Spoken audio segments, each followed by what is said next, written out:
Right, we're back with another week. Well, 2 weeks since our last show. 2 weeks worth of bullshit. Just interesting happening. Have you been? Not bad, man. Not bad. Little overworked this week, but that's about it. Yeah, we've had some busy days the past week though. And my coworker, and she's like, "Yo, it's whenever you're here, like the days that you have off, or like whenever you switch a day, and you don't work on your day, that day happens to be super light, and then you come back and it's super busy again." So yeah, it's apparently me, It's all your fault. either cursed or blessed. I mean, the restaurant busy is good, you know. I always joke when closing.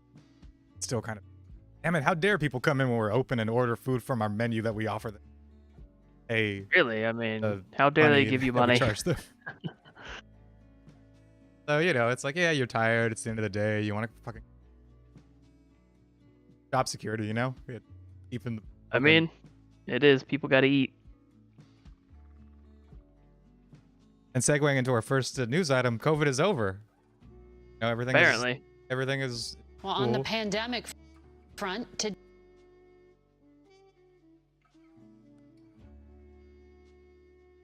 And you can see my screen. See, I have. Is it switched over? Let's see. Yeah. There it goes. So yeah, I just picked a random.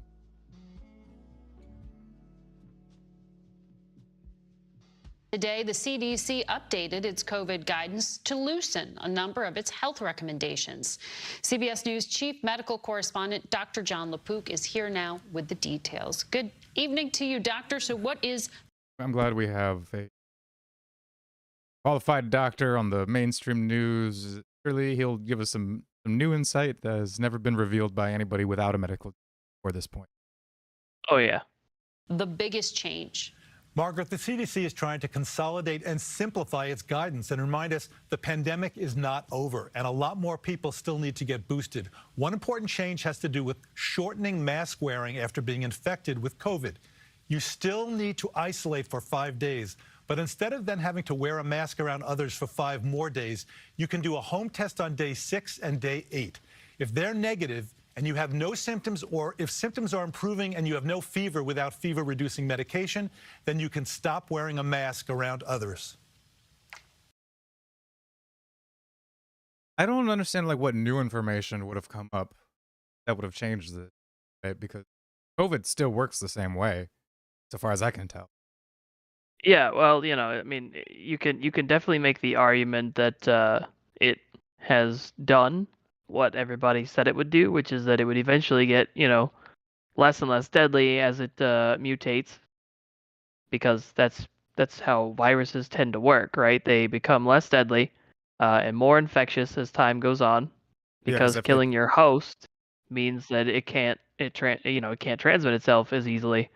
So, you know, that's happening, which everybody said it was going to happen, and that it was just going to be around forever. Which makes you a Nazi if you said that before, but if you say it now, it's fine. You know. And the same thing with like asymptomatic spread. Say, listen, I have symptoms, you're not a danger. Like it would make no sense for you to be a danger symptom. Right. And everybody was like, no, you gotta fucking mask up and you gotta stay 6 feet away. You gotta wear fucking beekeeper outfit with the glass instead of the net. You know, you remember that video that came out like a couple months ago or so that like never let them forget 2 years ago. It was just like most ridiculous, like people with the hula hoops attached to them, like making people distance away. People were doing crazy shit. I mean, there was that lady that had like 3 masks on and a face shield and like a bunch of other crap. Yeah. And wait, was that the woman who was on the flight and tested positive for COVID in the flight? I don't think it was her. I just know she was like a double masker, but I mean, oh yeah. Yeah, and they also, were they but I were mean, numerous and frequent. those of us, we acknowledge, yo, if you get COVID, maybe stay the fuck home. If you do get, like, if you can get confirmed with COVID, yeah, don't go to work sick, just like you wouldn't for any other fucking disease. You would hope not. I mean, I generally speaking, it's like even if you just have like a really nasty cold, it's like if you're working somewhere close quarters with a lot of people, it Don't just do that. kind of Yeah. behooves you not to go get everyone else sick because then when you do come back to work, you're screwed. Like everybody else is going to be out, you know? Yeah, and the thing is that it wasn't just like us wild conspiracy theorists. Like, this was the common wisdom at the like in February and March, when they were Fauci and the CDC and all them were like, yeah, don't fucking worry about the masks, and if you don't have symptoms, it's not really a big deal. And then they tried to like reverse Uno it and be like, no, no, no, no, we don't know. There's no symptoms. You could just have normal breath, and then it would spread everywhere. And you ask yourself, how do like particles in the air work?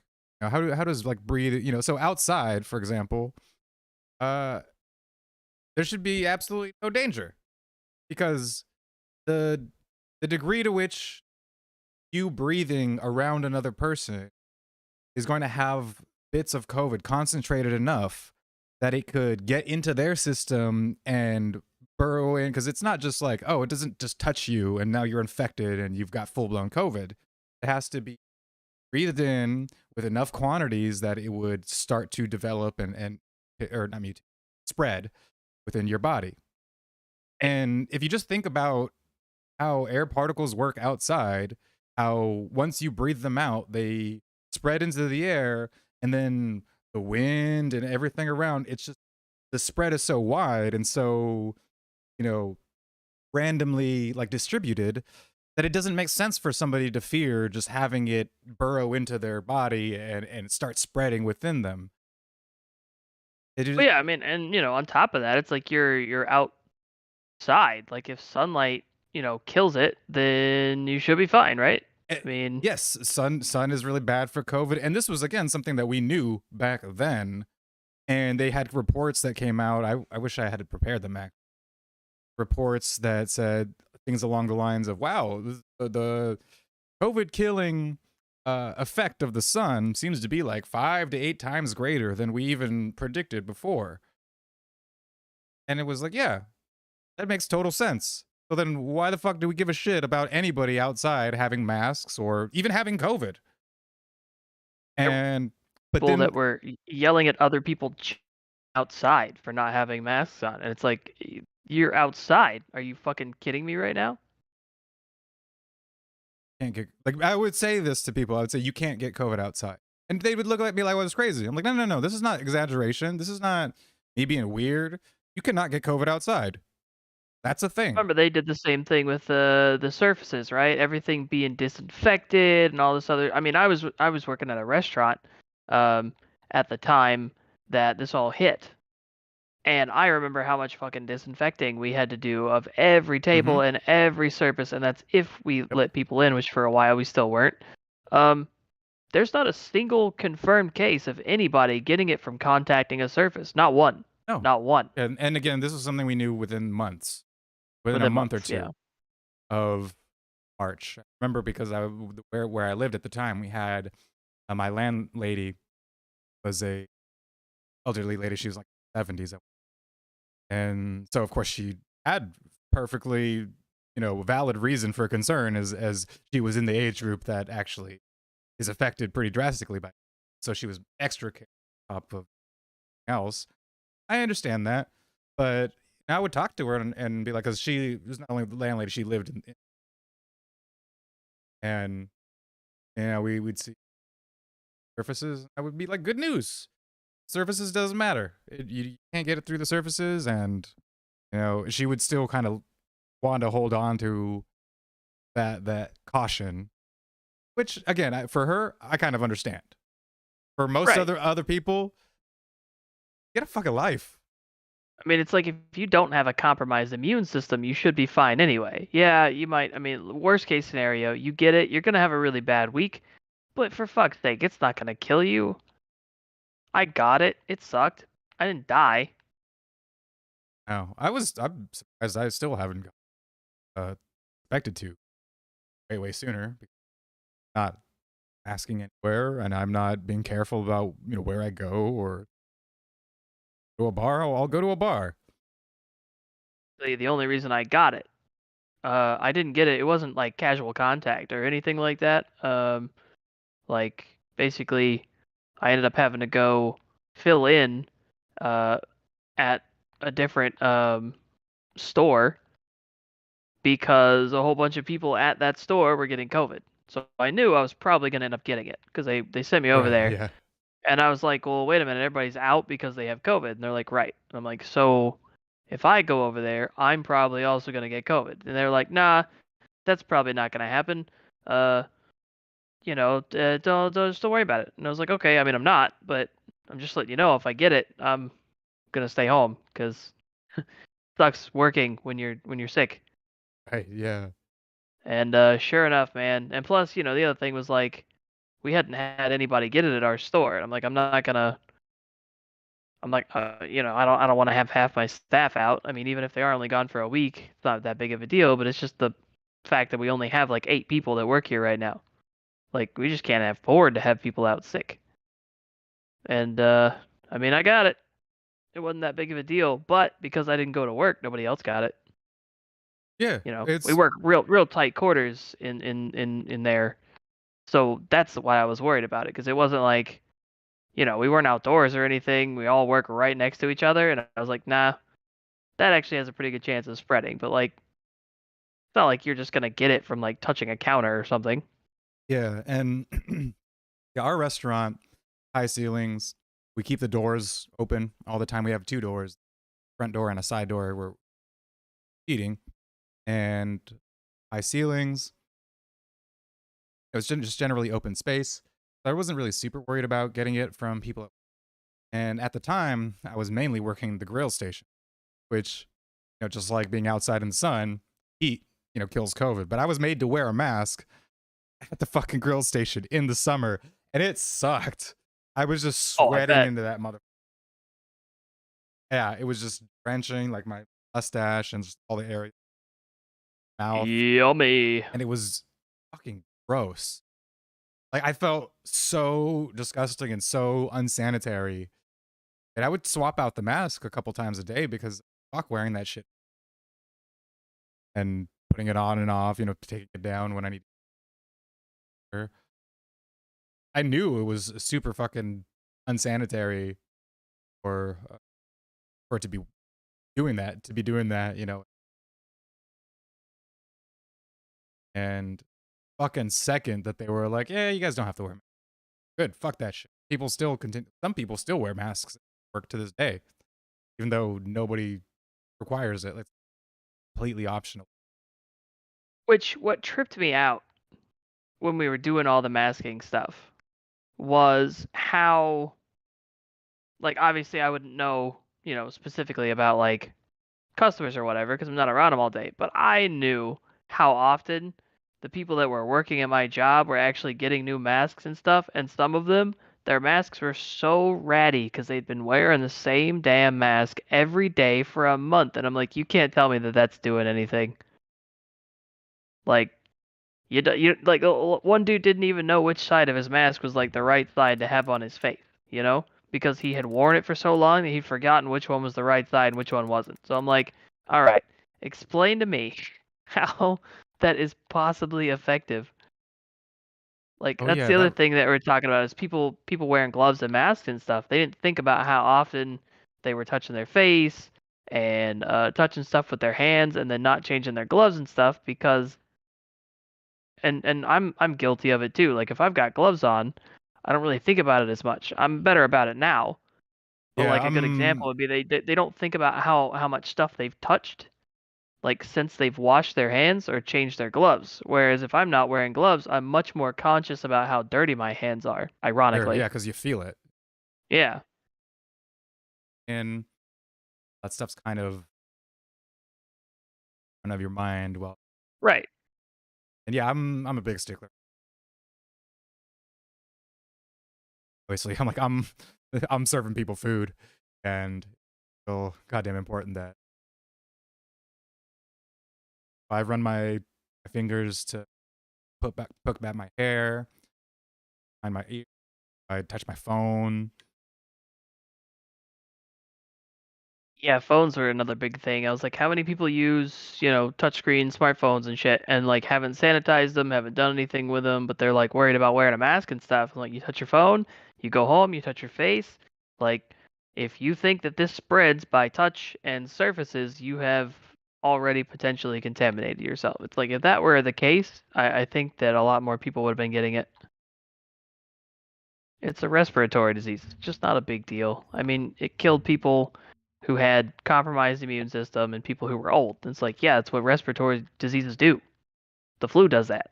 The average day of death was above average life expectancy. Yeah. So it wasn't that hordes of people were being sent to the early death. They were being sent to the death that was sort of expected given their age. Well, except in New York where they jammed a bunch of Yeah. old and immunocompromised people into nursing homes, seemingly on purpose, in order to kill them. Yeah, that was another thing that amazed us, right? Was that we're like, okay, well, maybe making people stay inside, maybe making old people and sick people stay inside together. That seems bad.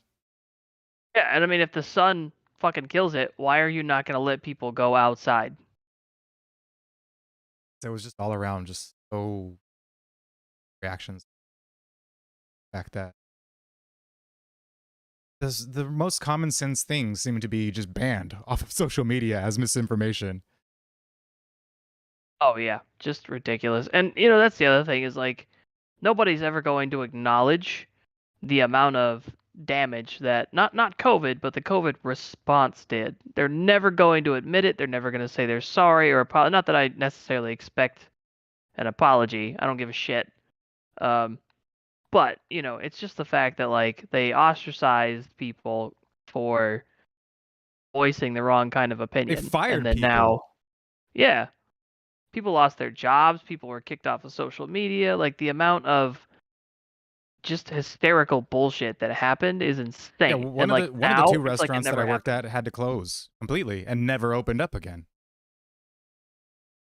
Yeah, that's fucking nuts.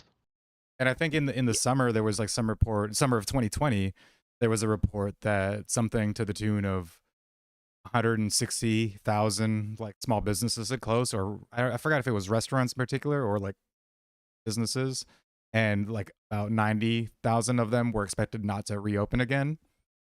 And this isn't like a statistic.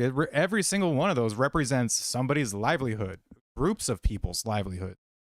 This is not a small thing. This is not just some.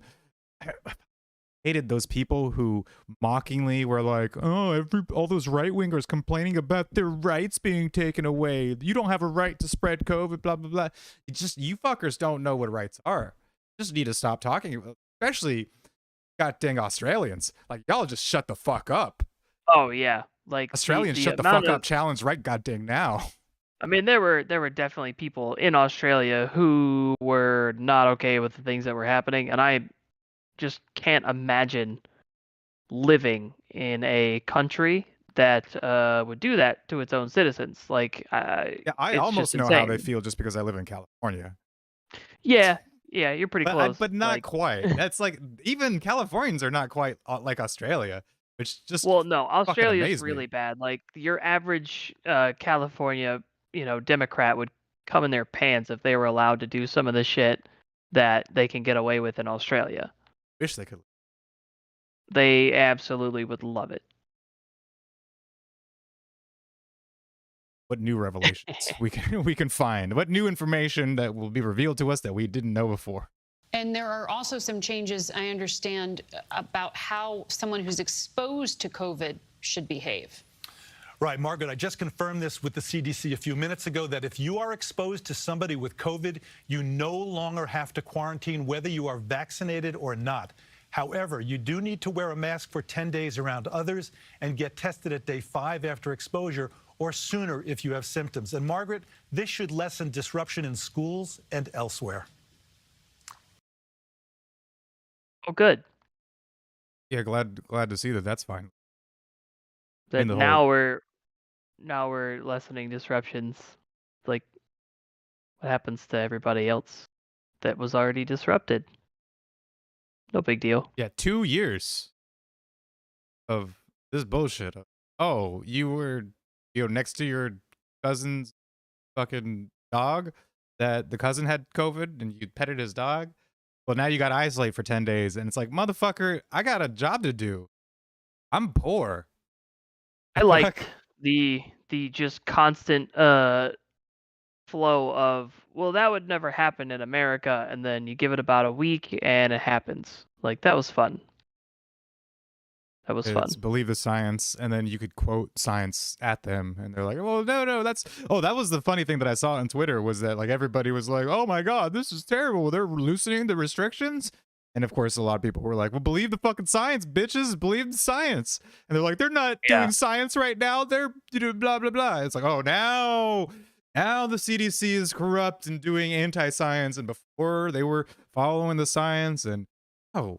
They're relaxing it because it's politically convenient for them to relax it Yeah, now. my favorite thing was them whining like, "Oh, they're just doing this because it's political," and I was like, "Well, yeah, but why do you think they restricted it?" Yeah, they didn't Because it's suddenly fucking change their political. their motives from like benevolent to political now. That was the motive the whole time. It was what's the fucking meme with the goddamn astronaut fucking with the gun to the other astronaut? Yeah, Yeah. the fucking CDC was political the whole GD time.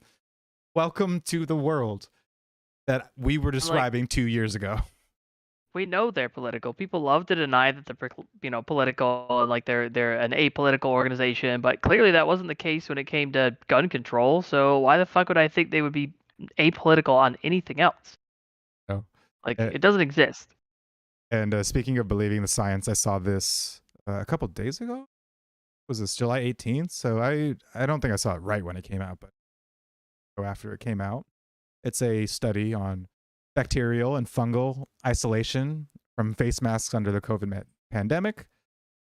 And abstract just said the COVID-19 pandemic has led people to wear face masks daily in public, although the effectiveness of face masks against viral transmission has been extensively studied. There have been few reports on potential hygiene issues due to bacteria and fungi attached to the face mask. We aim to quantify and identify the bacteria and fungi attached to the mask, and to investigate whether the mask attached microbes could be associated with types of the mask and lifestyles. And they surveyed and all that.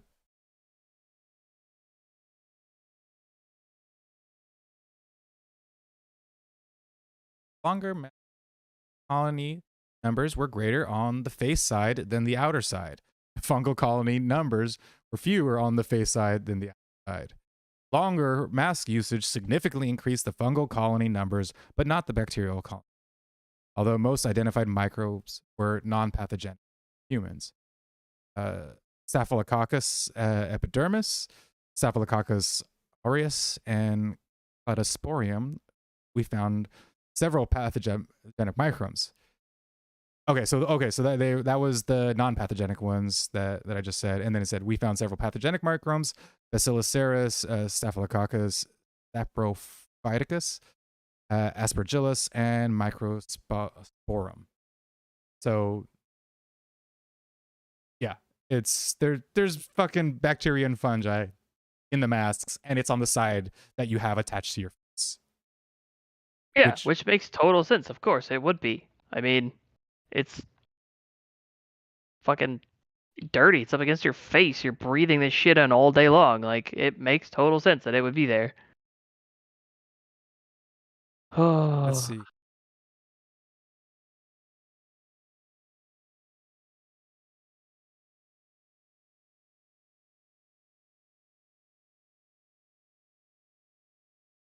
Yeah, we observed bacterial colonies in 99% of the samples on the side, and 94% on the outer side. No colony was seen in one sample on the face side and 6 samples. So this, again, completely expected and completely rational, and something that you could just sort of logic your way into knowing. You could infer that just based on what your average person knows about, bacteria. Exactly. And, we could say this 4 years ago and get banned. And like, yeah, the face masks are fucking disgusting and full of bacteria and fungi, and they're gross, and you shouldn't mandate people wear. Like, so this was the law or company policy. A lot of the places with that you wear bacteria infested masks on your face all fucking day. And it seems like this is really a good way for, like, it should be something that you should be able to sue over, right? That like, hey, my work required me to wear something that was dangerous to my health Made constantly you sick. for Yeah. months.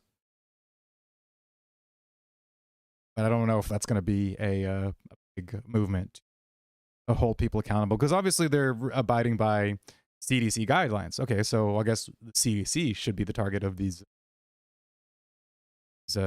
lawsuits, and but you know that the of lawsuits towards the CDC over this bullshit. But No, of course not. The CDC was just doing what it thought it needed to do at the time. You can't find fault with that. and of course the stupid Yeah. fucking logic that people were coming across, like, oh well, maybe we don't have proof that the face masks work, but if it saves one life, if it If it saves saves, one life, that was my favorite fucking line. If it saves fucking end your one life, if it saves one life, we can do this, and it's justified because it's, saving a life. yeah, so just wear the stupid mask. It's a minor inconvenience. Complaining so much, like, well, one, it's a thing on my face, right? You just shouldn't decide what goes on my face. That's weird. Well, you're supposed to wear underwear and pants. That's not the fucking same thing No, it's at not, all. and they know it's not the same thing. It was weird because it's like, this is how we interact as humans. We look at each other's faces. That's how I know that you're a person. If you're hiding your fucking face, then there's a lot missing from that interaction. And I mean, haven't they shown that there's like the psychological side of all this, like kids being constantly masked, people being constantly masked is making them feel isolated Yes, very much so. in a lot of ways, which I get. Again, it's like, It's yeah, patently obvious that it would do that. Anybody with two exactly. fucking brain cells are rubbed together who knows anything about how humans interact with one another. Look at each other's faces, and we feed off of that and judge how you're feeling, how the thing that I said affected you. This is all part of being a person. And yeah, it was the banned opinion for 2 years. Oh, this evening. Make it allowed now. Yeah, politically convenient anymore. that was a new thing. Happened. Another new thing that happened is that we're gonna have a bill to deal with inflation. Which, you now, having watched those Mises University videos on money and gold and banking, you basically understand inflation better than 90% of the population in general, and probably 100% of the financial advisors, Wall Street and politicians, because it's their job not to understand how inflation works, really. Their whole point is that, like, hey, the real man behind the curtain, we can't fucking talk about that. That's not even it's a non-starter. We can't talk about how the Federal Reserve is valuing the money supply and siphoning it from the lower and middle class. That's not even on the fucking, this is why whenever Ron Paul would get on stage, oh, I brought up that video. Actually, I will bring up that video after this one. Let's just listen to what the fucking, I think it's Yahoo Finance right now. They're going to explain to us what the Inflation Reduction Act is and what it does. Nearly billion, $385 nearly billion by most estimates is wrapped up in this massive piece of Because right away, it's $385 billion of spending. What do we learn about government spending? Is that it is created, the Federal Reserve usually just prints up the fucking money, right? Because we're not getting that much in tax. Well, maybe we have 385 billion in taxes, but in all of our spending altogether, all that money is not taxes, which is why since Bush era, we've been running at a deficit. So every year we're spending more than we take in taxes. How are we spending that money? We're borrowing it and we're printing it. And both of those things are inflationary by nature. Why the early 2000s bubble ended with the 2008 crash.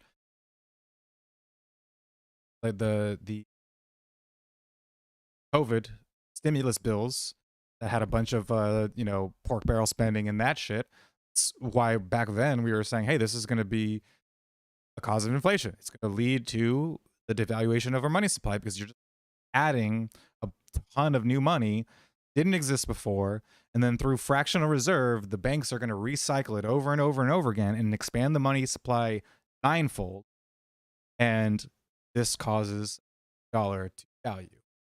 How money works. And so their solution, a spending bill. Of course. That makes total sense. Like just yeah. on its face, it's fucking pants on head stupid. Seven No, seconds into the explanation. of legislation, something that Republicans are adamantly against and that Democrats say would reduce the cost of inflation. You've got a part of the bill that will go to climate investment, and it's Again, climate investment. The fuck does that have to do with banking? Nothing. What does that have to do with monetary policy or monetary supply? Any of that? Fucking nothing.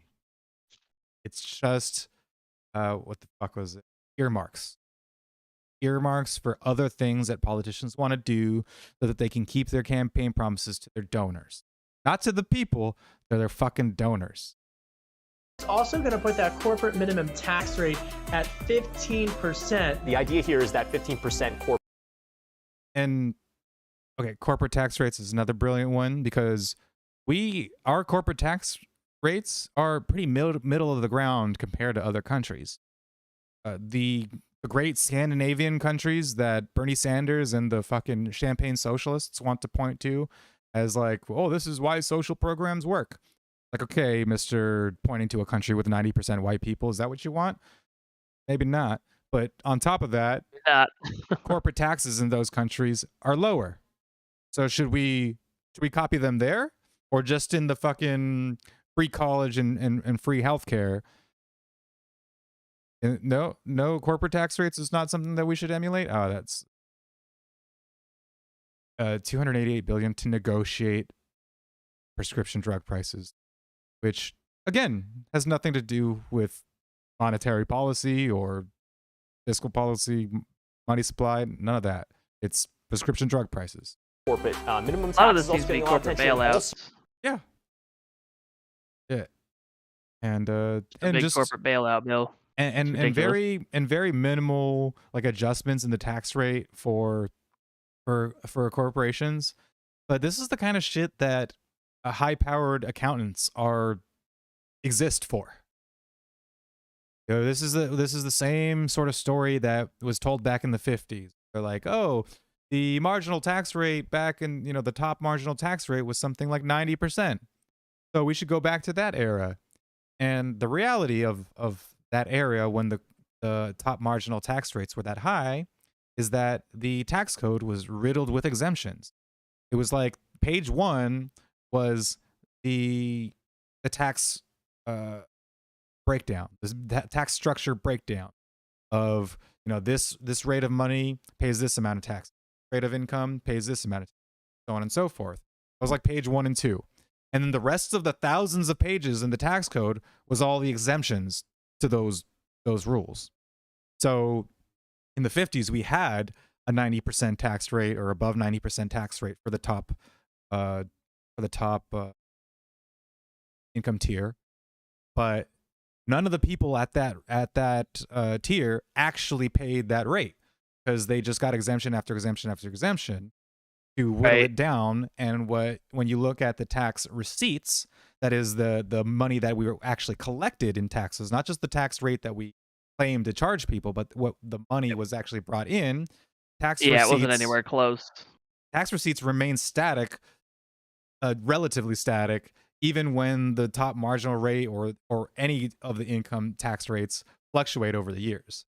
As the rate went down from the 1950s, it didn't see a reduction in income tax receipts. And so, this is something that we can point to say, hey, like, listen, this fiddling around with the tax code and thinking that you're like now going to stick it to the corporations and shit, it's not going to work. It never fucking works, because there's always a man behind the curtain who wants to deal with the powerful. And you're not going to vote your way out of that shit. No, you're not. So that 1% excise tax on buybacks. So when you add it up, it looks like it's about $43 billion in new business taxes per year. So wait, 43 billion in new business taxes, but 380 billion in spending? That's brilliant. Another way to describe that is as a corporate alternative minimum tax. And tax experts really don't like a minimum book tax, because what this does is it just negates tax benefits that are already on the books. So in the tax code, there are incentives for U.S. companies to invest here in the United States, to purchase equipment and things like that. That's the R&D tax credit, other tax credits. So you're sort of imposing a new tax that negates tax credits that are already there. This is it. This is pretty much the maximum increase in business taxes we're going to get under first term, at least, of the Joe Biden administration, because it's extremely likely Republicans are going to take control of the House in the midterm elections. So Democrats probably won't be able to pass any more tax increases. So this is really not that bad. And if you don't believe me, look what the stock market's doing. I mean, where is the big dip on, oh my God, this is going to be a huge hit to corporate profits? There is none. There has been almost no reaction in the markets that you can actually attribute to concerns that this is going to affect corporate profitability. When have new bills ever drastically affected corporate profitability? They donate to these people, to both sides. The Democrats are not going to harm the corporate bottom line any more than the Republicans are. And it's fucking absurd for people that they will.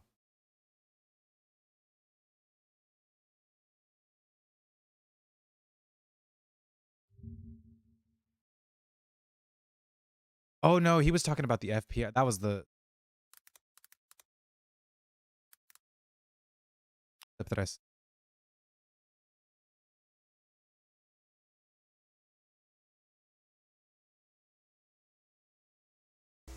A hands-off government and no income tax. This is a really That's fun what one because obviously we have the FBI raid of the Mar-a-Lago state, whatever, Trump.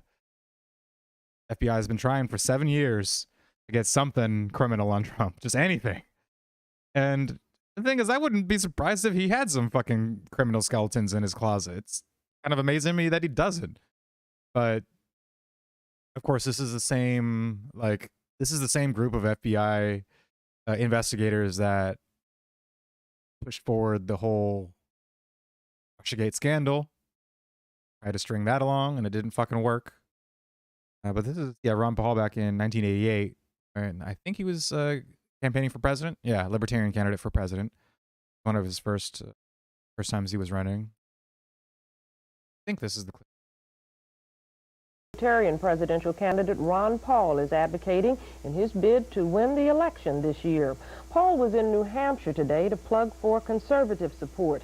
In Massachusetts, he appealed to the liberal voter. As Marcus Jones found out, the libertarian agenda appeals to both attitudes. Hi, Jim. How are you? Nice to see you. Does this man look familiar to you? He should. After all, he's running for president. His name is Ron Paul, a 53-year-old physician from Houston, Texas. He served 8 years in Congress as a Republican. Last year, he quit the Republican Party and signed on as the Libertarian candidate for president because, he says, the Republicans under Ronald Reagan failed to balance the budget and reduce the size of government. Yesterday, he brought his campaign to New England. The thing that made me click to leave the Republican Party was looking at the Reagan administration after 6 years and deciding that not only did he not reduce the size of government, he made it worse than anything any Democrat could have ever done by expanding the role of government.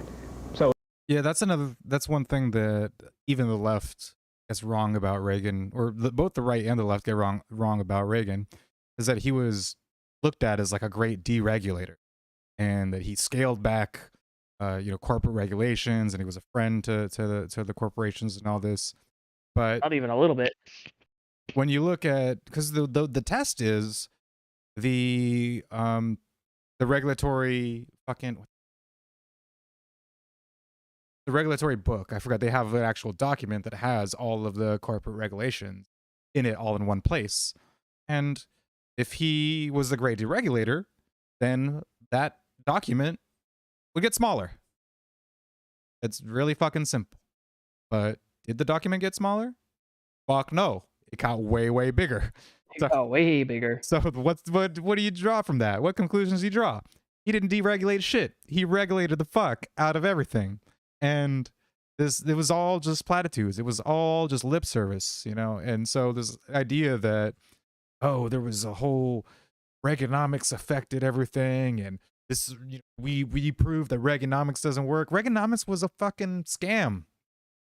It didn't happen. Always a scam. It was not. It was just a campaign promise. This is not what he actually did. When have politicians, presidents ever done what they actually campaigned on? Remember George Bush Jr. when he campaigned on not being the world police and reining in our military and not conducting forever wars? Like, this was a thing that he campaigned on in 2000. With that.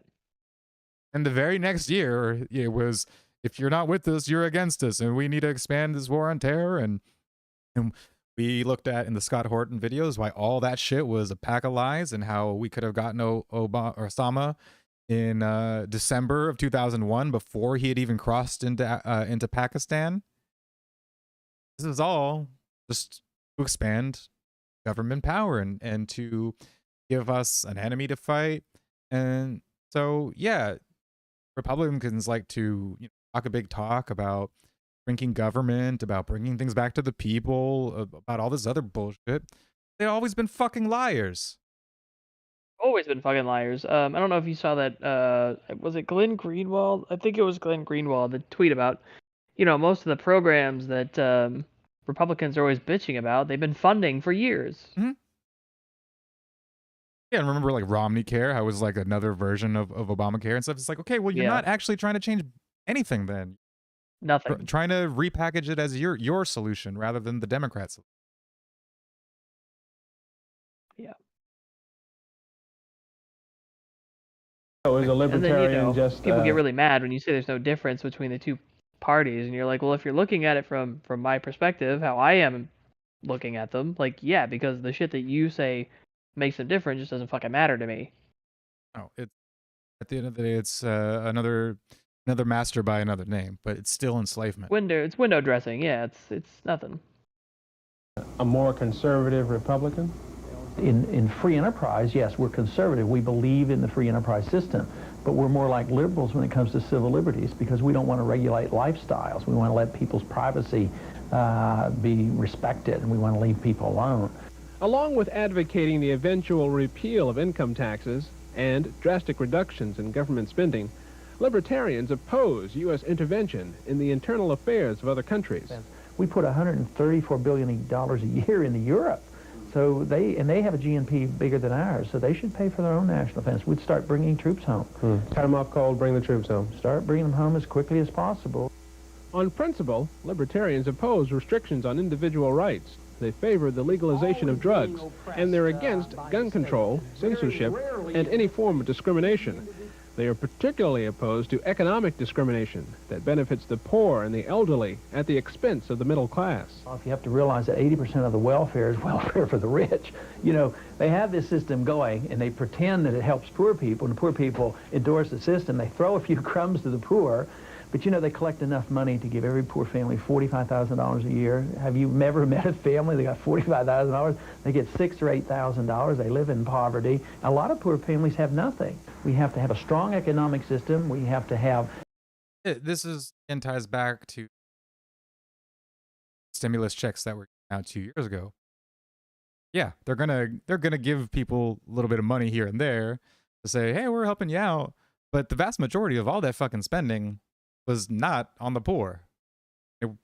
Fucking only a fool would have believed that beforehand that any kind of stimulus check would have been generally favorable to the poor. Why the Plus, fuck it's would like, it? given the results with inflation and shit, and the fact that it's my money in the first place, I would have just preferred them not take 30% of my fucking paycheck in the first place. Then I could have squirreled that away. Yeah. You know? Like, to keep your own money, you live in a society, so. This is the Sound price money, that we no pay to live in inflation, society. Also, low if you interest try to leave, we'll kill you. Yeah. Yeah, you got to be here and pay the price, but if you don't want to pay the price, leave, but you can't leave either. rates and jobs. It's the only way that we can take care of people. Libertarians believe most, if not all, of the services that government now provides would be better handled by the private sector.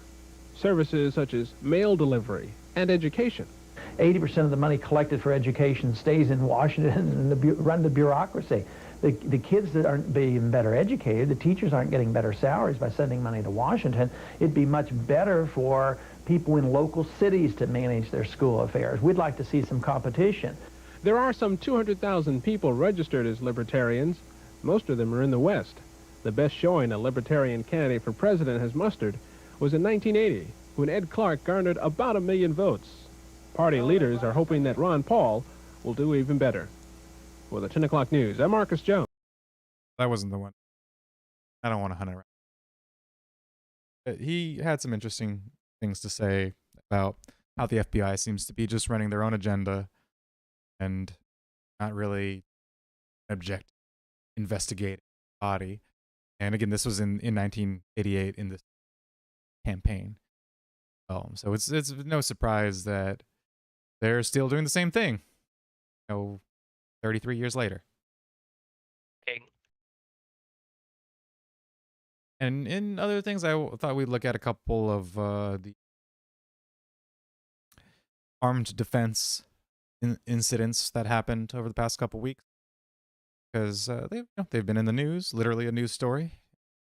Well, you know me. I'm always a fan of motherfuckers shooting other motherfuckers as long as they are not innocent motherfuckers. Finding out after they fuck around. Exactly. Smoke Big shop, fan. one outside Love that shit. holding the door, and the shop's owner just about to jump into action. Thanks for joining us. I'm Denise Valdez. Now, the video we're about to show you is really making waves online, but we do want to warn you, it is violent and disturbing. Can you guys just leave? Nah, I'm sick of him. Jacob. Dude, that dude sounds like such a fucking kid, too. Really thought you had him there. Can I just get the... Alright, take the money in it, and I keep the coins. I need the coins. Bro, okay.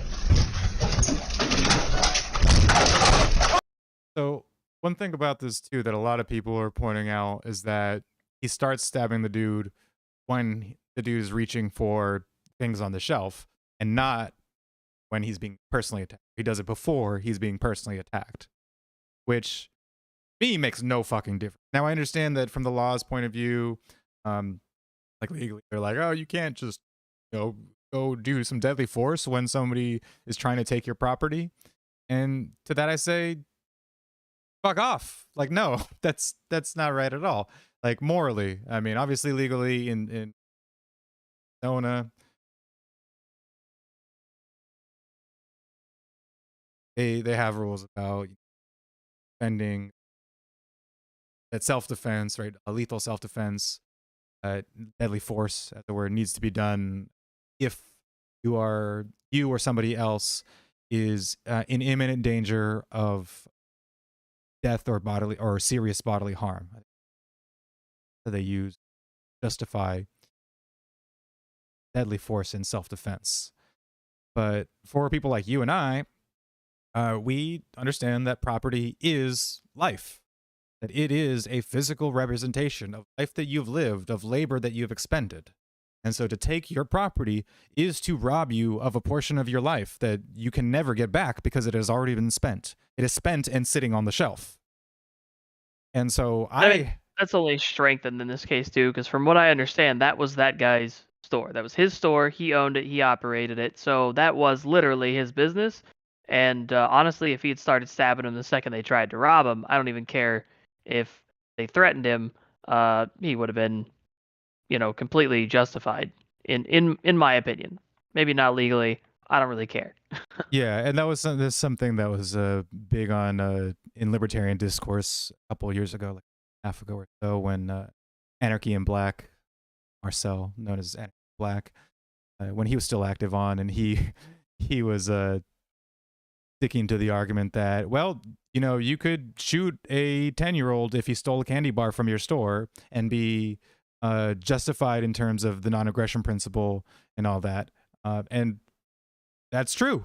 Now, in reality, would a shop owner really want to shoot a 10-year-old and deal with the consequences of how he's going to be looked at in the neighborhood and all that? Well, that's a different story, right? That's definitely, I think in general, people don't want to shoot 10-year-old kids. And if you go around shooting 10-year-old kids over a candy bar, then not a lot of people are going to like you in the neighborhood. And you're probably going to have some social setbacks if you go around shooting kids. But as the non-aggression principle stands, right, as somebody who is defending their property, this is the thing about defending property, is that third parties really don't have a right to tell you how you defend your property. It's not theirs, yours. And so you be allowed to defend it however the fuck you see fit. If your rights are being violated, if your things are being taken, if your body is being harmed, any of that shit, you have a right to defend it and to restore your rights however you fucking see fit. But we also live in the real world where, again, in certain circumstances, like you might be justified under the non-aggression principle, but this is going to make your life a bit more difficult in the general sense if you go around being extreme over very mundane situations. Well, yeah, and it's also a little bit of I guess, a risk versus not risk versus reward, but I mean, in terms of like the candy bar, proportionality. How much? Yeah, proportionality. That's the word I'm looking for. Thank you. I mean, how much is this candy bar really going to set you back? Right? Is it worth shooting somebody over? I would say no, because it's a candy bar. In terms of, are you justified in doing it, based on just like the raw non-aggression principle, sure. Yeah, it's But your again, property it's is just being kind of one of taken. those. You're restoring your property, or you're defending your property from a violation. Then Right. Then yeah, no third party has the right to dictate how you restore your rights there. But when you Exactly. when you live with people, when the actual context and the facts of the matter are going to matter to people, right? And so, yes, you might be justified map wise, but that's not all that's not the end of the story, right? That's not all there is to the story. And that's the thing that I think a lot of people don't understand about libertarianism, is that there is the set of rules that how we determine property rights and how disputes should be settled in terms of who has a right to do what.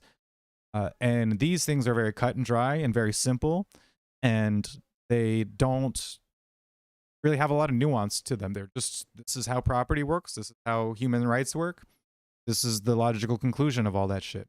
But we also understand that people are going to create their communities in ways that are shaped by their temperament and their personalities and people around them.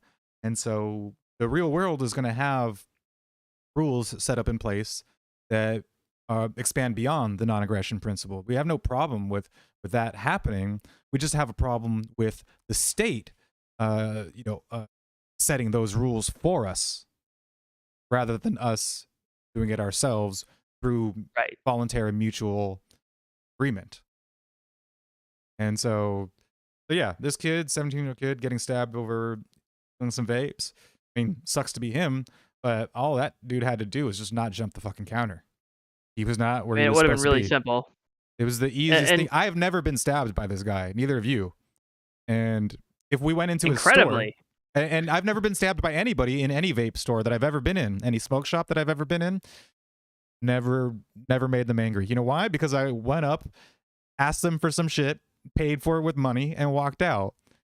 And if I had jumped the counter and started to take shit, I full well expect this motherfucker to come at me with a knife or a baseball bat or a fucking gun and tell me to get the shit out.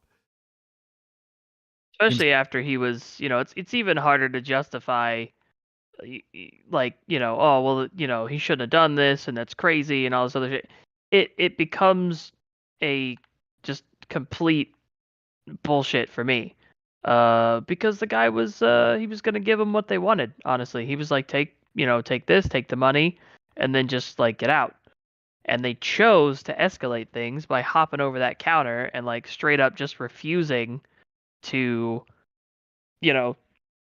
take what he was offering just to get rid of them. They were going to escalate things, so fuck him. I don't care. Like, he could have stabbed the guy in the face. He could have done whatever the fuck he wanted to that dude, and honestly, I would not have seen it as, like, a excessive force because it's not up to me. I'm not the one being robbed in the moment, and I'm not the one that feels like my life and property is in danger. So it's literally not my place to judge how you defend your. Like, a lot of people love to do this thing where they talk about, oh, well, you shouldn't have done this, and you shouldn't have done this, and you shouldn't have done this, and it's like, it's really easy for you to fucking say behind a computer it's screen. really easy for you when you're not the one with some motherfucker in your house or in your business and you don't know what they're gonna do. It's really easy to watch a video and go, well, he wasn't gonna do this or he wasn't gonna do that. So yeah, we know that now. He wasn't a danger to him. It's like he's on that side of the counter. He's a danger. The uncertainty in the moment, you can't answer those kind of questions like that. Like, you don't know. You don't know what that guy's gonna do. I don't know what that guy's gonna do. If somebody willingly chooses to kick in my front door or to come into my business and try to rob me, I'm gonna do whatever the fuck I need to do. And, like, sorry, I'm gonna kill him. I'm not taking any risks. And the other thing that a lot of people seem to get wrong about this, I've never been actually stabbed, but I've been attacked by somebody with a knife before. And let me tell you, I would so much rather get shot. But the biggest thing that a lot of people forget about is you stab somebody, 9 times out of 10, it's not the same as getting shot. You don't typically immediately go into shock. Instead, you get a rush of adrenaline. Yeah, because I would imagine don't that even know. it hasn't have the stopping power that guns do. No, like, I got lashed with a bottle and I didn't even know it happened until like an hour later. You don't know because your body kicks all that adrenaline into your system, and 9 times out of 10 you don't feel it. So yeah, I've yes, been cut he plenty stabbed of that times. guy. Yeah. Like, sometimes you don't know. Yeah, he stabbed that guy a lot, but that's because the first couple of stabs are not usually going to be enough, and he doesn't know what that guy has in the bag or how he's going to react. So if you're going to stab somebody, you better fucking kill him. Yeah, because like Same thing getting as shot shooting with a him. gun, like the noise itself is enough to give people the fibs factor, which is fuck, I've been shot at. Right. And just the noise alone, but yeah, the impact of the force, all that. That's the reason why they say like 45s have stopping power, right? Is just because like you get hit enough times with a 45 in center mass, and you're not gonna move. You're gonna stop in your fucking place because that sort of impact affects you. But getting slashed with a knife, not so much. You're gonna keep going, and the threat is not fucking done. So yeah, the fact that he kept going, and he's when he stopped, when the dude was facing the other way and no longer a threat. Me. I mean, I get where people are coming from. It's a hard thing to watch because, like, what you are talking about is, the stabbing of another human being. It's a 17-year-old kid, and he's screaming about how he thinks he's dead, and that sucks. But it does. But it's what happens when you're confronted with the reality that if you willingly do violence to other people, then you have now set the precedent that this is acceptable. Like, even if we're not going into just self-defense, it's like what you do to other people sets a precedent to what they're now allowed to do to you. So if you're going to initiate violence against people who haven't done anything to you, then they absolutely have every right in the world to initiate violence towards you, and you can't really complain about it because you have set the parameters for that relationship. Yeah, it would, again, it's super easy to avoid this. It really is. You know, it's like Don't, I've don't be a never robbed robbing anybody, douchebag. and I've never gotten stabbed by somebody trying to prevent themselves from being robbed by me. It's wild. Amazing how that works. And you know, this guy, I remember in a news story afterward talked about it, thinking about, which is a fun idea. He's in Nevada. It's easy enough to do, you know? Yeah. And yeah, robbers don't like especially types like these. They are there to intimidate people and to push them aside and to make this as easy for them as possible. As soon as they're met with a competing force, they immediately shit their pants.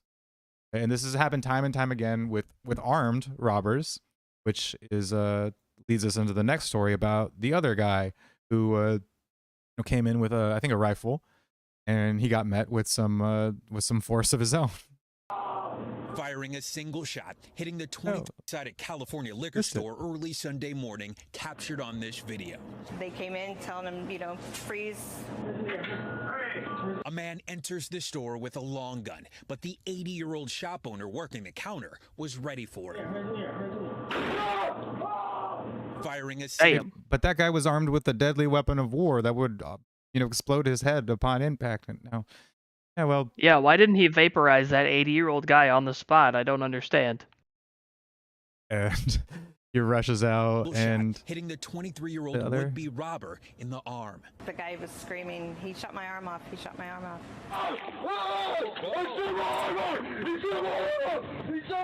The getaway car taking off, almost leaving one suspected accomplice behind. Store employees say this shop owner was ready, spotting them on high-definition cameras just recently installed, according to NBC. that never goes. So, but yeah, you notice the reaction of everybody else. Let's all get the fuck out of there as fast as fucking possible. And that's what happens when crazy. The incentive is quite effective, it turns out. Yeah, and even though he had a better gun than the other guy, right, or like a more, I don't know, it was more tactically useful in combat situations, right? And yeah, as soon as he's shot at and as soon as he gets hit, he understands that, well, this is not something I want to be fucking around with, and this is not what I signed up for. I just wanted an easy robbery. Yeah, you've now increased the risk far beyond what the reward is really worth, you know? Yeah, I was like, how much can you really get out of a liquor store? Like, honestly, a couple thousand, maybe, if you're doing real well. Most places don't keep more than a few $100 in the till for that reason, so that if you are, confronted with an armed robber, you give them the drawer and they get the fuck out, and you don't lose everything, Yeah. Which is smart for these exact situations.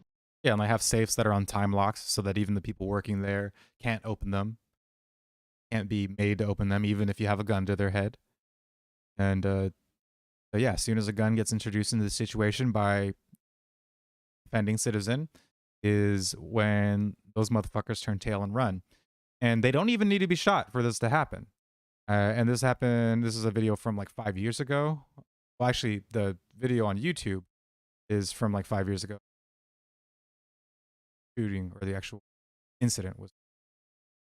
But this is from a channel called Active Self-Protection, and this guy, gun guy and self-defense kind of guy, and he reviews videos of different like violent interactions. Brazilian robberies, or it could be like road rage, or cop taking down an active shooter, all sorts of different videos. But this one is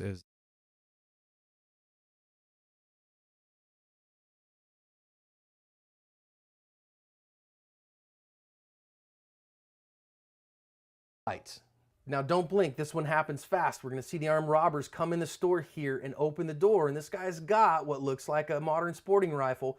But there's an armed guard that we don't see off camera. He puts some shots out towards these guys, and they run off, and it's over that fast. You see that? It's just easy as that. And so these guys, I don't know if their gun was real or if it was an airsoft one, because you kind of look and it's got no stock on it. I've seen people try to rob stores with airsoft guns, and like, yeah, it's bad enough that you're trying to rob somebody, but to be stupid enough to try to rob somebody with an airsoft gun, I just, that's And that he kind of brought his shit girl with is him insane to as me. well, right? He just Yeah. he just brought his chick to go along with the robbery. And yeah, the fucking armed guard is there, fires off a couple shots, and It's like a modern they sporting take rifle. the fuck off. But there's an armed guard that we don't see off camera. He puts some shots out. And this is, the norm for people, criminals being confronted by armed resistance, is that these people are not ready to, like, they're not actually prepared to, they're prepared to kill maybe, right, and to shoot some people.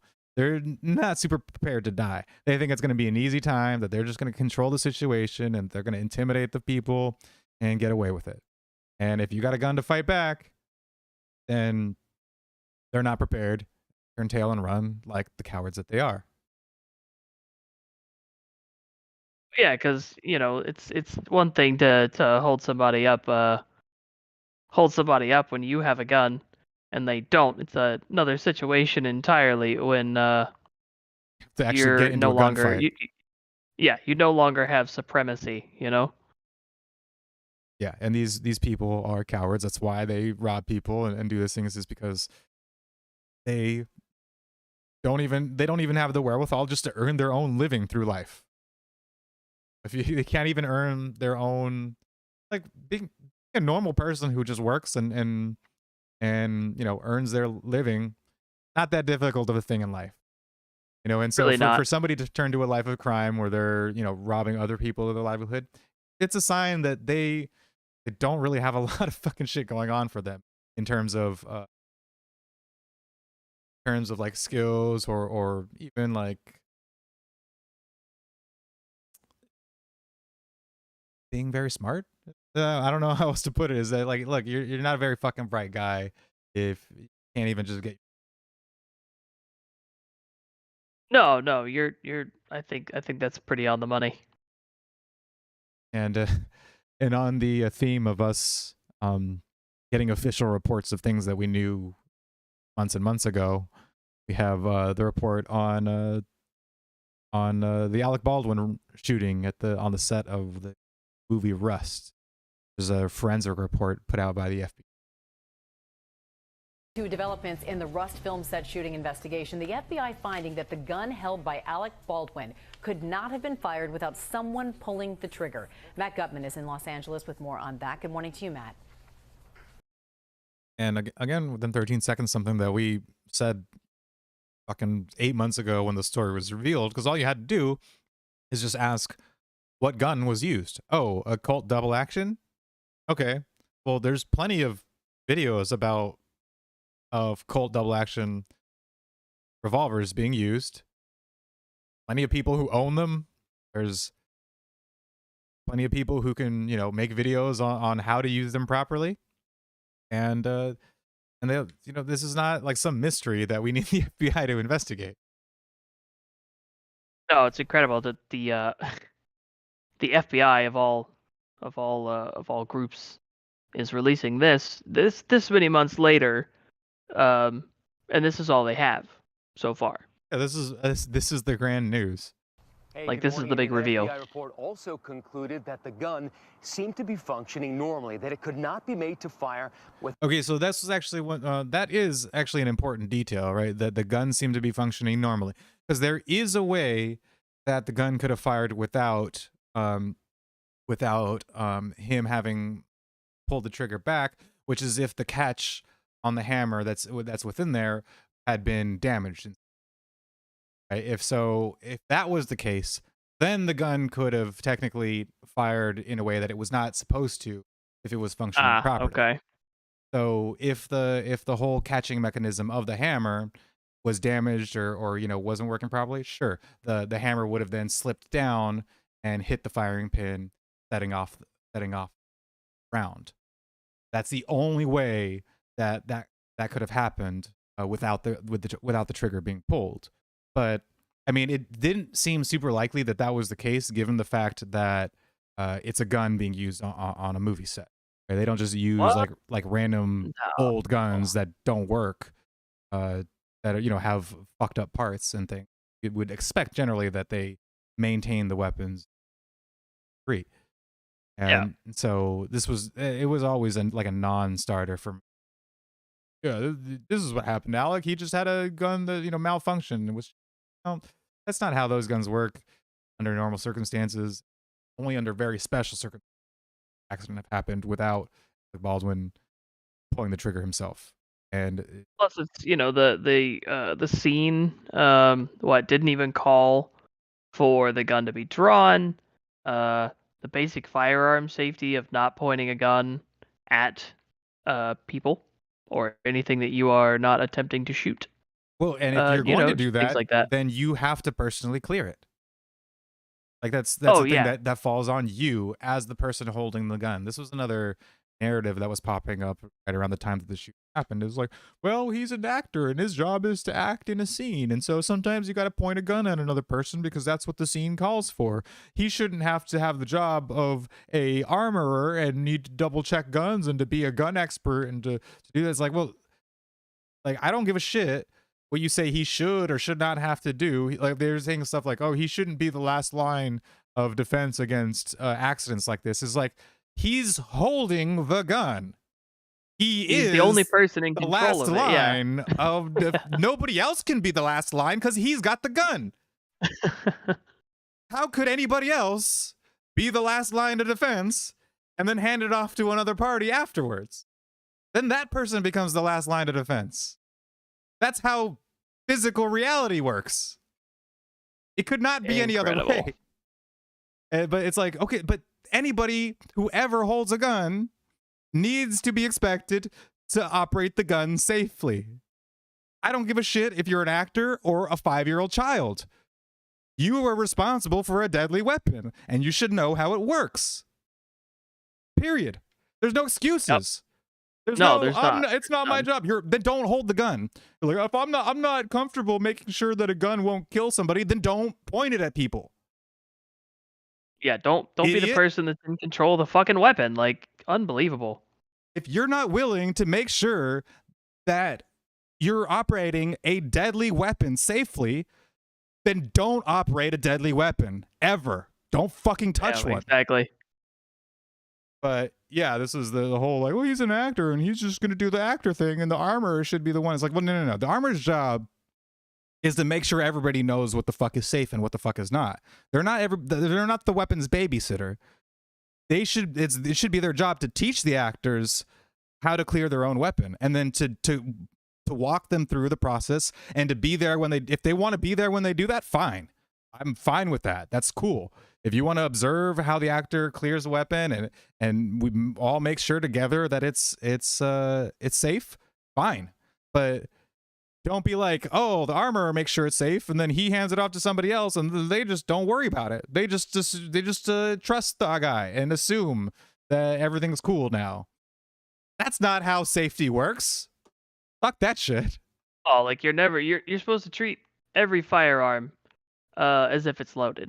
For starters, at no point should you be assuming that a firearm is not loaded, unless you have personally cleared the weapon. Yeah, and they think that there's some fucking special actor exemption. It's like, no.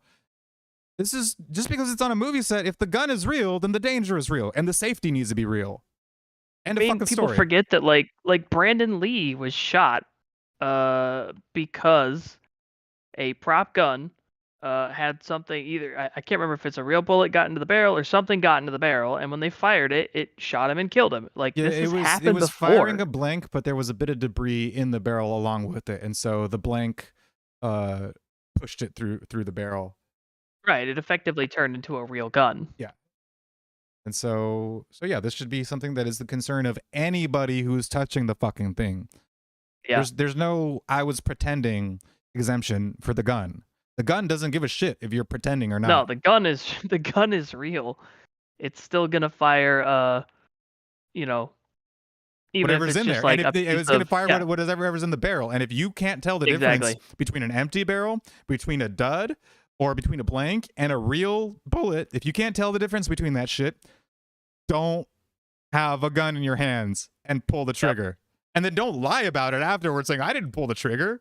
I was just fiddling around with the hammer, and it just exploded in my hands. We don't buy it. We don't believe you. What is the archer? The gun went off for like no reason. Yeah. Oh man. Without the trigger being pulled. Now, the main focus of the investigation continues to be how live ammunition got on the set, but this report does seem to contradict Baldwin's insistence that he never pulled the trigger. This morning, that analysis from the FBI revealing new details about the investigation into the deadly shooting on the set of the movie Rust. One of the FBI's key findings after testing the firearm, the agency concluding the gun could not be made to fire without a pull of the trigger. The report apparently contradicting what Baldwin insisted in an interview with George last December.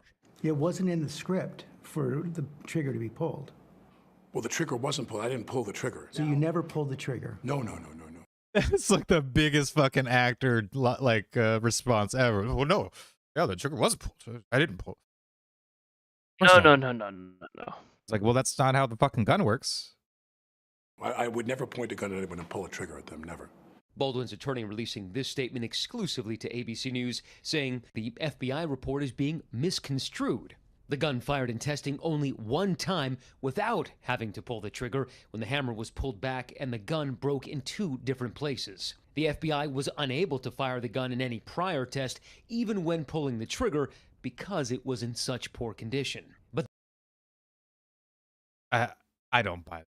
Fucking. Well, that's convenient. Yeah, I do not buy that for a fact. And well, that was the thing, is that the other part of the report, right, that I pointed out at the very beginning, is that it was in proper working order. Why would the FBI then go, this gun was in proper working order, and the proper working order of the gun is to not fire unless you pull the trigger? But we couldn't recreate that actually, and it was just broken altogether. But the big question still remains, how exactly did live rounds end up on the set and in that gun? Baldwin's attorney doubling down, saying that Baldwin was told by the person in charge of safety on the set that the gun was cold and believed that the gun. That's why you don't believe other people about guns that you're holding in your hands. Yeah. Doesn't matter if you're told that it's not live. You treat it like it is, and then accidents like this don't happen. You could tell me the fucking gun shoots rainbows, and I'd still open the thing up to confirm. Oh, I want to see. I want to see how that works. That FBI lab report concluding that of the 4 people they tested, the only prints that were found on the ammunition box were from 2 of Rust armor Hannah Gutierrez-Reed's fingers. Gutierrez-Reed's attorney in a statement was adamant that his client is being used as a scapegoat, saying fingerprints or DNA from more than 4 people were omitted, and he added that reported workplace safety issues created the prime environment for tragedy. And again, with maybe the chick did load up live rounds in it, because I heard that they were doing some target practice offset or on the set, but like during the off hours when they weren't doing some target practice with real rounds. And the easy way to prevent all that was check the gun before you fire it. Easy as. That interview, yeah, Baldwin that describing seems like an easy solution. You're the one holding the gun. You're the one pulling the trigger, Baldwin. So make sure that the gun you're using is actually cold. the moment he shot cinematographer Helena Hutchins, saying he only followed her instructions. That she was, well, just cheat it down and tilt it down a little bit like that. And then I let Easy go with a hammer. Easy to blame the dead lady. That's real like, fucking how class fucking act. shameless. Where the gun and the gun goes off. I let go of the hammer of the gun goes off. The Office of the Medical Investigator saying that based on all available information, including the absence of obvious intent to cause harm or death, the manner of death is best classified as accident. But the Santa Fe County District Attorney has maintained that nothing is off the table. There's no evidence that this was intentional. This was clearly an accident, but perhaps a criminal accident. Just because something is an accident doesn't mean that a criminal act didn't occur. Now, the FBI report itself notes the limitations of these kinds of forensic tests. As for what's next, this is still an active investigation. It has not yet been turned over to the DA. In fact, they're waiting for Alec Baldwin's phone records. But again, the most important focus for investigators right now is how multiple live rounds of ammunition got on a set that should not have had any. Amy. All right, Matt, thanks so much for that. And from Another couple about what they have to say. And then this was from around the time that the incident occurred. And just a guy with Colts demonstrating exactly what we just knew. And what does he do as soon as he's handed the gun? Let's take a look. Is this a Dakota? This is a Colt, okay? And I've just been handed this weapon, so I'm now going to click it back so that I can check it. Now here's what I'm doing. I'm checking in here to make sure there's nothing in it. Okay. Alec Baldwin's just an actor. He can't be expected to know how to flip a little, door, hinge to the side so that you can look down the barrel and just see what's in. If you're not supposed to fire the gun in the scene, if it's just a screen test to get the framing right for the camera, then no rounds should be in the gun. It's a cold gun, and you should easily be able to check yourself. This is not like some grand, take apart a rifle in 30 seconds and put it back together blindfolded sort of situation. No, it's not. I mean, you should. This is basic function of a firearm.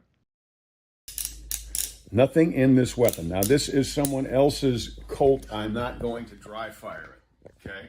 You can also look here and That's see. very considerate of him. There, you can see right there that there's nothing, there's no lead in there. Now, if I were to be really persnickety about this, which you would be on a set, you would come in here, you'd take that out, you would take this out, check it, and then, this is going to make some people squeamish, you would look down the barrel and see I'm showing myself my finger. Now here's why. Look down the barrel. You see right down the barrel? Yes. And I'm making sure that there's nothing inside there. Right? You see my finger back there? Mm-hmm. Okay. So you do that. And then you would then, now I understand that this is a pain in the butt, but this is what, probably this gun's never been apart like that. This is what, come on you, just a minute.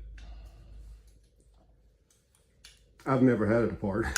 There we go. This is what, so I'm putting it back there. This is what firearm safety is all about. Now this is a single action weapon, which means I wasn't saying double action pull the the whole time, trigger, but pull it's the trigger, pull the trigger, nothing happens, right? In order for this to fire, you've got to pull it all the way back. I'm not going to dry fire it because this is someone else's weapon and they probably wouldn't like that. But as far as you know, is there any way that if this gun had a bullet in it right now that it could go off without someone doing that? No. No. Okay. So these guns have a safety built. There's kind of a safety right there. The first click is a safety. Okay. So nothing is going to happen with this weapon. There's no way for this weapon to go off. I could drop it, which I will not do. Don't fret, Randy. But you've got to pull it back, pull the trigger, okay? Now there is some thought to that Alec was fanning it. If I fan this, it's going to stick there unless I have my finger on the trigger, okay? So fanning it will make it stop here, or here, or here. This is very tough. Well, there, it's a very tough spring. Okay, it's a tough spring because it does take quite a bit of pressure and impact and inertia for that to discharge anything. So that's how a single action weapon works. You can't accidentally pull the trigger. Now, if you have your finger on the trigger and you fan it, it will go. Okay, see? Because it's the trigger that releases that catch right there. I don't want to dry fire it, but it'll be okay. Okay, so it's the trigger that releases that catch. All right. So the notion that this weapon could go off without somebody pulling the trigger is really hard to believe. Okay. And yeah, so I mean that's the basic again lesson here, right? Is this video existed over 8 months ago, and around the time that Alec Baldwin incident, and this was something that anybody who's ever handled a single action weapon ever, or even knows the function of a like the difference between single action and double action, and how they work differently. That this is the feature, right? This is the like an operative feature of how these single action revolvers work, especially in specifically the Colt single action. Yeah, absolutely. And so me, a person who has never actually personally held a single action revolver or shot one myself, I red flags were set off. I'm like, oh wait, he didn't pull the trigger, but then the hammer just went down on its own for some. I don't know if I buy that. Let me double check real quick to see. And I looked up, demonstrations of single action revolvers just to be sure. As much as I like guns and the right to own guns, I'm a felon and can't own a gun because California, a little bit different back when I was a teenager, and I racked up myself a felony. And so now I legally can't own. I can petition to the court to get that, which I can do if I want to deal with it. But yeah, as for the moment, I can't. I would fail an FFL background check. So yeah, that's the situation that I'm in terms of like I have very limited firsthand handling of guns. I've only shot guns 2 different occasions. One skeet shooting shotguns, and the other was at a range shooting a variety of guns.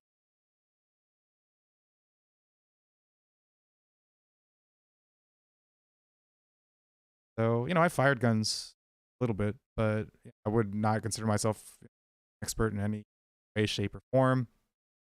Couldn't take apart a gun on my own without doing a bit of research on it out. But single action gun revolvers are pretty GD simple in terms of safety features. Oh yeah. Right away, when somebody with limited knowledge as I do, how guns work, like Baldwin, I didn't fire it, just pulling the trigger back and went off. I'm like, well, your finger was on the trigger then. It had the trigger pulled back. That's how the hammer acted. Then your finger was pulling back. Yeah, he would have had to have been because of the way that those guns function. I mean, you just can't get them to fire otherwise. And I totally believe him accidentally gripping onto the gun, including with his index finger, that would hold back the trigger, while he's using that as leverage so that he could use his thumb to cock the hammer back. I could see easily how he would instinctively pull back on his index and have that trigger down while he's performing that Yeah, I could that's totally perfectly see that believable. be an accident that happens, but again, it doesn't change that it happened because he was negligent. So, oops, Yeah, you know. that's on him. This is you, buddy, and you need to take some responsibility, not pretend like, oh, I'm not touching the trigger at all. I'm just a new boy. Yeah, we have the they have the FBI coming out and telling us something that this dude with his friend's cult in the living room decided to demonstrate in 7 minutes. Yeah, something we already knew for sure, but we needed the FBI to tell us because they're experts. And so that's the news and that we had going on. I feel like there was more to gather, but yeah, I just quickly gathered up some things. But I did want us to check out this chick. I mentioned her 2 weeks ago when we were watching Vosh's interaction, date or whatever, with Dr. Deborah So, and that he had recently been involved with a little bit of YouTube drama with this lady. And her video, he was responding to this video, the desecration of femininity, and basically calling her a bunch of names, being just a general shitbag that he is. And Yeah, so, I would have been a lot less civil with him than she was. she's like a cat toying with a mouse in her response video. It's just it's a thing of beauty. It's entertaining. But this is the video that set him off, that wrestled his jimmies, and that he thought was just her, basically his summation of her as a person is that she's some sort of like right-wing pick-me girl that just wants to endear herself to the misogynist right-wing men and be their barefoot and pregnant submissive little woman. That's how she views that women's role in society. Basically, a summation of this video and her attitude or her temperament or whatever he judged of her as a person based off of this video. And it's not even the whole video. It's like he looks at maybe the first 10 minutes or so. So yeah, we'll check it out for ourselves and see what got him so riled up. You know who I always admired? Galadriel, the beautiful elf queen who wielded astonishing power and influence, proving that feminine women can not only be strong, but that their strength actually comes from their femininity, that they are powerful because of, and not in spite of, how feminine they are. A character who represented, one could argue, the higher ideals of femininity, something special and precious and, dare I say, sacred. A character who didn't need to be able to beat people up in order to be valuable, have an impact on the world, be a force for good, be strong. Why can't a woman be more like a man? And this is a thing that's been popping up. Oh, well, we want to make strong women, and what do strong women do? Well, they beat up the boys, right? Who flips around and they take down dudes who are 250 pounds because that's what Jason Bourne does, and that's what Ethan Hunt's from Mission Impossible does. And all these dudes, they're powerful and strong and admired for this stuff. So we have to have women. We have to make them Ghostbusters, all this shit. And it sort of takes away from the fact that women are wonderful in their own right, in their own ways. And, that's one thing I appreciate about our little bubble of Tumblr, right? Is that we have a lot of women in that circle, and they're fantastic examples of powerful femininity. And that they don't take shit from dudes, and they don't let themselves be put down or marginalized, but they carry that strength through their femininity, and they wear it proudly. I think that's a great thing. That model of how women, or not, right? I mean, if you want to be a fucking masculine ass dude or chick, and wear dudes' clothes or whatever, fine. But don't act like the feminine version is weak or is somehow lesser than because they are not strong. Like Yeah, because I mean, ultimately it's a little ironic if the only way a woman can be perceived as being strong uh is if she is, Masculine. strong in terms of like a man. Yeah.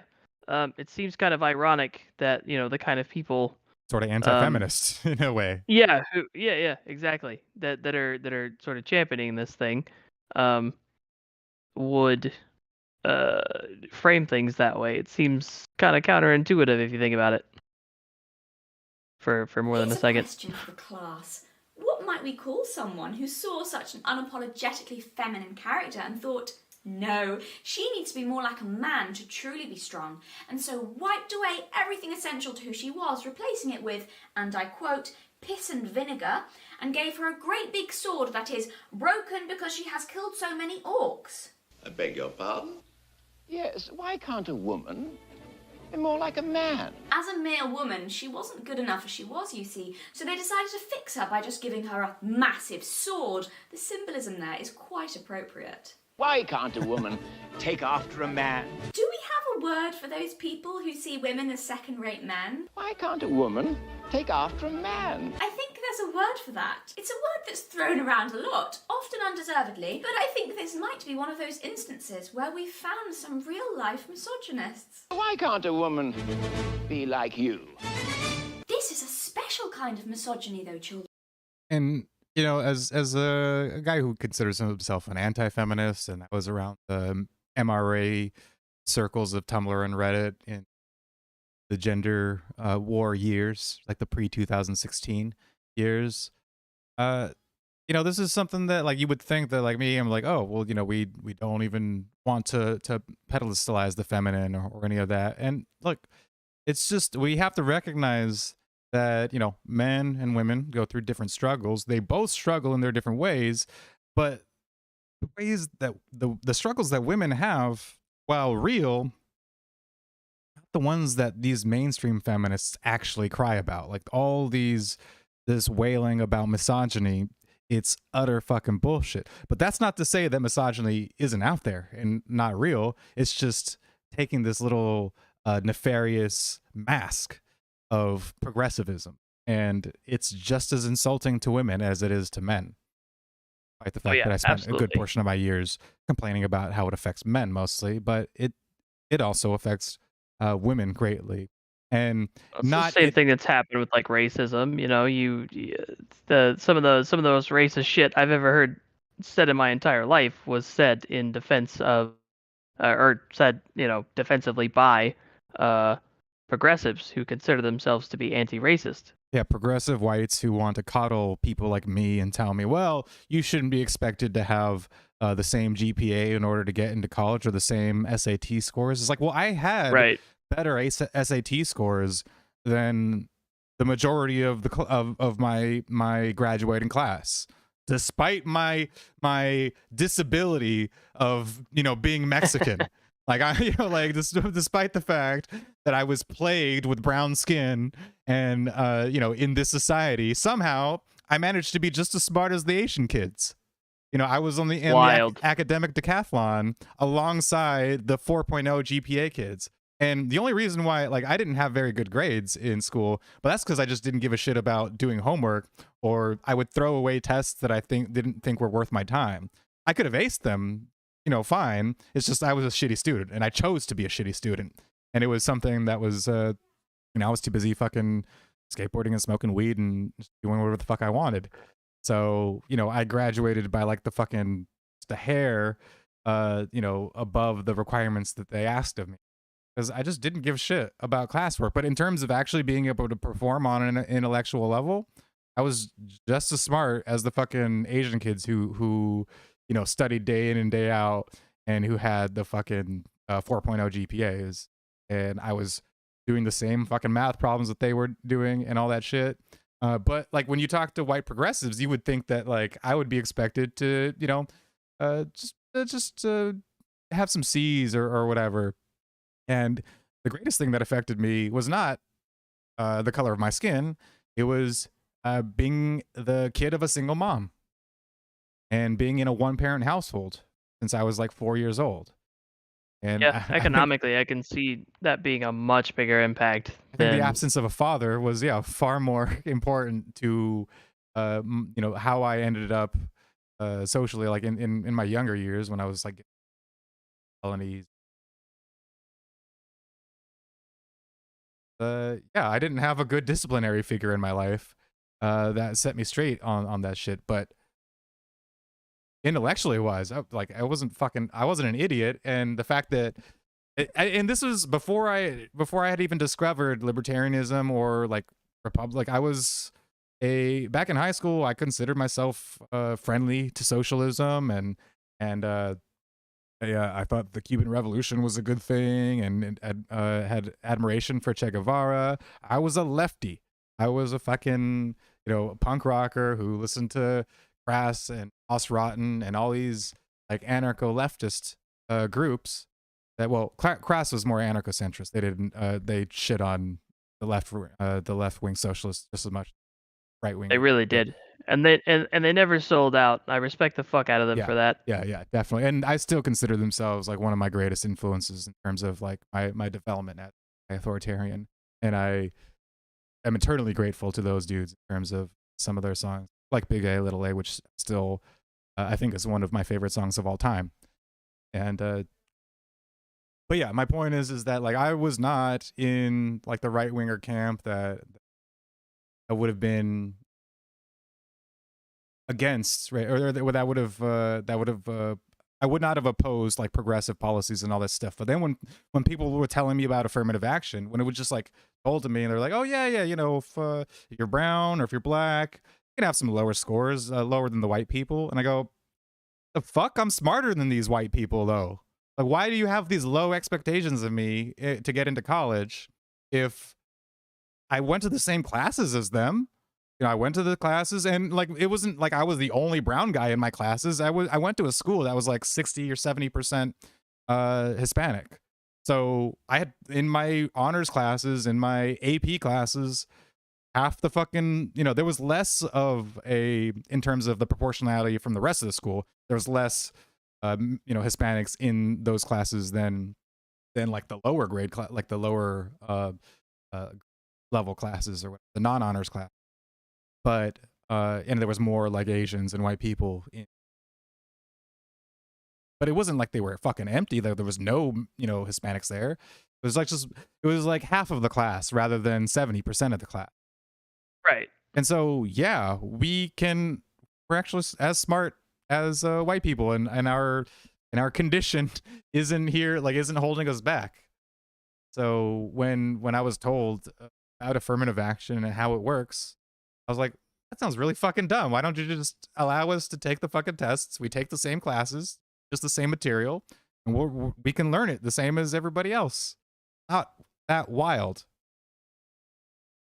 It's a radical concept in some places. And yeah, and so, you know, this idea that like, yeah, women can be strong in a feminine way, and they don't need to be strong in a masculine way. It's not that wild. I don't understand what the big disconnect is.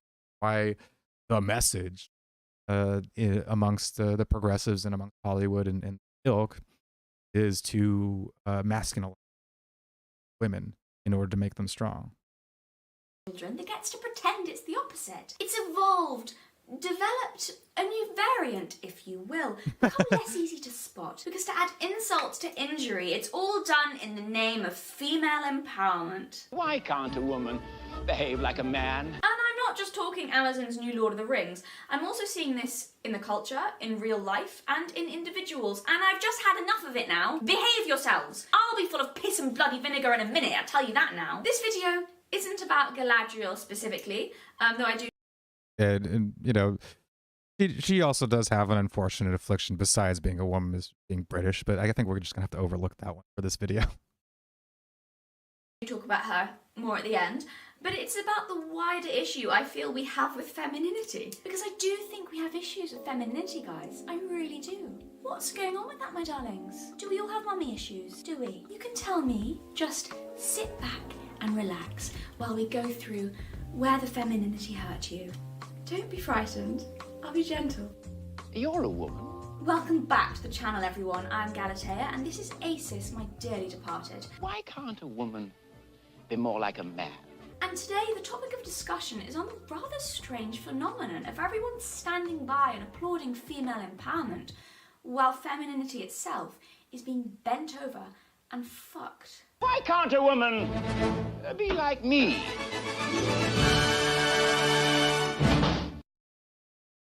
Desecration is the act of depriving something of its sacred character, or the disrespectful, contemptuous, or destructive treatment of that which is held to be sacred.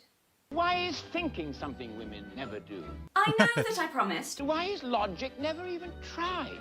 My next video would be on Mulan. Straightening up their hair is all they ever do. Me and my promises. Why don't they straighten up the mess that's inside? Thank you, Rob, for calling me out on that, as I made that promise, by saying, and I quote, "It's always hilarious to watch Galatea explain that she has videos planned and that they will be released by a certain date in some kind of order.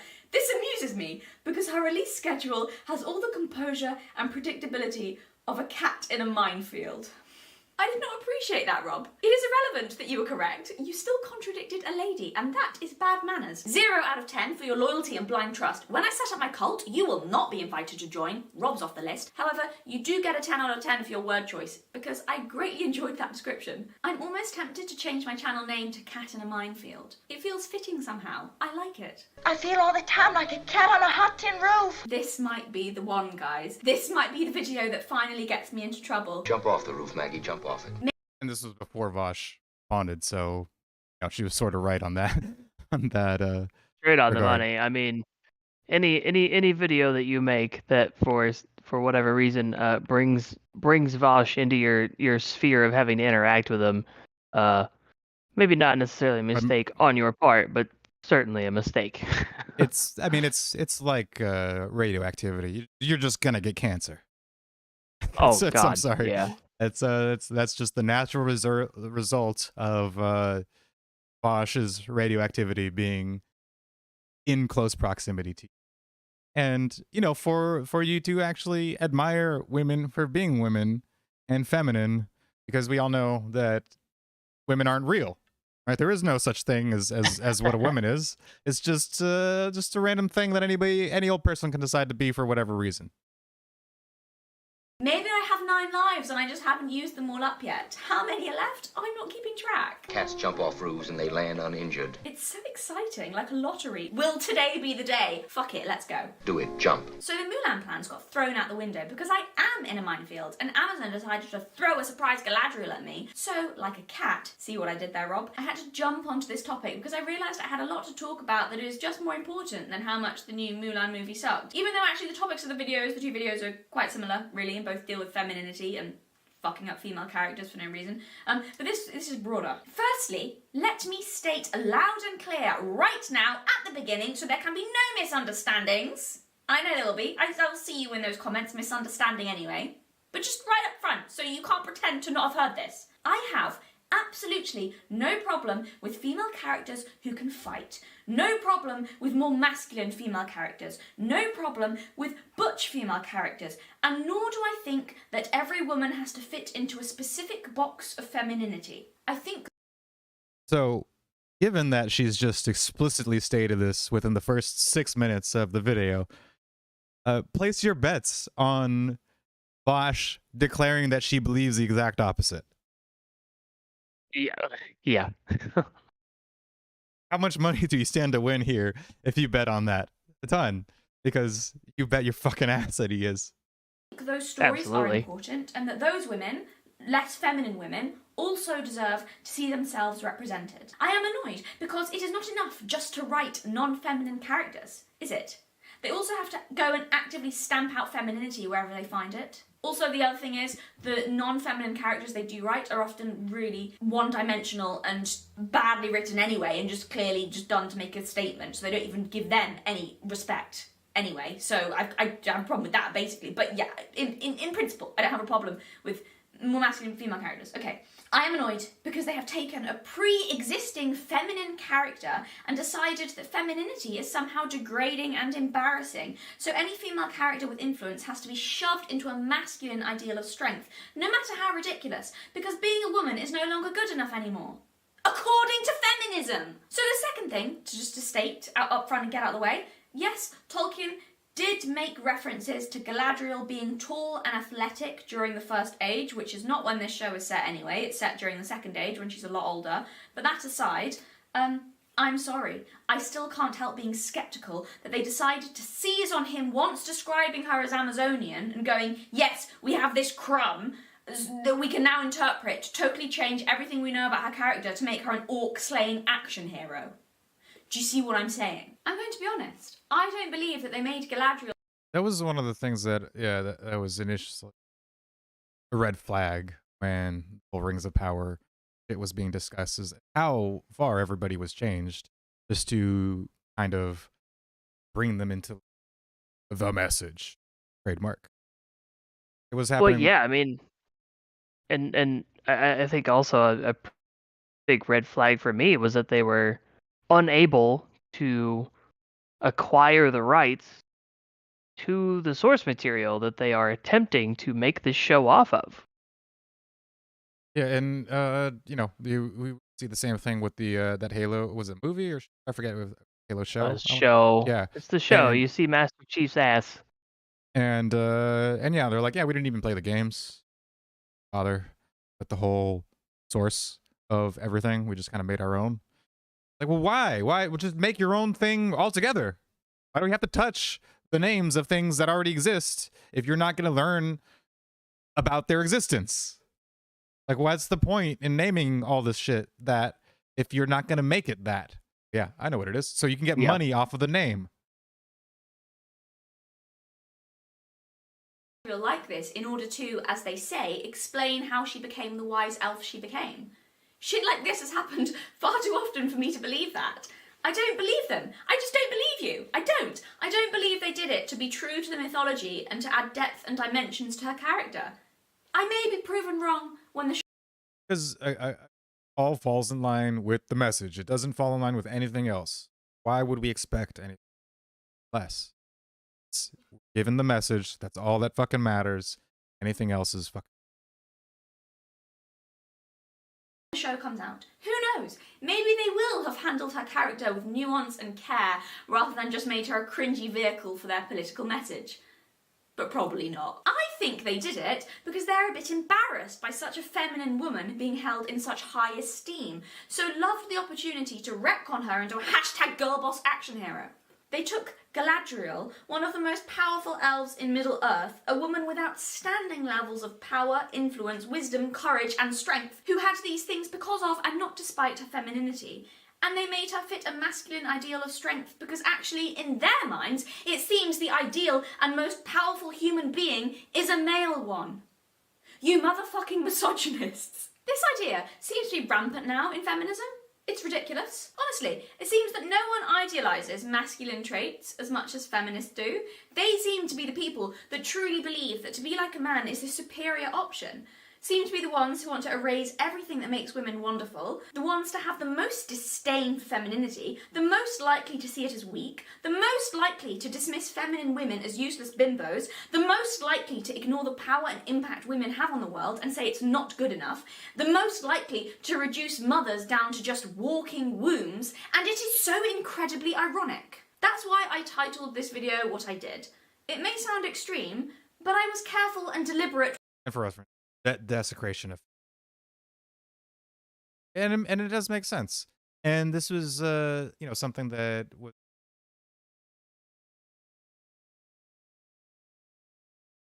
people pointing out. It's like, look, men and women are different. We go through different issues. We go through different experiences, and that's okay. That's fine. We can expect these. There's going to be differences in women's outcomes, like let's say in the workforce, right? More of them are going to be stay. This is not enslavement. This is not exploitation. This is how, like, this is something that women choose, right? And this is something that Jordan Peterson was pointing out when you do the most to give women the ultimate choice over their lives, like in the Scandinavian countries where they're trying to make everything gender neutral, gender equal, right? And what happens is that women self-segregate themselves into the female dominated fields more so than they do otherwise.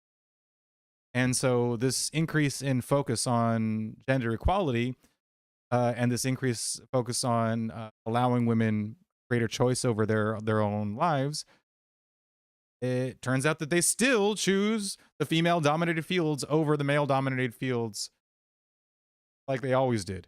And that this is not, there might be a reason for it. because they like them, because they prefer things with human interaction, right? They maybe prefer not to be on an oil rig for 8 months at a time. And like this is just something that men and women self-segregate themselves into these areas, and it's not a bad thing for there to be 98% male bricklayers. Just how it is. There's what is it like to force women to become bricklayers? No, because that seems like it would be really fucked up for women. Yeah, with my word little choice, bit. and I meant what I said. Desecrate. To take something sacred and powerful and spit on it because you're too stupid or too angry to see its value. Can we talk now, please? Can we talk about this disdain towards femininity? And please can we discuss it honestly? I know I've mentioned it before, but I've tended to stray away from getting too spicy on the topic for fear of pushing people's buttons. But now I think it may be time to talk about male feminists. So it's a mystery why Vosh might have been triggered by this video. Are you a man of good character where women are concerned? Have you ever met a man of good character where women are concerned? Talk about being in a minefield, Rob. I've really gone and done it now. Okay, firstly, I would like to make... this is full of disclaimers at the minute, isn't it? I would like to make, though, the huge disclaimer that I have met many lovely men who would say that they are feminists, so this is by no means a blanket rule. It's really not. Don't be upset, male feminists. Or maybe you should be, I don't know, maybe I am talking about you. But probably not. You're probably lovely. However, I have also noticed, and noticed it enough to be a trend, that often the men who shout the loudest about being feminists don't really like women. Genuinely. I mean, it practically became a meme a few years ago, that, like how often it happened, that it seemed every publicly vocal male feminist was at some point revealed to have some rapey skeletons in his closet. Methinks the gentleman doth protest too. You remember all those reset the clock memes and jokes that would come around? How many times was that clock reset? Fucking tons. And does Vosh in his response have a lot of respectful things to say, or a lot of misogynist things? Who knows? Too much. In my own experience, and I'm sorry, I'm getting anecdotal here, guys. What can I say? I'm a woman. Everything is based on how I feel about the world. I don't know how to read data. I actually can't read at all. It's amazing I've gotten so far as a book-related channel. People are going to take that seriously. Okay, I'm actually not great with data, but I'm not blaming that on the fact I'm female. I think that's just me. No one in my family is good at science things. Except my brother. I'm really not helping the stereotypes here, am I, guys? In my own experience, I have, on many occasions, met or been acquainted with some very passionate male feminists, and it's remarkable how many of them seem to have a genuine anger for femininity. It's almost bitchy. Some of you girls out there, I know some of you girls out there will know exactly what I'm talking about. You know exactly the kind of guy I'm talking about, okay? Like, a really spiteful dislike of feminine women. It's very odd. And I know I'm not the only woman to feel this. I've spoken to others who've noticed this. Girls, you know what I'm talking about. They feel condescended to and judged by these guys. And also, interestingly, unsafe around them. Some of them. Like he could snap. I felt that. And... Maybe it's not all men who are angry at women. Guys, maybe it's just you. I also have some friends who have dated very outspoken male feminists, and the stories. Not so great at the respecting of the women as they claim to be. Not all. Hashtag. And again, another like throwback to 2006, when anti-feminists and MRAs were like, "Listen, we're not an issue that we have with women. It's an issue we have with the humanization of men and labeling of patriarchy. We as a class exploit women, right?" And you'd get these male feminists talking about how misogynist the average man is, or how much how disdain we have for women. It's like, I don't even like the most like just like right winger bro-ish type of dudes, like they have incredible respect for women and respect and they pedestalize women just as much as anybody else does. What do you think it means to like think that you need to court a woman and buy her things and to pay for the dates and to eventually buy her an engagement ring and all this? This is their way of showing that they're worth the investment to the woman, right? You don't try out for Out of things. respect. You don't try out for things that you think you're entitled to. You don't do this whole like dance to try to gain approval of something that you think that you're entitled to. And so this is like this whole mentality that these Prague feminist men seem to think that all men have, in terms of like their disrespect for women and regard for from women's point of view, when not the fucking case at all. And you could look at even like pre feminism days, where like this idea that the man controlled the finances, or that he was financially responsible.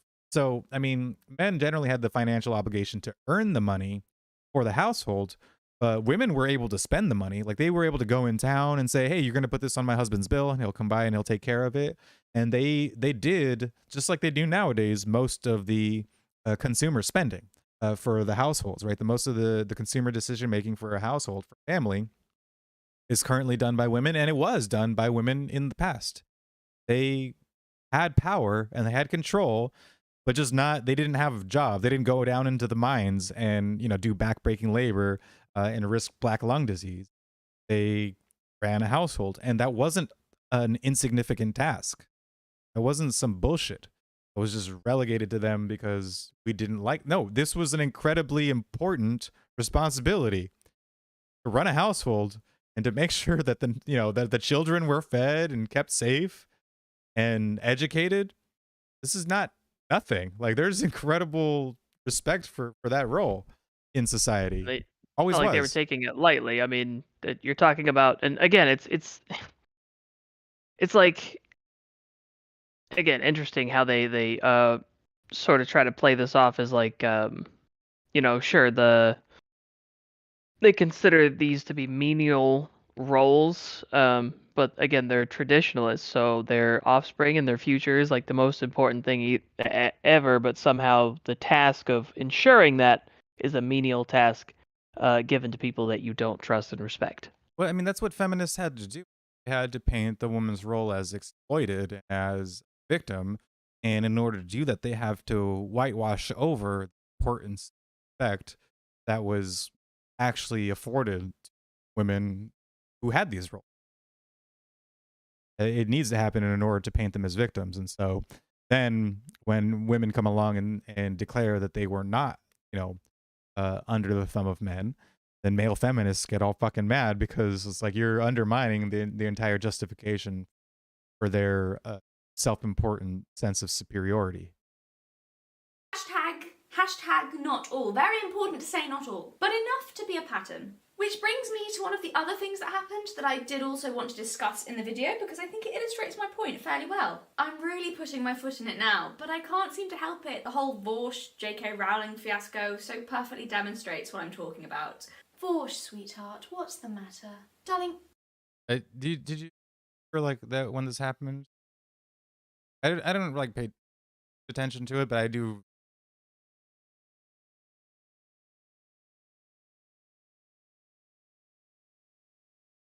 head, and of course, everybody hates her now because she's turf. And he'd respond, "Oh, if I had a,"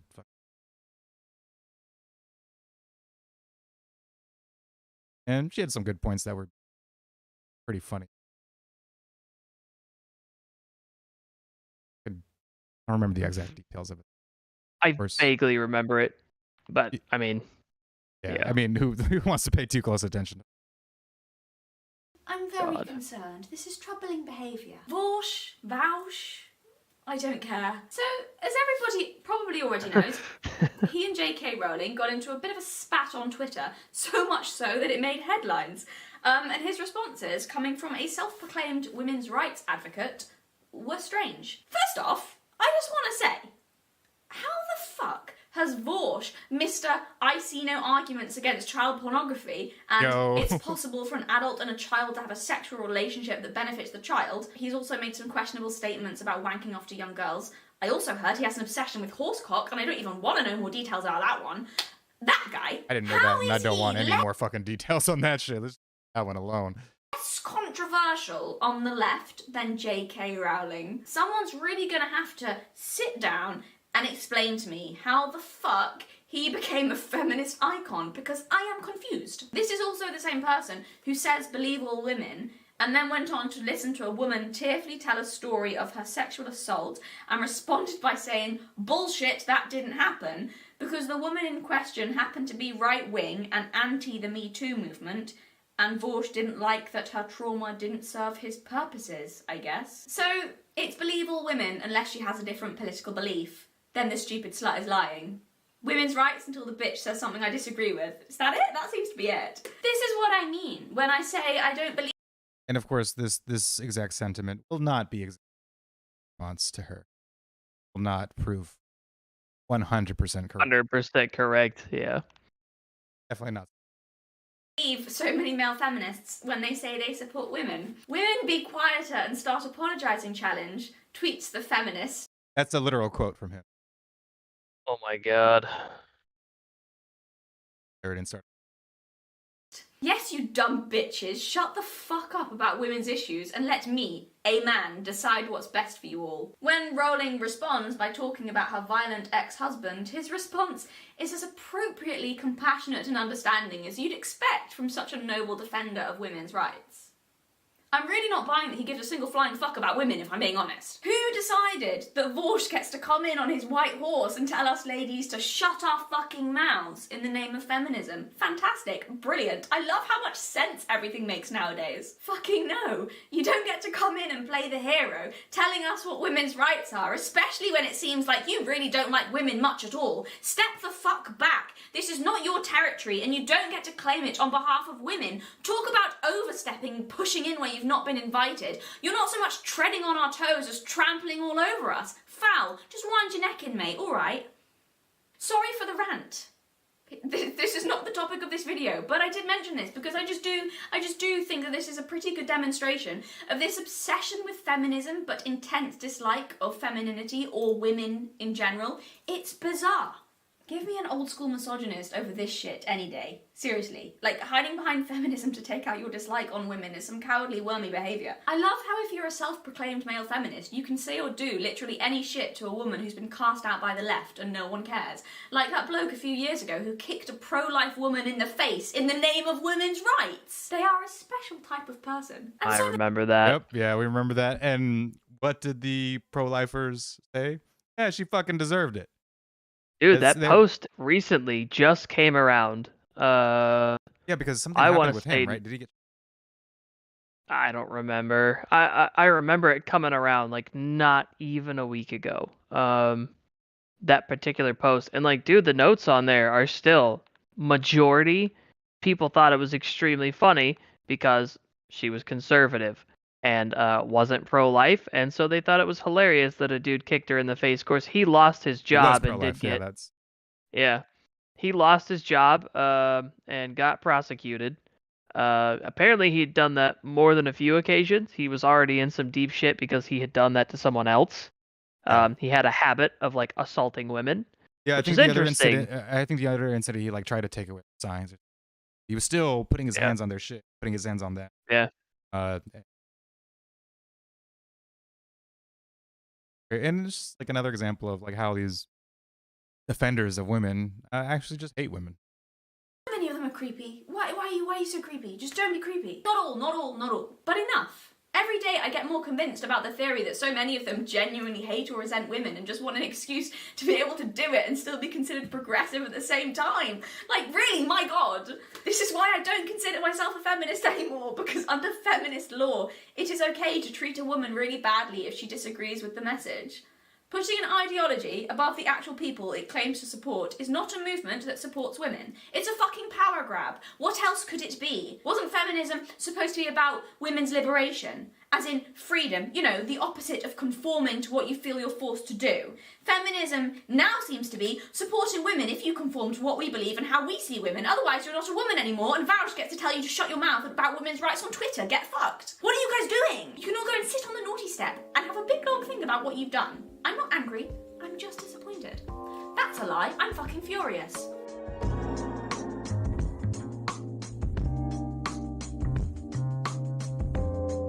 Does it occur to you, Higgins, the girl has some feelings?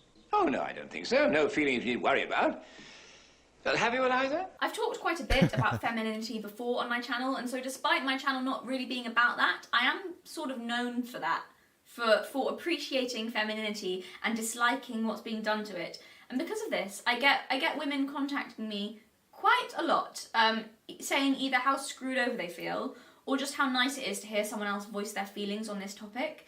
And the amount of women who say they've spent years feeling guilty about the fact they're naturally feminine, like it makes them weak or pathetic or unworthy, it's a lot of them. Mostly these are young women, often students, but the worst thing is when I get messages or comments from teenage girls saying the same thing, and that makes me angry enough to want to cry. Teenage girls get such a hard time from everyone. Everyone's always accusing them of being annoying. Women are irrational, that's all there is to that. Their heads are full of cotton, hay and rags. Which, excuse you, sir. They're nothing but exasperating, irritating, vacillating, calculating, agitating, maddening and infuriating hags. Do you have any idea what's going on with them? Their bodies are changing, and not just changing, but changing in ways that bring them intense physical pain. Hormones are flying all over the place. They're wondering if they're too fat or too skinny, or if they can ever be beautiful. They're likely hating their bodies. Suddenly grown men are looking at them, but they still feel like children, so they don't know what to do, which is horrifying. And everything is painful and terrifying and stressful. Of course they're annoying. Give them a break. What do you expect? Recently, It's the same as like the boys will be boys, right? It's like, you listen, like teenage dudes are gonna, you know, do some stupid shit, jump off of, you know, buildings and onto trampolines and into pools, and you know, do parkour. Or what was that one video where like he was like on one of those hoverboards, but he was like laying down and spinning in a circle, and all his friends were like jumping over his legs like it was like skipping rope, you know, type of deal. And it's like, yeah, that's what a bunch of fucking dudes do, you know, just dumb. And if it looks like it's fun, we'll go for it. And, you know, teenage girls are going to be emotional and kind of annoying and confused. And hey, that's the girls will be girls. I don't really see like a huge issue with it. I think that teenagers in general, it's a very new, confusing, and just weird time in your life, and you're allowed to be dumb and make mistakes. Perfectly fine. And to bombard them with this whole pressure of having to conform to a specific role like this, it's not going away. You know, it's not like this is like feminism is sort of like revitalized. It's like, oh, now you don't have to be feminine, but then they go around and demonize it. If it's like, not only do you not have to be it, but you're being exploited if you are that way. You're, you know, being, you're unknowingly or unwittingly participating in your own oppression, right? But if you, you know, look at boys and you, well, you know, I want to get a cute boy and have a family and shit. Yeah, I would imagine it's a terrible time to be a teenage girl. I don't think I'd wish that. I started to feel very protective over teenage girls. I didn't really feel this way when I started my channel, and I think that was because at that point I was barely past being a teenage girl myself. But now it's different. I don't feel like one of their peers anymore, and I just look at the mess they're having to deal with and think, oh my god, I want to give you all a hug. I think this might also be because my littlest sister just turned 17, and I've always been very protective of her, and now I'm just seeing all teenage girls as little girls, because in my head my sister is still an adorable 5-year-old and probably always will be. I feel like a lot of the people pushing this stuff just have no idea of how it's screwing with young girls, probably because they don't spend a lot of time with young girls. And if you're Vorsh, you probably shouldn't be allowed to. But I do spend time with them, and let me tell you guys, the kids are not okay. Off the top of my head, I can think of several self-hating teenage girls I know, though I would argue, from the evidence I can see, stems directly from them hating or being uncomfortable with their femininity, and it's leading to a lot of self-destructive behaviours. Really bad shit. And that's a normal thing, I think, to some extent. So many teenage girls have such hang-ups about femininity because you do realise suddenly that it makes you vulnerable in a way you weren't before. And maybe men are looking at you now and you hate it and want it to stop, and I get that, definitely been there, it's frightening. So I think a certain degree of feeling really uncomfortable with femininity as a young girl is normal. But then the problem is young girls don't have any sort of guidance, so they don't necessarily know that it is normal and just end up feeling powerless or screwed up. For me, being a teenage girl felt like being adrift out at sea with no anchor, wanting to be feminine because I knew that's how I was, but also being terrified of what that meant. And I've talked before about how shy I was as a teenager, like really fucking shy. And I really do think a lot of it, not all, but a lot, stemmed from how I felt about my femininity. It felt safe to be invisible. Up until, honestly, probably my last year of university, so only really a couple of years ago, my favourite thing to wear were my dad's old shirts, because then I could hide. Well, that and fancy dress. I've always loved dressing up. Costumes are the best. But on the daily, not that I never wore nice things, I did, and I sort of enjoyed it and wanted to be attractive, but I also never felt comfortable because I was not entirely comfortable with the fact I was female. I did not like it. It felt scary. More than scary, actually. It's a feeling I can't describe, almost a slightly sickening feeling of disgust. I wanted to crawl out of my own skin and be free of it. Because there must be something fundamentally wrong with me. That's how it felt.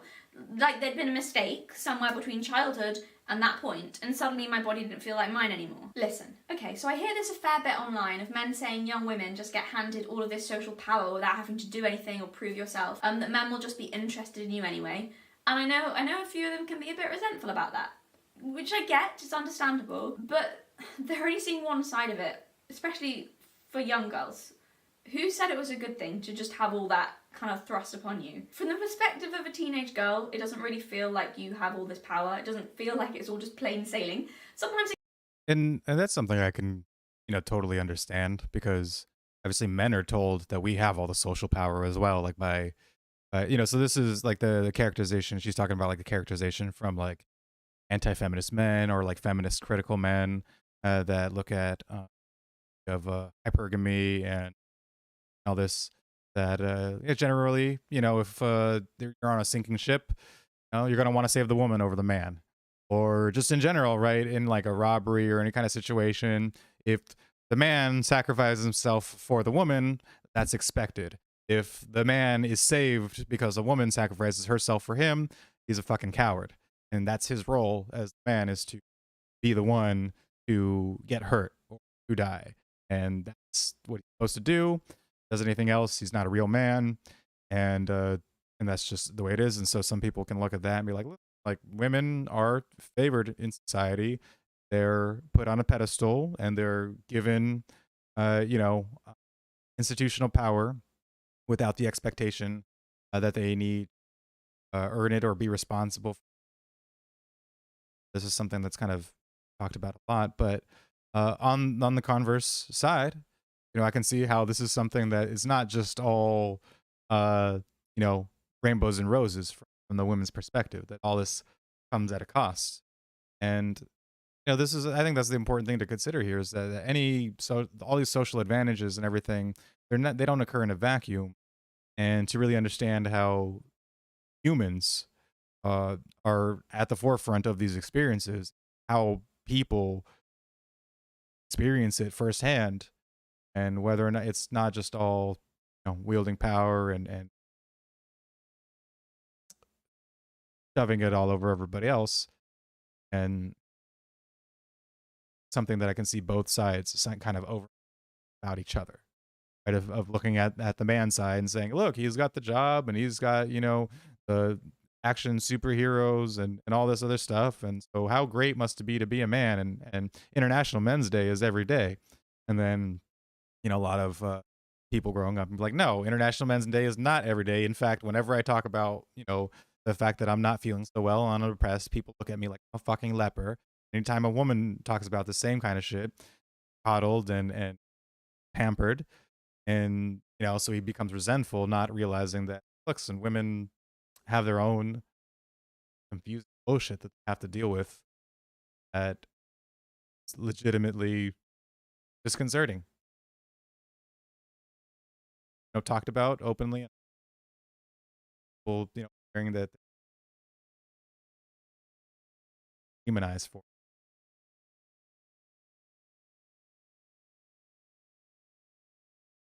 It can, sure, of course, but a lot of the time it's just confusing. It's like if out of nowhere you were suddenly handed a really sharp and dangerous sword you didn't ask for, can't get rid of, and don't know how to use. Is that power? It can be, but just as easily you could end up hurting yourself or others because you've got no idea what to do with it, and it might take you a long time to figure out how to wield it properly, and maybe it could make you a target as much as it could make you powerful.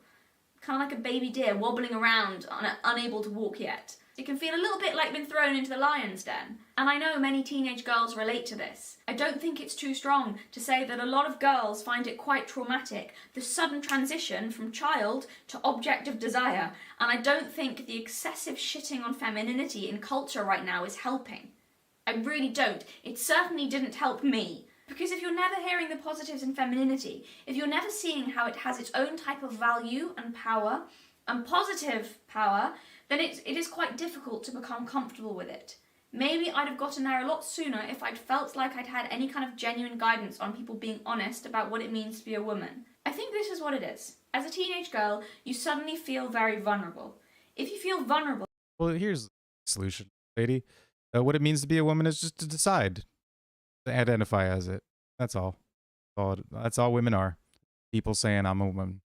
What you want then is to feel powerful so you can protect yourself. And if you're never hearing how there is strength in femininity, if the only representations of strength you see are masculine ideals, then either you might develop a victimhood mentality and always feel like prey. I had a little of that for a while. It's not healthy to be in that place. Really not good. Or you might even use the shield of victimhood as a way to protect yourself. I've seen that happen. Or maybe you're going to push femininity away so that you can become powerful, to make yourself safe, to protect yourself from how vulnerable you are. And if you can't achieve those masculine ideals of strength because it does not come naturally to you, then you'll feel even more afraid and powerless and unsafe and probably hate yourself for being weak and actually end up totally disempowered, and all in the name of feminism. I think that might be the situation happening there. Because how many girls are genuinely going to find a warrior chick inspiring and empowering? Let's be sensible about this, guys. Come on. Some will. Of course some will. And they deserve their heroes too.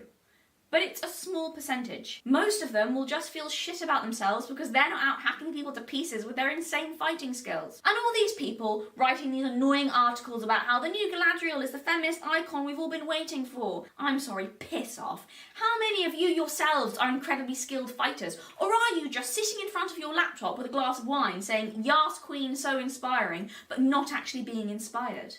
I think it's the latter. It's such surface level, easy fucking praise, man. With no depth of thought or an original idea among them. God's sake, it's honestly so patronising. I'm insulted by corporations putting out images of women striking badass poses with explosions happening behind them and waiting for us to all go crazy over them like, oh my god, yas, feminism, #queen. I'm sorry, ladies. When as women did we collectively become 8-year-old boys, easily distracted by a sword and some cool explosions and expected to overlook everything else? When did that happen? Please tell me we're not that easy to con with such shitty, thoughtless marketing tricks. Tell me it's not so easy for us. Yeah, and that's the crux of it, is that it's insulting to women. Just like the affirmative action is insulting to minorities, right? It's just treating us like fucking babies. And turns out women don't like it, just like I didn't when I was. I thought that I was just as good as white people, or just as good as any fucking race of people, because I could be whatever the fuck I wanted. And then people tell me, well, it's like, you can, but also we're gonna make it a lot easier for you because we don't expect you to do as well. And it's insulting, and I can see how it can be insulting to women too.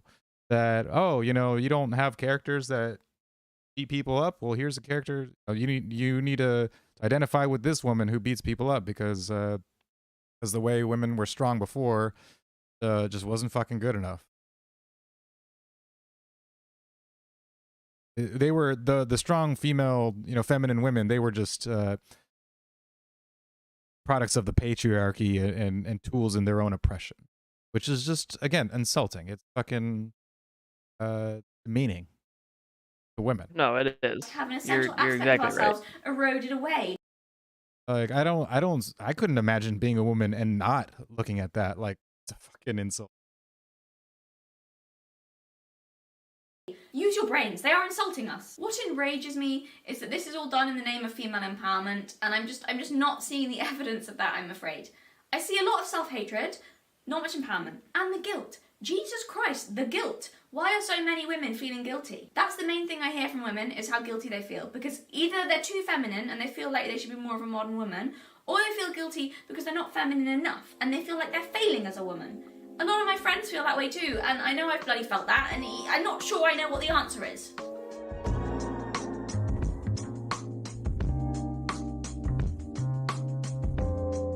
Let a woman in your life, and your serenity is through. Here's the problem I think we have. She'll redecorate your home from the cellar to the dome, then go on to the I want to know what movie this is. It seems hilarious. enthralling fun of overhauling you. I think a lot of people don't actually know what femininity is because we actually don't talk about it. I think partly we're not really allowed to talk about it. That's the other thing. But we don't really discuss it much. We talk about masculinity all the time. We do. Everyone's always talking about masculinity, whether because they hate it and they think it's toxic, or because they love it and they think it's healthy. And I'm not saying that masculinity shouldn't be talked about. It's good that it's talked about, or that it doesn't get shit on a lot, because it does. But people do talk about it. And we all seem to have a pretty good idea of what people mean when they talk about masculinity, whether you love it or you hate it. Strong, decisive, protective, generous, aggressive, I don't know, whatever words you want to give it. People kind of know. Femininity just seems to be kind of dismissed and disregarded, sneered at, forgotten about, and deemed unimportant. Not even worth a conversation. I don't know, I feel like most people, if you ask them what femininity is, would be like, oh, soft or something. Gentle. Which, yeah, kind of true, but I don't know. Or like nails, hair. I just feel like that'd probably be the answers you get. It's incredibly ironic that we have this feminist movement which is supposed to be all about women and literally all they do is sit around and bitch about men. Could you be any more of a stereotype? I mean, really, girls, sort it out. Are there loads of people talking about femininity? Have I just missed this? Because the only people I've ever really come across talking about it are extremely conservative Christian types. Girl defined. Which is fine, and to each their own, but, you know, if that works for you, go for it, have my blessing. But those aren't the kind of conversations that work for me, and nor do I find there to be much truth in it beyond a shallow discussion of how to be ladylike. Right off the bat, I fail at that with my bad language and choice of skirt. So no more femininity for me. I think the, can we call it, the right-wing answer to the question of femininity also seems to be either a little narrow or shallow. It's too sanitised almost. Disconnected, actually, from the self. I don't know if that makes sense. Suppressed? Is that the word I'm looking for? That might be the word I'm looking for. I'm a feminist after all. I mean it though. It sometimes comes across as a little too controlled or restricted or emphasising the shallower aspects of femininity. And actually, to be honest, mostly they just talk about masculinity too, which I get because masculinity is really trampled on. But my point still stands. That's a generalisation, I am sorry, and I am sure there are people who are going into more depth than that, but I haven't really seen it. I do mainly just see the giving women the vote was a mistake types. And if the only people talking about femininity are people who, just in all seriousness, are not... Well, I mean, giving it to them probably was. Because men were not given. Well, plus it's like 9 times out of 10, you get one person that's serious, everybody else is just fucking joking, and it's funny. Like, you can laugh and move on. Yeah, I mean, look, and there's definitely those out there who are like, generally, women shouldn't be allowed to vote, and it was a fucking mistake.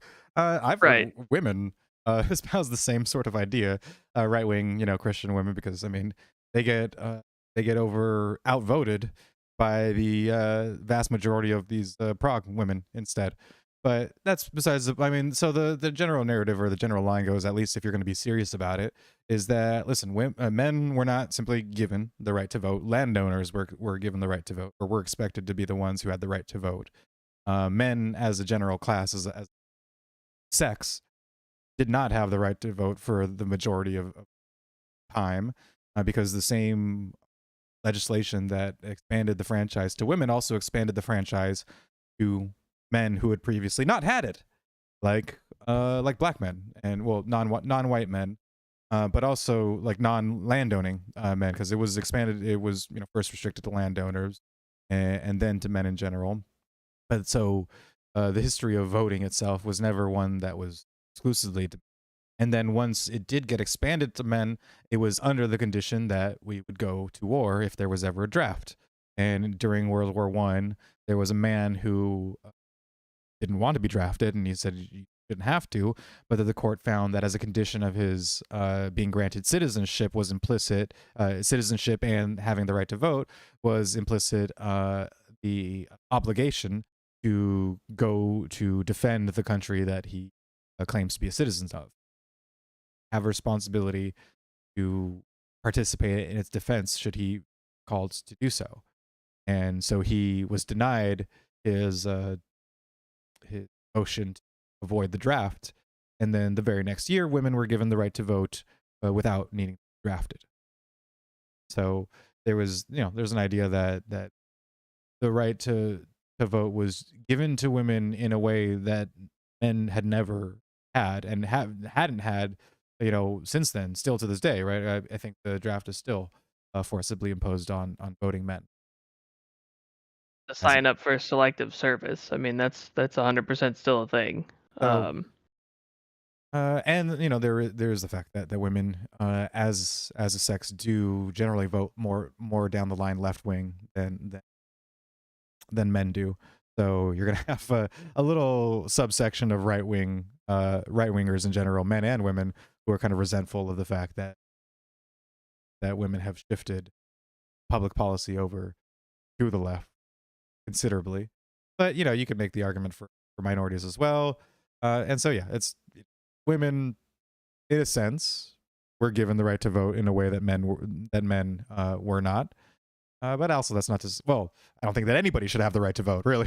I was about to say, that's not to say that women, you know, that voting should be taken away from women. I'm like, what the fuck am I saying? Yes, voting should be taken away from women and men, because, you know, fuck that shit. That should not be how we're deciding how society is run.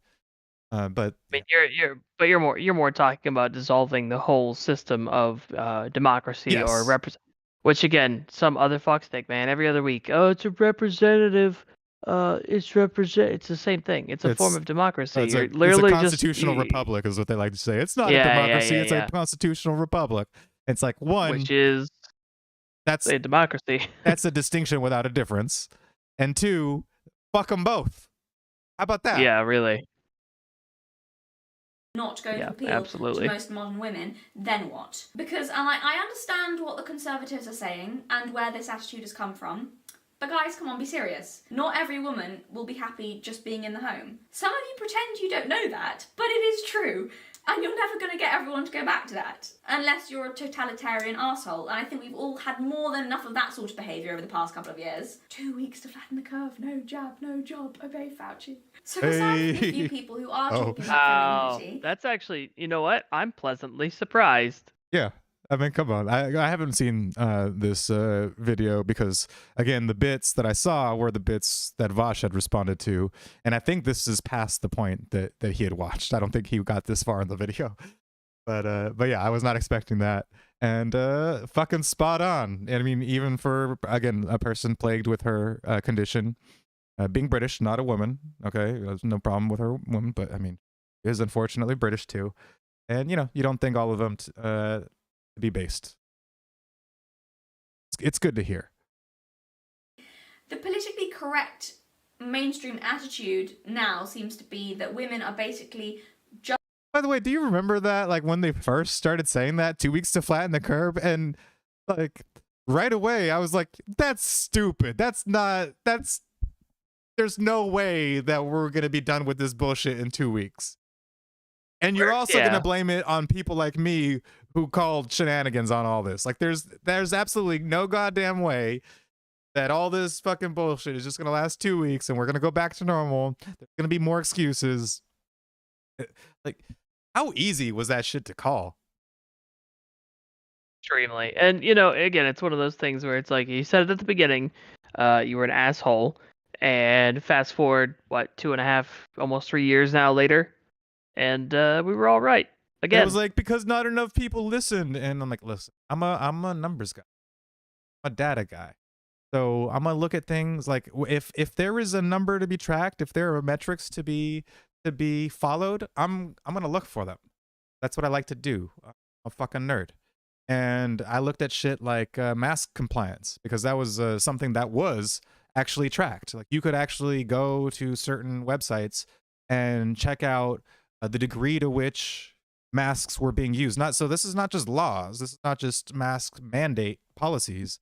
This is how much people actually use masks. And you could compare different regions and look at where masks were being used a lot and where they're not. And you could follow it over time. And do you find that places with high mask compliance have lower infection rates or rates of spread or rates of hospitalization or death or any of that shit? Fuck no. Fuck no. Absolutely not. That shit didn't. But for me to actually tell people this, to call it out and say, listen, TV can tell you the masks work all it wants. The data of the places that have masks and versus the ones who don't, that tells a different fucking story. And this we had 2 years worth of fucking numbers to go through all this shit. Like, oh, not only that, you look at the mask laws over time, places that, you know, Florida was expected to be this fucking petri dish of COVID, of just, you know, dead people, like especially with the elderly population. We expected them all just to fucking drop off the face of the earth in 2 weeks, and nothing fucking happened. And, you know, Texas was the same fucking way. And what was the European country? Sweden was the one, the least restricted one. I think it was Sweden that decided to relax up their policies and shit, and they were fucking fine. You could literally point to this stuff happening in real life. I was there plain as fucking day, and people just did not want to hear it. I don't know, maybe because I talk too much nerd speak, some shit, but it's like, it was simpler just to go by what the fucking dude with the PhD on CNN had to say. And you don't understand, these people get paid to whip you guys up and do it forever. And sponsored by Pfizer, you know, let me interrupt this commercial break to bring you a message from our sponsor, Pfizer. I wonder what kind of news they're going to give us. Where did that come from? I mean, I'm used to calling shit out and like being the canary in the coal mine that nobody fucking listens to, and just go, that's a chirping canary, and you know, what the fuck is he doing? Like, I'm used to that, like in politics in general, as a longtime anarchist. Obviously, I'm like, anytime a problem happens, I'm like, that's what you get with government. You know, there's democracy for you. You get what you fucking deserve. Does anybody listen? Just like men but smaller. And I'm sorry, I don't think we are. I'm insulted by that assessment. I'm not a man. I'm not a little man.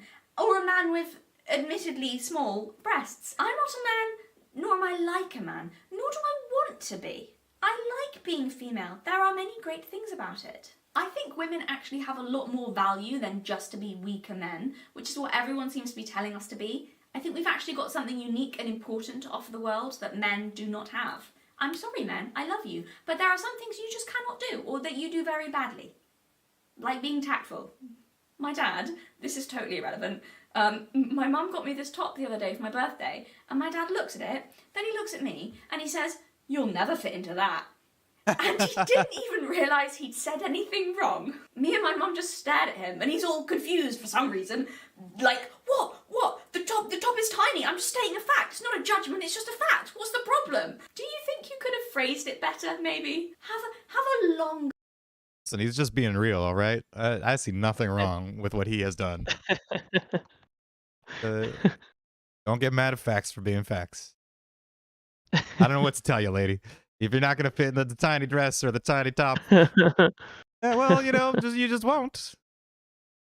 I mean, yeah, we're not a tactful bunch, us men, and sometimes you need a bit of abrasiveness, of lack of tact, and other times I think perfectly tactful people are of use too, right? They're to remind the rest of us the fact that Yeah. not everything needs to be said all the time. Some people find the bluntness refreshing. So, I just kind of go with that. It's the yin and the yang, right? Yin, yeah, right. Yin and yang. If you're gonna, yeah, yin and yang. If you're It's because gonna I got do confused it, you because gotta. I remembered what the fuck movie was it where he said it was yin and yang, and I'm like, no, that's Oh yeah, fucking yeah, not it. What movie was that? yeah. I know what you're talking about, but I cannot for the life of me. Yeah, and I want to say it was Dave Franco who was in the movie who did it, but I don't know. Anyways, yeah. So for a second, I second guessed myself because I was like, yin and yang. No, is it ying? No, ying was the joke. It's not ying. That's the stupid one. Of course not yin and yang. Fuck off. Yeah. Oh, it was he was a lawyer. He was Silicon Valley. That's what it was. Okay. Yeah, because he was a lawyer in Silicon Valley. He was like one of those fucking like fresh out of law school, works for like the tech companies. He's like a tech company lawyer, and he's like, it's like yin and yang or yin and yang. I think he said yin and yang, and the other guy was like, no, I think it's yin. Like what, yin and yang? Nah, I don't think that. It was an incredibly stupid thing. Anyway, so my point is that I was thinking of that scene or like how he was like fuddling them up, and then I just second guessed myself on what yin and yang. I was still doing it. Yeah. So like now I just don't know the real one anymore because that dude just fucking confused everything for me. Yin and yang. This has nothing to do with. Think about what you're going to say next time. He's got 3 daughters. You'd think he'd know this by now. You've got to be patient with men. They're a bit clueless sometimes. I'm sorry, boys, but you are. And I did fit into it, so he was wrong, but I appreciated the astonished disbelief. Anyway, I was speaking of femininity. I feel like we're not allowed to talk about it. I do, or at least in any meaningful way. I've got another, let's call it a more hippie, woo-woo, spiritual definition of femininity, which we'll leave aside. For the purposes of this video, we'll just go for a fairly regular explanation that femininity is the ability to create and nurture life. I don't think we can have an honest conversation about femininity without talking about at least the potential for motherhood. I'm sorry. That's not to say that I think you have to experience motherhood in order to be feminine. I'm truly not saying that. I promise I'm not saying that. I know lots of women, even some older women, who don't have children who are very feminine. So I'm not saying that. But this is why femininity exists in the first place, to be able to grow something and care for it until it becomes beautiful. This expresses itself in a multitude of ways, and not just women can do it, unless of course you're talking about childbirth. But apart from that, I'm not saying femininity is exclusively a female thing, though I do think there's a heavy correlation. This brings me to my next point. I think motherhood has been so degraded nowadays too, which goes hand in hand with this dismissal of femininity. And I see that a lot with women nowadays who don't want to be mothers, and that like the norm for at least the women that I find around me these days is to not want to be mothers, which is a freaking difficult thing for me in looking for a partner because I want kids, and all I run into. Yeah, that does make it difficult. Like, not to I guess not to belittle well, no, not that. It's like I'm just glad that I don't have to date in this environment. Sorry, I know it sucks, and I mean, you lucked out there, bro, and you should feel grateful for having found you a solid partner and one that you could just got a sane head on her shoulders, and yeah, because I live in California, women in general skew left, and women over here hardcore skew left. And it seems to be those are the ones who are most like to. And the other thing is that not only do they not want to be mothers, a lot of them don't like children, which is just so off-putting. Like it is. There's not. I I mean, generally whether it's a woman or a man, like if you don't like children or if you dislike children, it's like when there's like a crying kid in the restaurant. Like I know this one dude who I know kids, and he plays like, oh God, this fucking kid. I'm like, it's a fucking child who is experiencing everything for the first time. Everything is new and unbelievably overwhelming.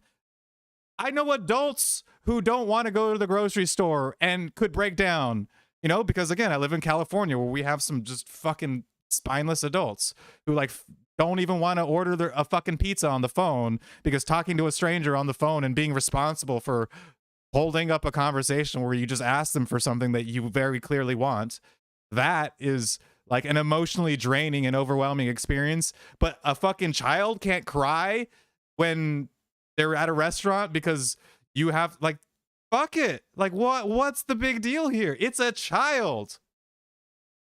Sorry, but like, yeah, dude, you're right. These fucking assholes who don't like. It's a small and vulnerable piece of life. Like it is innocent. Like what the fuck is there to dislike? That it's slightly annoying to you? Fuck off. It's a child. It's not doing it on purpose. It doesn't know what the fuck is going on. Like how it's always been. How could you hate children? Like it's just it's the most pure thing that exists in humanity is a child. I think part of it is people misplace the annoyance, right? I mean, you meet a child who's misbehaving, right? And like most people's natural reaction, because they've dealt with adults their whole life, is they put the onus on the child for not behaving properly. Where, you know, past a certain age, yes, you understand what's expected of you in, you know, whatever social situation, blah blah blah.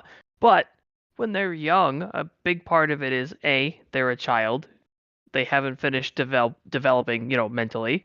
So they might know what they're supposed to do, but they may not necessarily know yet how to you know, control themselves, or even just to express their needs. Like it's hard when you're a kid. I remember. Yeah, I mean, like, okay, you know, you And get the to like rest of it- elementary school age and shit, and then like, okay, there's onus to be placed on like parents and like discipline and all this stuff. Yeah, because the rest of it falls on the parent. Like you haven't taught them how to function. They don't know. They've never done this before. Yeah, but I mean, they'll have this reaction to like babies and toddlers, you know, which It's is like- ridiculous, it's just especially a like- baby. I mean, come on, it's a baby. Yeah, it's like it's literally the most innocent and vulnerable type of life in humanity, right? Or type of human life. It's quite literally blameless. You cannot blame a baby for crying because it's in the world and has no fucking clue what's going on and is discovering everything for the first time. And, you know, again, as like adults, there's plenty of fully grown fucking adults who cannot navigate the world sanely. And so I'm gonna get angry at a baby. Fuck off with that shit. Yeah, and those are adults that are equipped, you know, with this. You know, they should be able to do this kind of stuff, and they can't. It's like, don't shut the fuck up.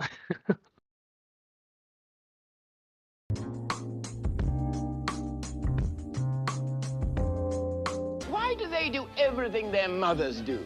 Why don't they grow up, well, like their father instead? So I'm going to read this definition of desecration again before I say this next bit, so you understand why I chose the wording I did.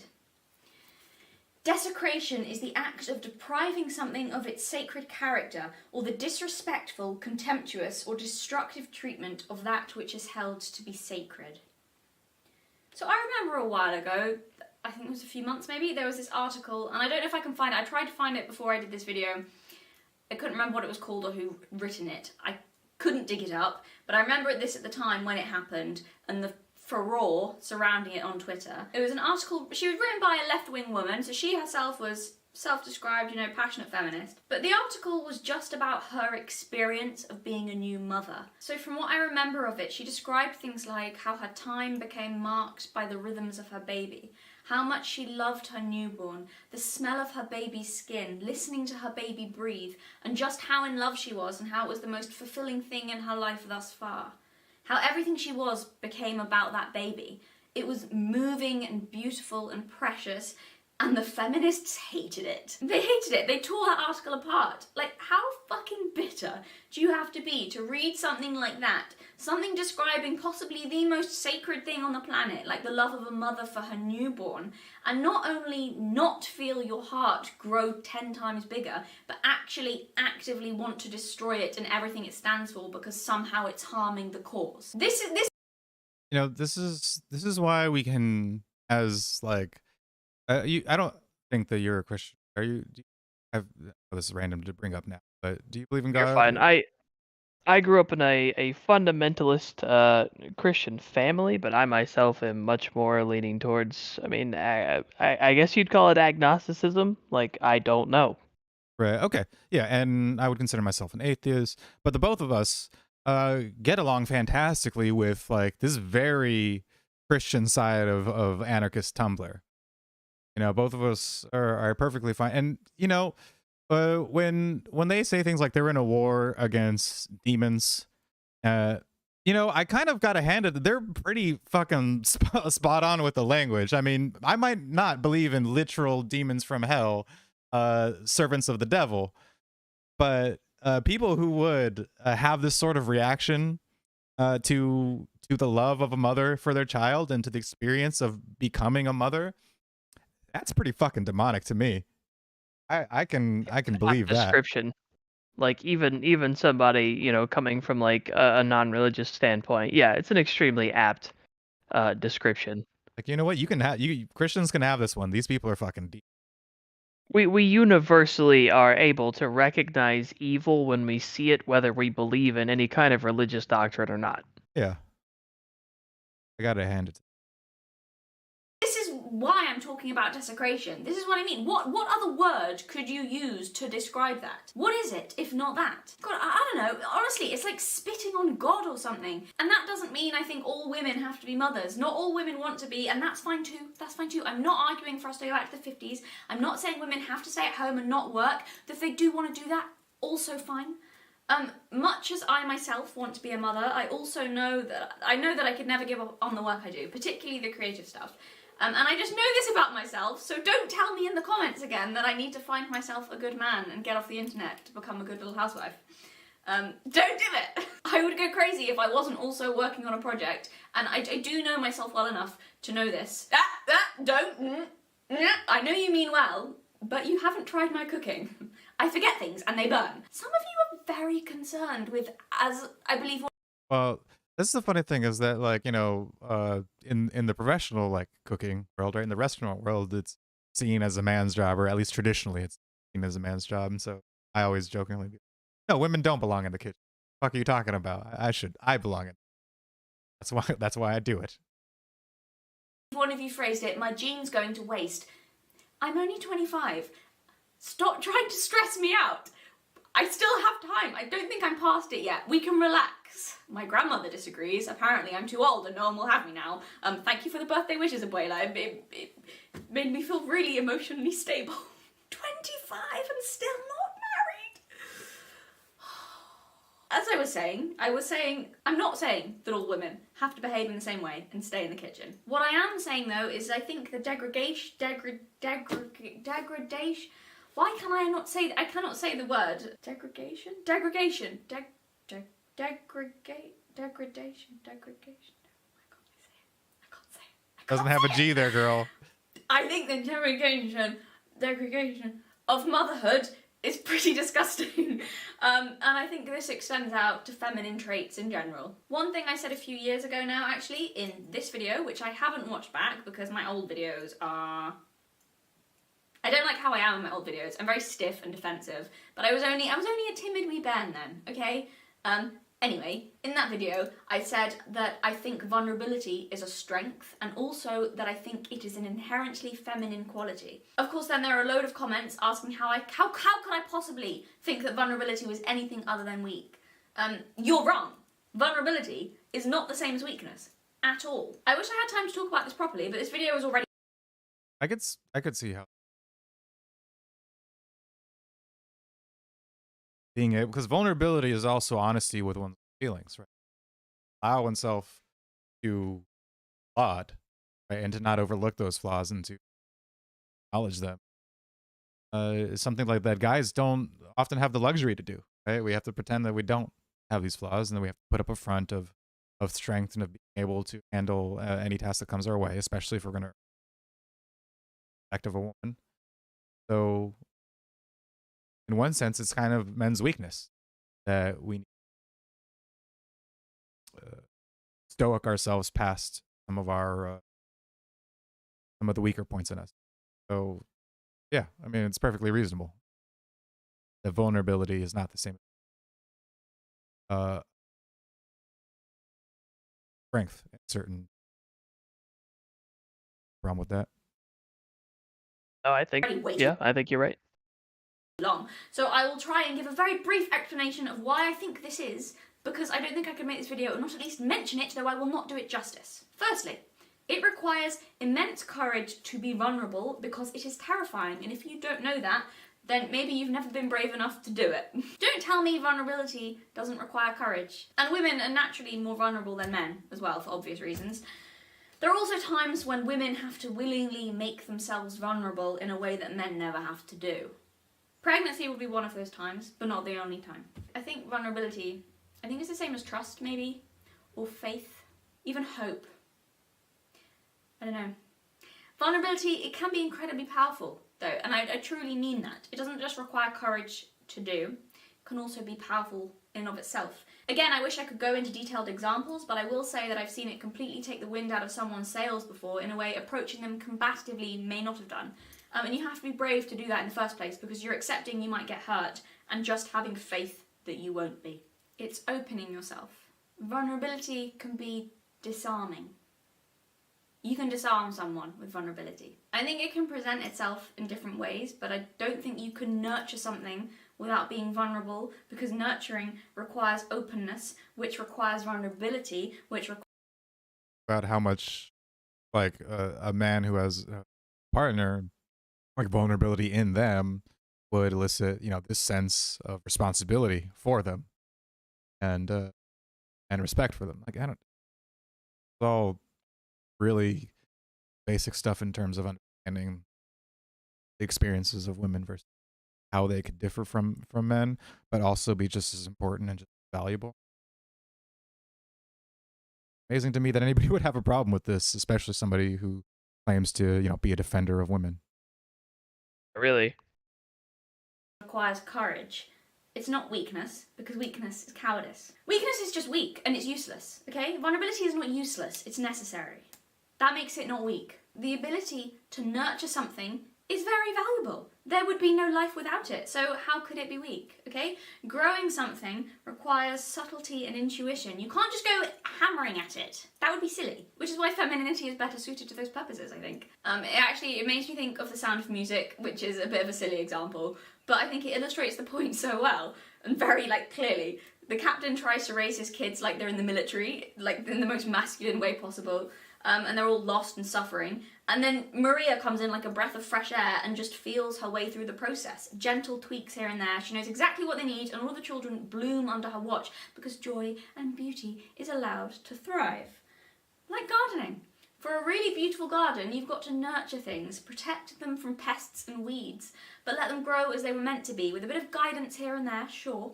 But if you try and rigidly control it, you'll destroy everything beautiful.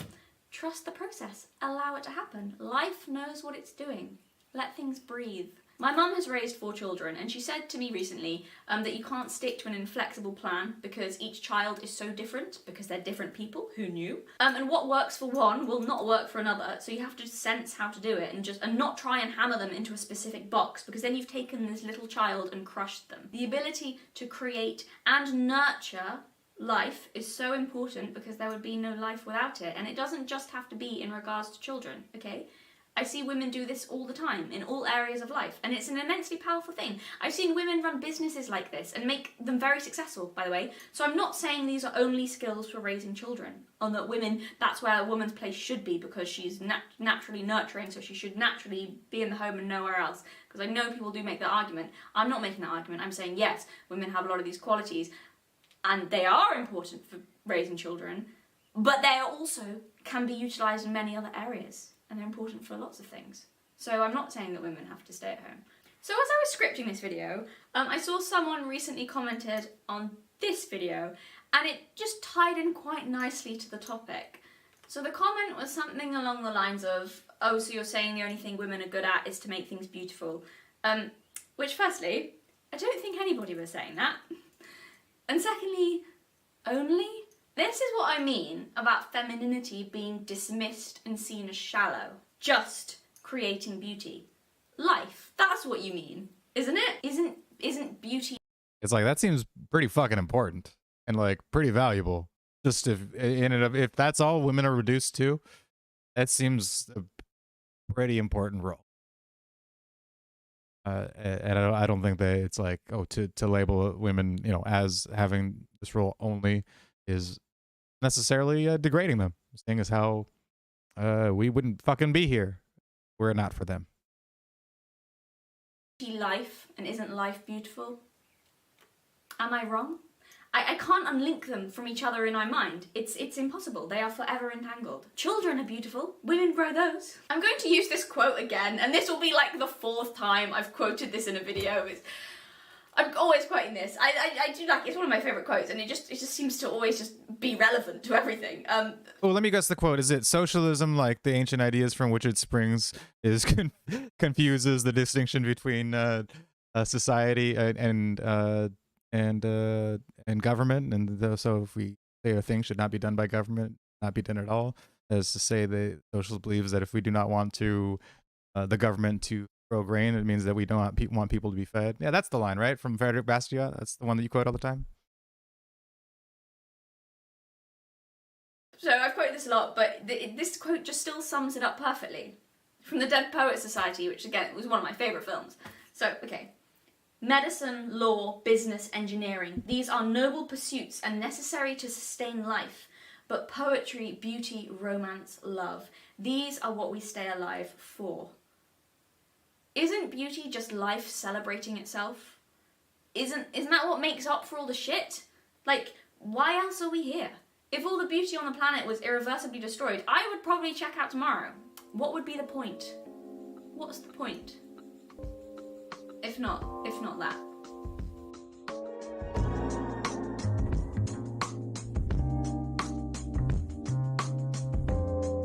In 6 months, in 3 if she has a good ear and a quick tongue, I'll take her anywhere and I'll pass her off as anything. I'll make a queen of that barbarous wretch. I do understand where the desire to change every feminine character into a more masculine one comes from. I've said it before and I'll say it again, the classic Disney princesses were, in all honesty, just a little bit pathetic. Pocahontas is obviously excluded from that category because she is beautiful and ferocious and amazing, but your Snow White and your Sleeping Beauty in particular are maybe not examples that you would want to emulate.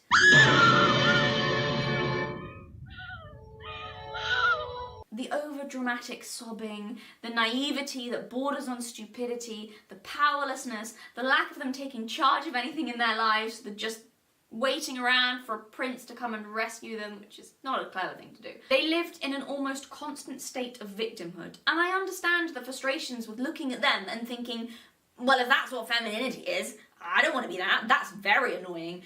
Let's get rid of it. No more femininity for anybody. It's cancelled. Now we've come full circle and arrived back at Galadriel.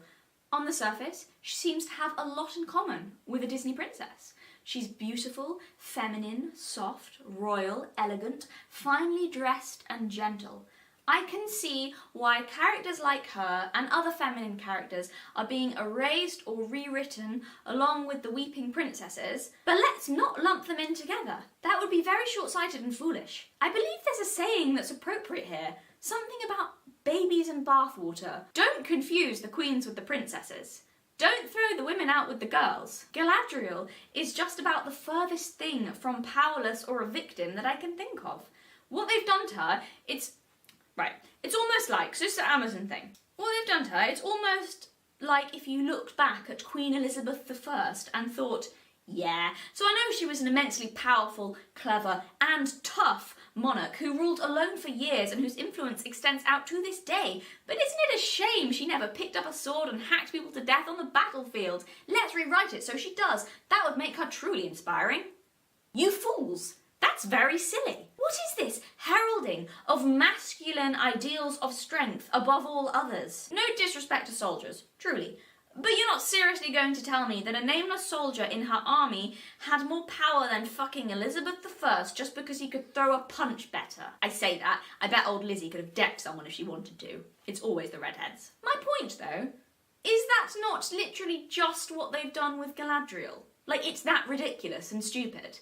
Again, Yeah, and that was actually, again, going back to the pre-2016 days, that the MRAs and the anti-feminists were talking about. It's like, listen, man, like being the ones that are expected to go on the battlefield and fight and die, that is not men being put on a pedestal. That is us literally being used as cannon fodder. And that's not that's not like an enviable position. Like No, it's not. That's not privilege, right? Like, oh, only men in the military. That's why the patriarchy exists. Well, patriarchy fucking hates dudes. Then good, I get to go die in some other fucking country in a trench. Thank you. Yeah. And so, and then reversely again, it's like you're gonna say that you don't have powerful female figures when you're like, again, compare the fucking soldier in the British Army to the Queen. Which one of those has more power and is viewed as more reverently and more respectedly? maybe proved wrong. Maybe it's all wrong and Amazon had not done this. But I doubt it, because it is just one example in a much larger trend, and I have little faith left. I've spoken several times of my anger and irritation at femininity not being seen as good enough, but this one with Galadriel is interesting, because she's not just any female character. There's something spiritual about her, which is why this particular change seems more insulting than others in the past. She really does represent something divine. She's not a mortal woman. She's beyond that, something else, out of reach. Something pure and eternal, goddess-like. How might you desecrate a character like that? Covering her in mud and blood would be a good start. Then I suppose you could tear away everything that makes her powerful, rip away her divinity and make her mundane, taint something that was pure. I've been rereading The Lord of the Rings recently, because I am an intellectual, and not long ago I read the part where we meet Galadriel for the first time. Okay. I have my copy here. It's very battered because I've had this since I was like 8 years old or something, so I'm not nice to my books. That recently came off today. I've already had to stick it back on once already. Much loved though. So, reading the part when we meet Galadriel for the first time, she has the most authority of all the characters in that scene. A quiet but commanding presence, and there's nothing meek about her. The first time we meet her, she calls out her husband for misspeaking about something, and everyone listens to her because she is powerful and wise, and everybody always listens to her. A huge part of her power is the fact people adore her and respect her. Everything about her, in fact, commands respect and adoration. You can have no other reaction towards her. She can just look at someone and they crumble. The reason Galadriel doesn't have a sword is because she doesn't need one, you idiots. If she could just look at someone and make them fold, then why the hell would she need to be able to fight? How is she not so much more powerful than that?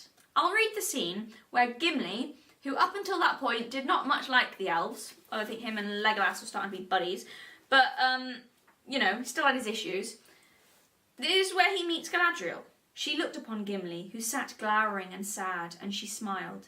And the dwarf, hearing the names given in his own ancient tongue, looked up and met her eyes, and it seemed to him that he looked suddenly into the heart of an enemy and saw there love and understanding. Wonder came into his face, and then he smiled in answer. He rose clumsily and bowed in dwarf fashion, saying, "Yet more fair is the living land of Lorien, and the Lady Galadriel is above all the jewels that lie beneath the earth." And yes, from that point, Gimli does get a little bit obsessed. I really need to reread those books. I have not read The Lord of the Rings 7th grade or 8th grade when like the movies were coming out. First, like Yeah. being like what, read all three, but well, and The Hobbit. Little bit obsessed is putting it mildly. It Yeah. is one of my favorite like parts of the books is Yeah, Gimli Gimli like just being falling fucking head over heels. madly in love with Galadriel to the point where when they're each being given boons, he asks. Well, no, at first he doesn't, because he's too shy, and Gimli, when that alone, like Gimli being shy, is like something. hysterical. Yeah, it's something is very important to make Gimli. And he ends up asking her for a single lock of her hair, and she gives him 3. And like, it's just the whole scene is really great because from then on, him and Legolas actually start building a friendship because they're kind of gruff with each other for the whole time before that. Mhm. But I think it kind of endears him a lot to Legolas when he's like, never I can never say I've seen anything beautiful again because I've seen her. And I mean, this is a fucking dwarf. Like, they hate the elves. Right. Yeah, it's Well, great. It's that one was of a my great favorite part. scenes in any of the books. But yeah, no, and just in general, like hearing it, like read, just man, I read those books. They were just so well written, such great literature. Oh yeah. Yeah, I haven't fucking touched that in like 20 years. It's far too long. Asking for strands of her hair. But we'll overlook that. No, but okay, my point is though, like everyone has that reaction to her. Maybe not quite as extreme. But my point is it's not her beauty, it's really not. It's not her beauty, or at least not solely, that is why she has this quality that makes people adore her. It's something far deeper than that, said love and understanding. Something far deeper than that, something very feminine, something queenly and understanding, something accepting about her. So I was thinking if I could come up with any real-life examples of women like this, because it's all very well to talk about Galadriel and the power of femininity when you're talking about a magical elf. So okay, are there any real women then that have that kind of authority and power? Like, what are you talking about? So obviously they won't be completely like Galadriel, because as we've established, she's not a mortal woman, and she is magic. But I was wondering if I could think of someone real who had this power, or like a comparable power version of it. This queenly quality that makes people adore and respect her. And the person who immediately sprang to mind, without me having to think very hard at all, was Audrey Hepburn. You know, when you just walked in here, I was sure you'd been sent by the family to deal with me. Audrey carried that, and there's no other word for it, queenly aura that totally commanded respect, and it came across. Dude, yeah, she's fucking spot on with that. 'Cause, yeah, you see an Audrey Hepburn movie. She is feminine. There's no denying that she's feminine, but she's the most powerful one in the room, and she was revered, rightfully so, because of her strong femininity, and yeah, that totally fucking checked. Because I mean, any fucking man even today would be in awe of her and the roles that she played.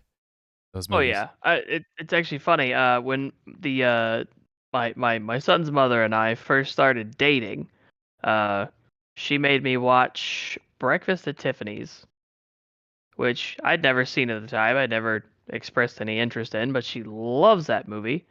So she made me watch it, and like, yeah, Cannot help but fucking love her. I actually liked it. I was like, holy shit, this is a great movie. Yeah. Yeah, and there's plenty of like female icons back then that kind of served that role and were proud of it and were respected for it.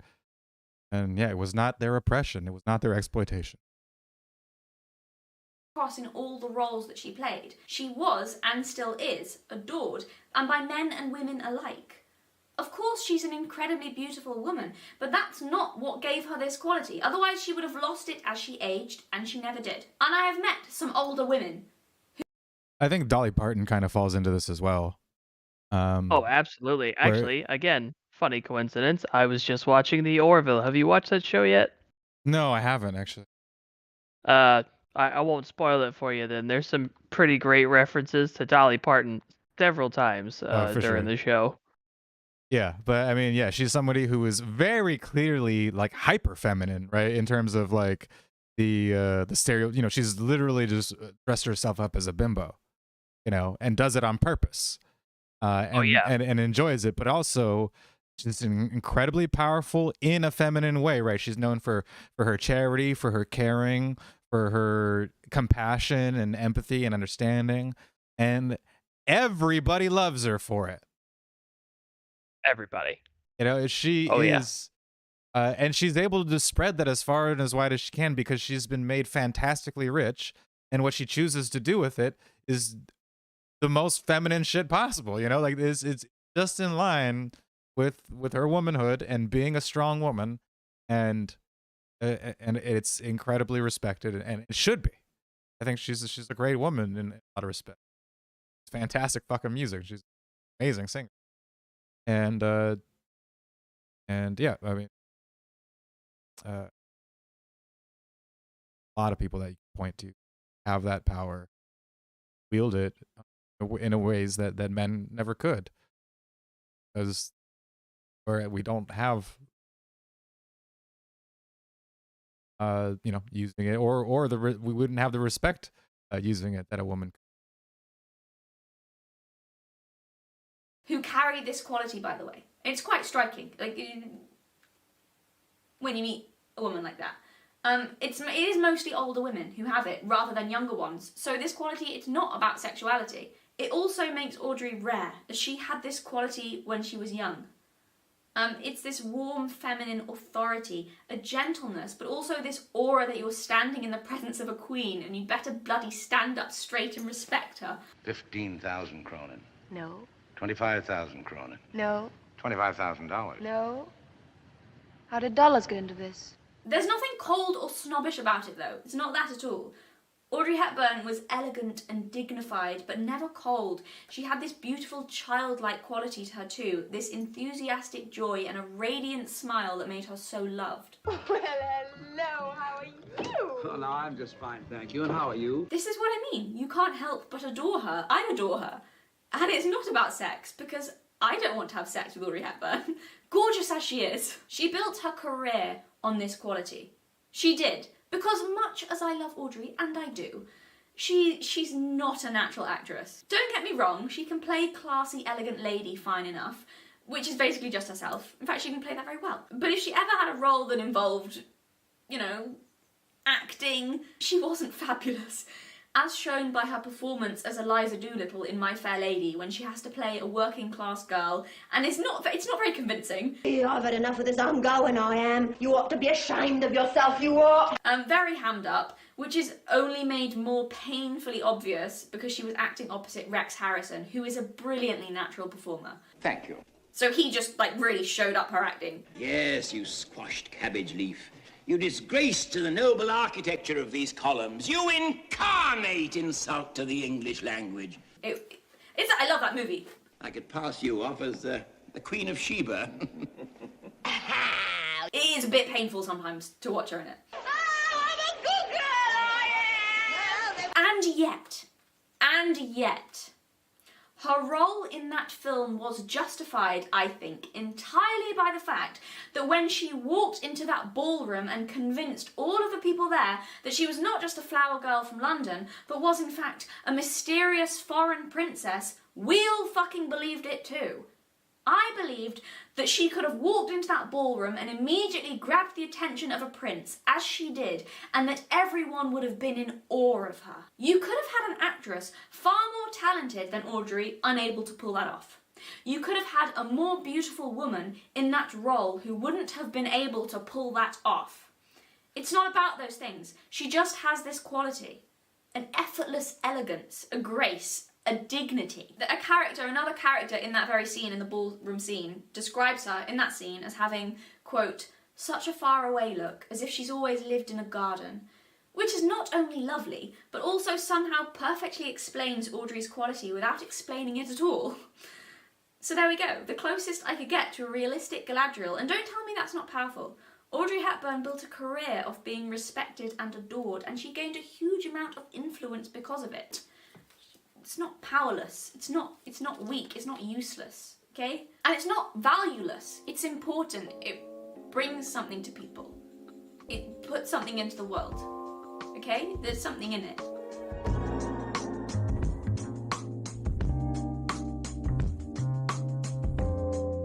She will beg you for advice. Your reply will be concise, and she'll listen very nicely, then go out and do precisely what she wants. Right, okay, everyone be quiet now. Shush the rest of you. I am talking to young girls, and you are not allowed to laugh because this is very serious, and I don't care if you think this is silly. I'm talking to the little ones, okay? I'm not saying every woman has to be like Audrey Hepburn or Galadriel. That would be silly. There are many different ways to be feminine. I'm just saying that those are examples of how powerful and authoritative femininity can be. You shouldn't feel weak or lesser because you feel you're naturally feminine, and you do not have to become masculine in order to be valuable or worthy or strong. It's okay to be feminine. I promise you, it really is. There's something really valuable and important there that you have. Something specific to femininity, and it is okay to measure yourself by that metric if you want to, rather than constantly comparing yourself to all of the men around you and wondering why you're not measuring up and feeling unworthy or guilty or wrong because of that. If you don't fit into the masculine ideal of strength or success or power, that does not make you lesser, never lesser. It just makes you different. Listen, my darlings. Yes, you are my darlings. Teenage girls are my darlings, whether you want to be or not. My darlings, if you are feminine, that does not make you weak. If you can grow and sustain life and care for things, that is magic. It is valuable and important, and you must treasure it like pearls. No laughing, this is very serious. This is how you will think of these things for me, okay? You must promise to think that you have strings of magic pearls like a princess, and then you will not be sad or angry anymore. Except when you need to be angry. Sometimes it is good to be angry. Sometimes it is very good to be angry. Also, the teenage girls who don't feel particularly feminine, that is okay. You can be masculine if you want. You don't have to be feminine. You are still my darlings too. And I love you all equally. Except for my little sister, who I love the most. But that is just because she is the best person in the world, so I kind of have to. She'll never let me forget I said that. Shush, Piglet, you're still annoying, and I want my copy of His Dark Materials back. But there is something really strong and successful and powerful in femininity too, okay? And scary, by the way, also. So remember that one. That's the other thing. In a way that masculinity does not. Yeah, they'll fucking accuse you of all kinds of shit, you know, without it happening, and they can just get away with it. That's fucking scary. No, but like just in general, like this video was perfectly fucking reasonable. You know, I don't see why like anybody who claims to want to empower women or to fight on behalf of women would have a problem with it. Crucial. I mean, we know why somebody like Vouch would have a problem with it. Yes. Because he's a massive fucking douchebag. It's just a fucking D-bag, and so you know that's what the D-bag's gonna D-bag. Have, and it doesn't make you pathetic. Really doesn't. Have you ever seen a mother defending her children? Yeah. Other things might still make you pathetic. Don't get me wrong. This is not a free pass to be pathetic. This isn't what this video is. No. Hey, none of that. Chin up, shoulders back. Be brave, ladies. You can cry, but then you've got to stand up straight and, you know, continue. It's okay to cry, but you still have to get on with it. That's the rule. Being feminine doesn't mean that you have to keep your head down and be meek and sweet and let people walk all over you. That's not what I'm talking about when I'm talking about femininity. This is what I mean. I say femininity and people's minds automatically jump to pushover. How did femininity become equated to that? Do you think it's all chick flicks and fucking baking over here in femininity land, or getting our nails done and talking about boys? Is that what people think I mean when I talk about femininity? Exactly what part of womanhood, which generally involves a lot of blood and pain even before you get to childbirth, exactly what part of that brings to mind weakness? Growing things is painful and requires sacrifice and strength as much as softness. You'll grow something weak if you're not strong, if you don't have some grit about you, okay? You can't grow a strong, upright tree on earth that crumbles. So there we go. Have that messy pile of thoughts that I have. You are very welcome. Honestly, I feel like I only scratched the surface. I know this was really long, but I still feel like I only really scratched the surface and didn't go into much depth with this video. I feel like a lot of it is quite raw and unformed. But I do also know a lot of other women feel the same, and just most of all, I do worry about teenage girls. I'm not fucking around with that. I mean it. I'm worried about them. Yeah, there's a lot to be fucking worried about there. I think just be bombarded with a lot of bullshit. I learned about that and half ago when my roommate was not my roommate that I have now, who was 55, lesbian. Instead, it was a couple, a boyfriend and girlfriend who were 21 years old, and typical like TikTok obsessed teenagers. They were 21, like just barely. Still fucking like their first place on their own at the time. Point is, Jesus fucking Christ, are those kids' heads? I don't blame them so much for the fact that what's normal is not normal. They're told what they're told is normal is you know, the 90s was at least a great time to be to grow up and but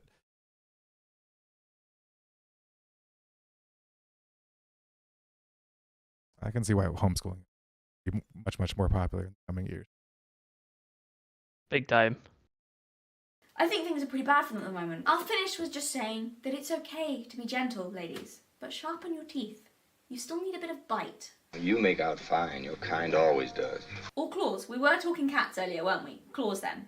You just keep your nails sharp, just in case you have to scratch someone's eyes out. In a classy way, of course. Oh, I'm more determined than you think. I'll win, all right. How is Rob? We haven't checked on him in a while. How are you doing, Rob? Still okay? Yeah, not weirded out by the fact I've been personally addressing you throughout this video? Okay, good. I can't wait to find out if I've survived the minefield. How many of my 9 lives are left? What is the victory of a cat on a hunt? So yeah, that was a pretty good video. I mean, not a lot to. I mean, other than like how insufferably British it was. The birth defect that she can't be helped. It was all around decent. Be concerned about teenage girls. Perfectly fine. For an older woman, I can see maternal instinct there. And yeah, we'll see what she has to say about what Vosh has to say. And this is, at least for me, it was a lot of fun. I thought it was really, and watching anybody tear into Vosh is fine, but her insufferable Britishness just kind of actually lends to this, format. Much more than, because I mean, as insufferable as they are, they do banter better than Americans. Verbally combat. Quicker on their feet. Vosh. Vosh. Darling, you shouldn't have 50 minutes all for me. You really know how to make a girl feel special. Though, darling, I will be honest, you could have been kinder and used a more flattering picture. You're not playing fair. That was a little naughty of you. It almost hurt my feelings. If anyone makes an expression like this at the camera at any point, it's legally okay to be sexist towards them. Oh, stop. What the fuck? You're making... Yep. That's right out of the fucking gate, bro. That's what I'm saying, is that like his actual that video itself is just so ridiculous. It's what the actual fuck? It's so dumb, and dude, that's the tip of the fucking iceberg. He got so triggered by this shit, and he was mentioned for all of like 3 minutes. Making me blush already. Gonna condescend to me? That's okay. I'm going to evoke several millennia of oppression against you. That's fair. I hear you, and fair enough. You But see? let's not forget, I only condescended to you in the first place after you patronised women as a collective. Women be quieter and start apologising with your precise words. It wasn't me who started with the disrespect, but I suppose it's neither here nor there at this point. After your 50 minutes, we're definitely on pet names now. I'll call you darling, and you can call me what you like after that performance. Well, I say that. You've already taken the liberty. I believe bitch was your preferred term for me. Shut up, bitch. Not something I'd have chosen for myself, but hey, whatever gets you going. Yeah. Stupid fucking bitch. Yes, everybody. You see? He was really fucking triggered by this shit. Jesus Christ. Because you could tell that it's like, oh, you've actually mentioned my name and you dare, he's so mad. Poe's mad. Do you Poe's think big mad. that a significant portion of his I guess the word I want to use is like hubris, why he thinks it's okay for him to act like this is because he is into dudes? I just think he thinks he's on the right side. He's labeled her a TERF. She's part of the those who want to oppress the marginalized, and so she's just fair fucking game. Also, she personally insulted him, and so again, he's just mad. He just has his panties in a twist. He has no fucking spine, and if anybody addresses him or tries to, denigrate him in any way, he's gonna use whatever means necessary because he said it flat out. You condescend to me, I'm gonna use several millennia of oppression. He's just like, I will just openly be misogynist because you dared talk down to me and think that you know more than me. That's it. He's personally insulted. So now he gets to misogynist, and it's not real misogyny. It's just misogyny because I'm mad, but I'm not actually a misogynist. I don't actually hate women. I'm just going to use all these hateful terms for this particular woman against her because she made me personally mad. But that's not a reflection of my feelings on womanhood and women in general. Those are two separate things. I'm Vosh the genius. You might recall that in my Desecration of Femininity video, I gave Vosh a special mention, using him as an example of that particular kind of male feminist who is actually just a massive misogynist. So Vosh, being So he's gonna prove her wrong. intelligent man, decided to do a response where he disproved my point. I'm going to evoke several millennia of oppression against you. Stupid fucking bitch. Yeah, it was an interesting response, wasn't it, darling? In all seriousness, I do have to thank you for proving my point about you so thoroughly. I don't think some people quite understood what I meant when I talked about how a big chunk of male feminists despise femininity and are often the most appalling towards women. Far worse than almost any conservative guy I've ever come across, genuinely. But you've so wonderfully demonstrated exactly the kind of behaviour I was talking about. You see, ladies and gentlemen, what I touched on in my last scripted video was that particular type of man I've had the misfortune to run into a few times. Men like this, weak men, I suppose we could call them, lack the balls to just admit how they really feel about women, so they hide behind the label of feminist to be as sexist as they like, and then claim as a way to deflect criticism that they're doing it all in the name of women's rights. You know, I can at least appreciate the honesty of the old school misogynist, but this new breed where they try to camouflage themselves as something else is so slimy and underhand that it's really quite difficult to stomach. I don't know about the rest of you, but I've always found it difficult to respect cowards. Welcome back to the channel, everyone. I am Galatea, and this is Acis, my dearly departed. And today, Vosh has kindly volunteered to be the case study for why male feminists actually just really, really, really hate women. Oh, also he called me a groomer. So there's that.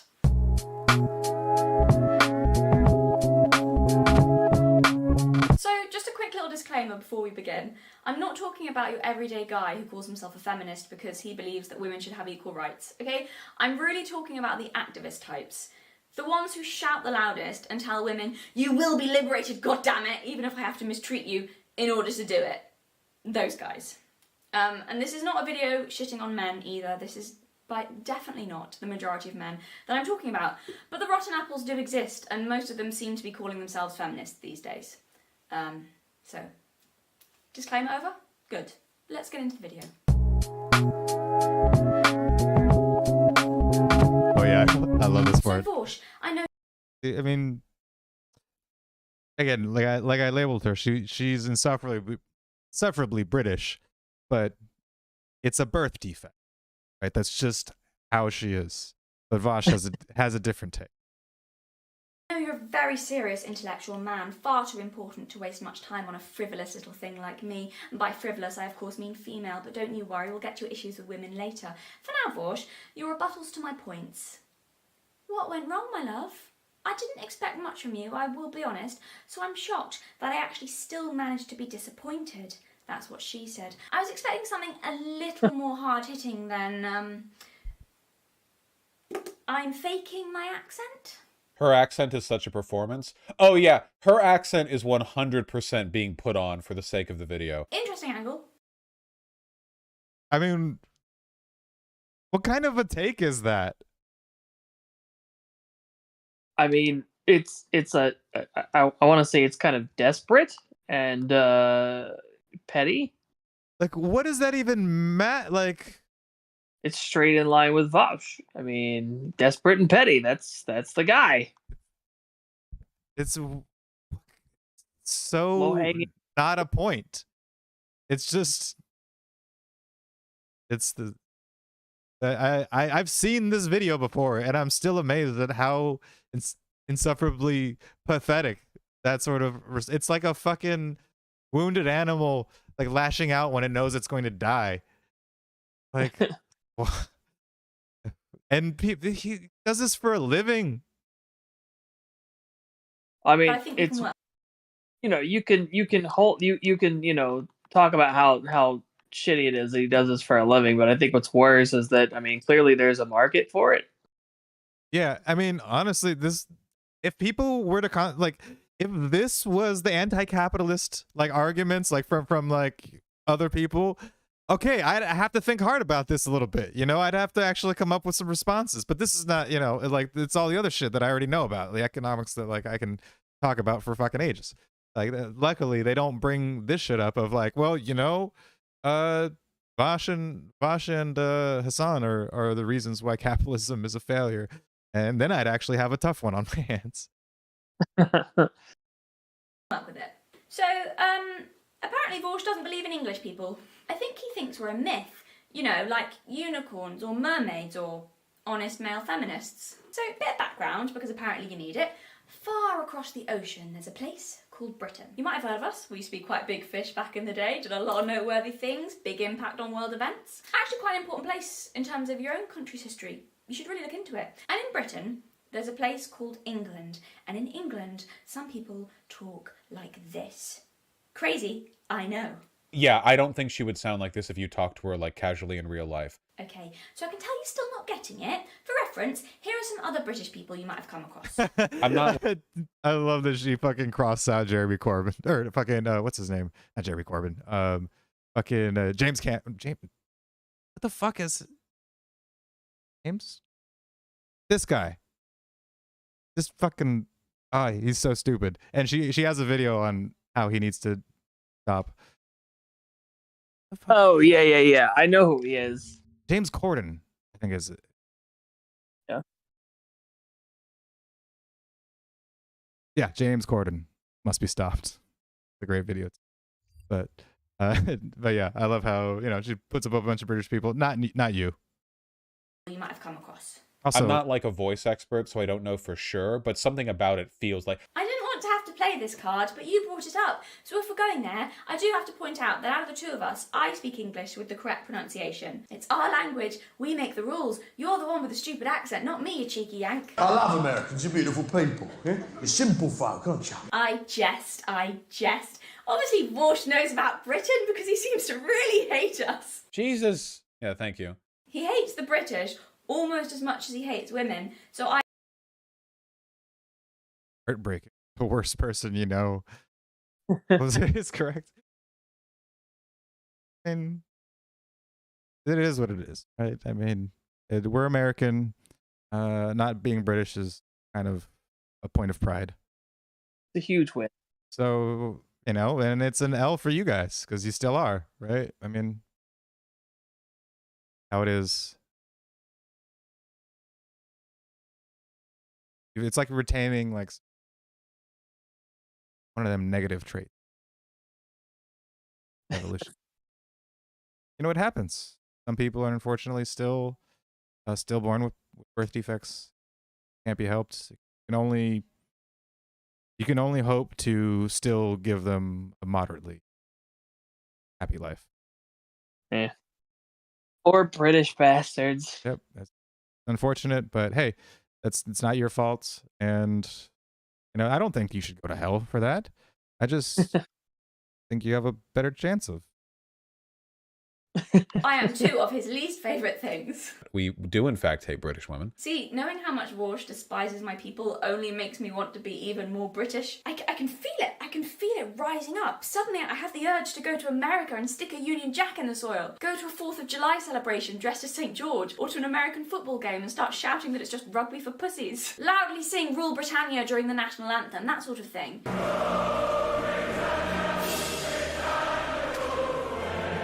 God, I didn't know I had it in me, but suddenly that old invader spirit it's possessing me. The British are coming, the British are coming.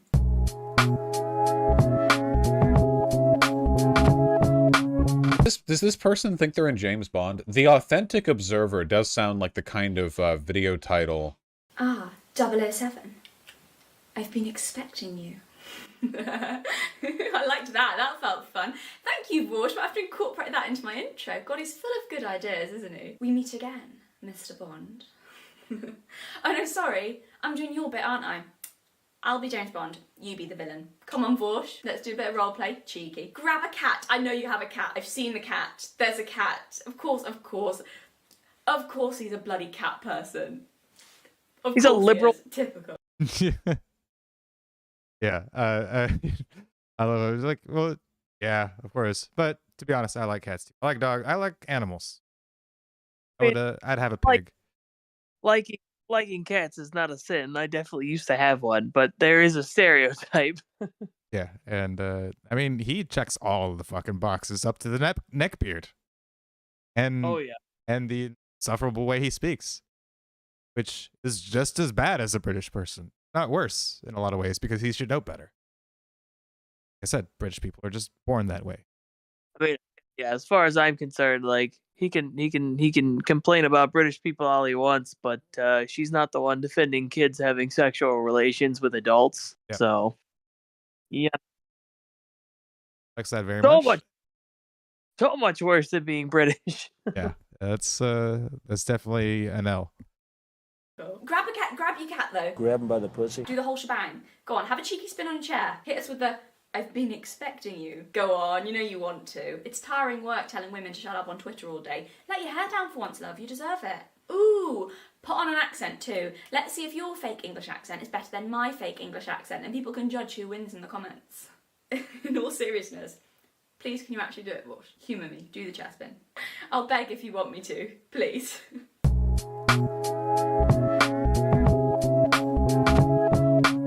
That is such a practiced gesture. Like, I'm gonna slow this down. That's it. The game's up. I didn't want to have to tell you guys this, but I do in fact script my videos. I know. This is news to everyone. Like, it's a very, very, very practiced gesture. This persona isn't even truly me. I try so hard to hide it, but you can't fool Detective Vorsh. He's too clever for that. You can, like, break it down. There are, like, 3... And, like, for reference, pretty sure she has other videos where she's just kind of casually talking, and it's very clearly different from, like, obviously the accent's the same, but like this. Hello everyone. Okay, so These left this is a bit of a different video today. It's not exactly a ramble like my other videos, but neither is it. And so yeah, you go. And at one point I was on my period for 3 months straight. Right, and I so felt adrift you'd see like the rather- demeanor and like everything is obviously different from the other videos that were watched, because again, she's like doing a presentation, right, as like a certain kind of like a character, or just as a played up version to make a good video and an entertaining video that she's But along. it's not like she's pretending to be like an entirely different person. It's not like she's misrepresenting herself. Well, yeah. Well, the thing is that he was calling out like just her accent in general, which is just fucking stupid. Like, and then yeah, and like, oh, it's a practiced like mannerisms, and like it's like, well, yes, that part is totally like rehearsed and practiced and presented, in a very intentional way, because that's the video format. That's not even that she's not like hiding that, because she clearly has other videos where she doesn't do that, and she lets her proverbial hair down and just does it like off the cuff and normal, like these videos are. And so it's not like he's having some grand revelation that like anybody didn't know. Like, yes, like what she's doing here is not just her like talking to a camera like in her completely natural way. Scripted this, wants to present it a certain way, and that includes being like sarcastic and witty and bantery and cheeky and fucking cussing a little bit, and just but just driving. That's how she drives her point home, and it's a character, but it's not like a secret. It's not like oh, this is totally like a practice gesture. Yes, this is a practice. Congratulations, Vosh. You're a fucking genius. He did it. You got her. Lip curls, like 2 distinct head shakes, like He knew something fishy was going on, and he put together those clues to see through my clever disguise. Captain Shab. At your service. He's lying. He's Count Olaf. These aren't even real glasses. It's like at the end of Scooby-Doo when the villain is unmasked. Just as we thought. And I would have gotten away with it too. Impressive detective work, Walshy. Well done, mate. Can't pull one over on you. It's just like, how fucking embarrassing of a response is of his. Yeah. It's like, oh, she's so practiced. This dude. That's what her channel is. That's what it is. Fucking G. So I'm sorry if my points have seemed childish so far, but a good chunk of Vorsh's arguments being a generous word, involve picking apart my accent, my appearance, my outfit, and my persona. All the things 12-year-old girls go for when they're feeling particularly bitchy. So it's difficult to be serious when I'm not given anything serious to work with. And then, because apparently he really wanted to prove my point about male feminists, he said this.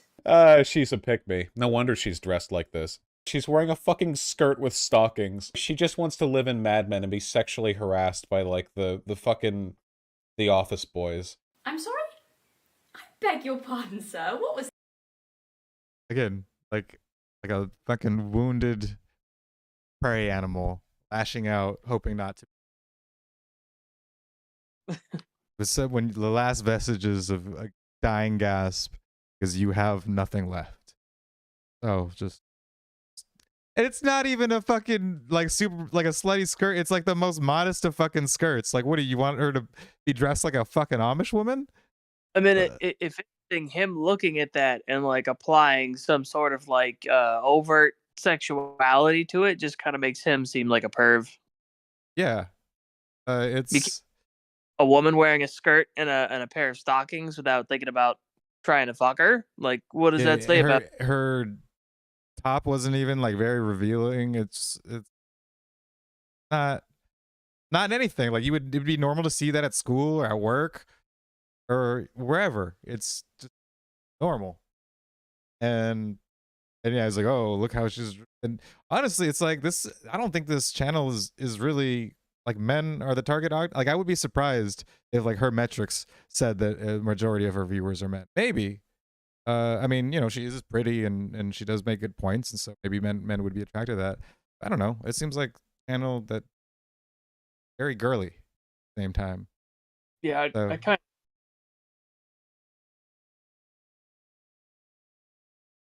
What was that? Oh yeah, I said I kind of doubt it. That the majority of her views would come from men. Yeah, I mean, like I said, yeah, sure, she's attractive, and that would be attractive to much, but her style and the her delivery and all that, it just seems to be geared towards women more and like appealing to women more.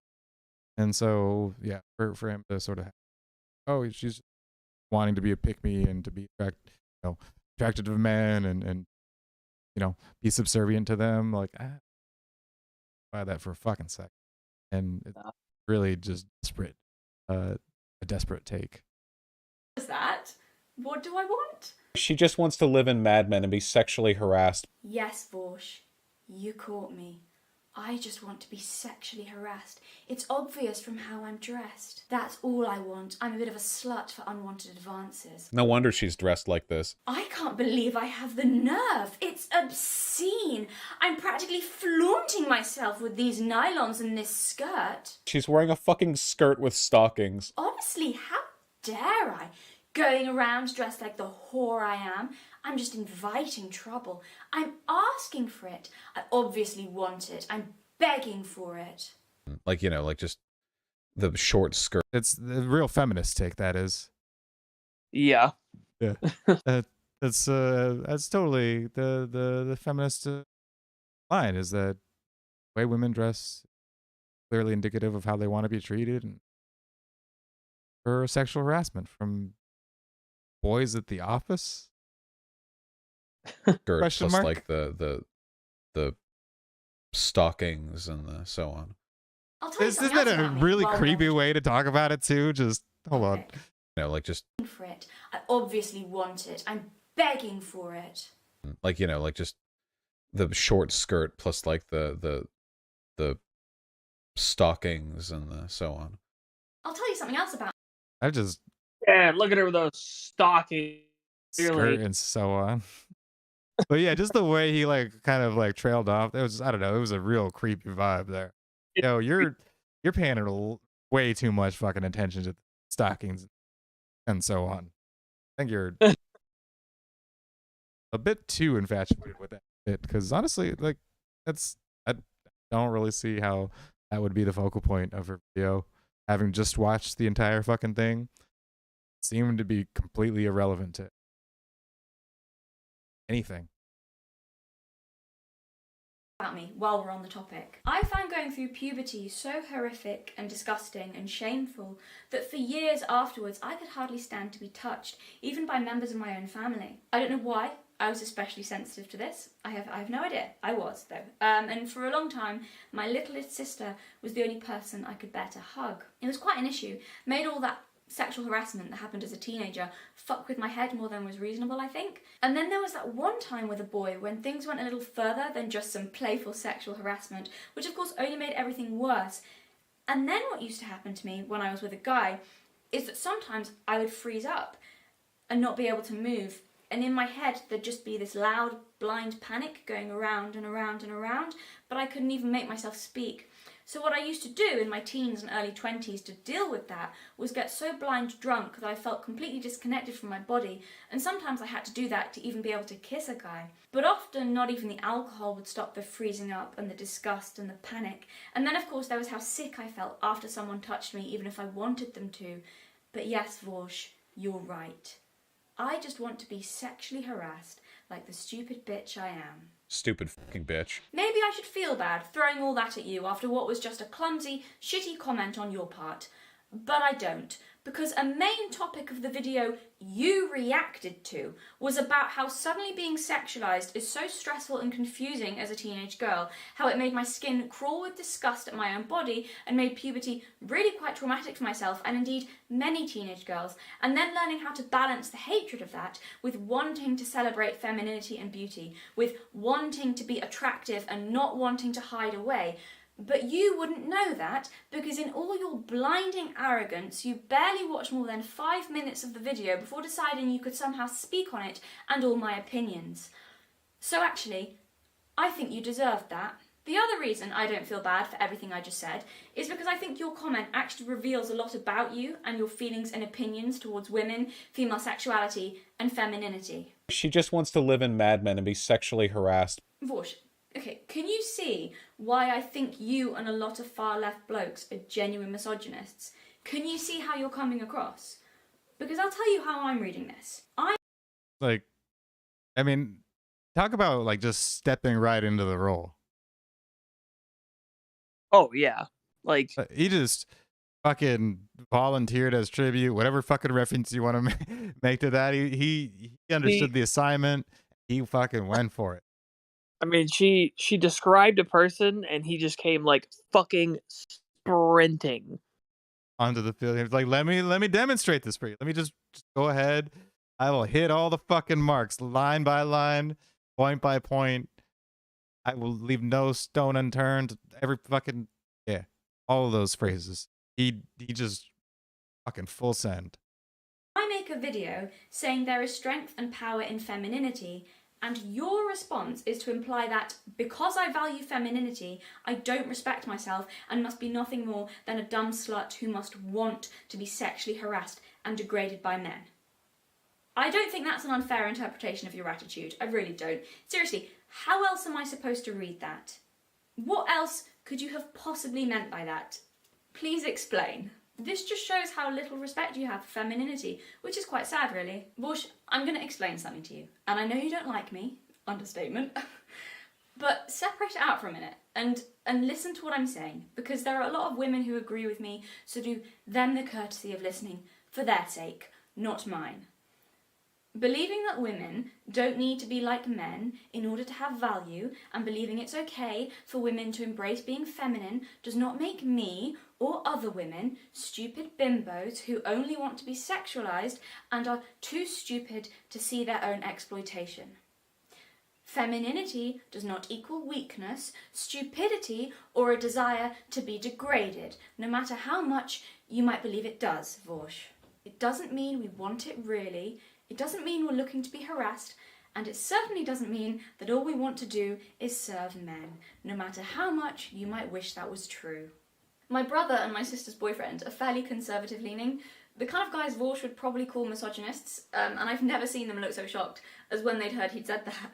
My sister's boyfriend's jaw hit the floor. He didn't shut his mouth for a while. His reaction was actually quite funny. But because they don't hate women. And they would never dream of saying anything like that to a woman, no matter how much they disliked her, that she wanted to be sexually harassed because of what she was wearing or her opinions.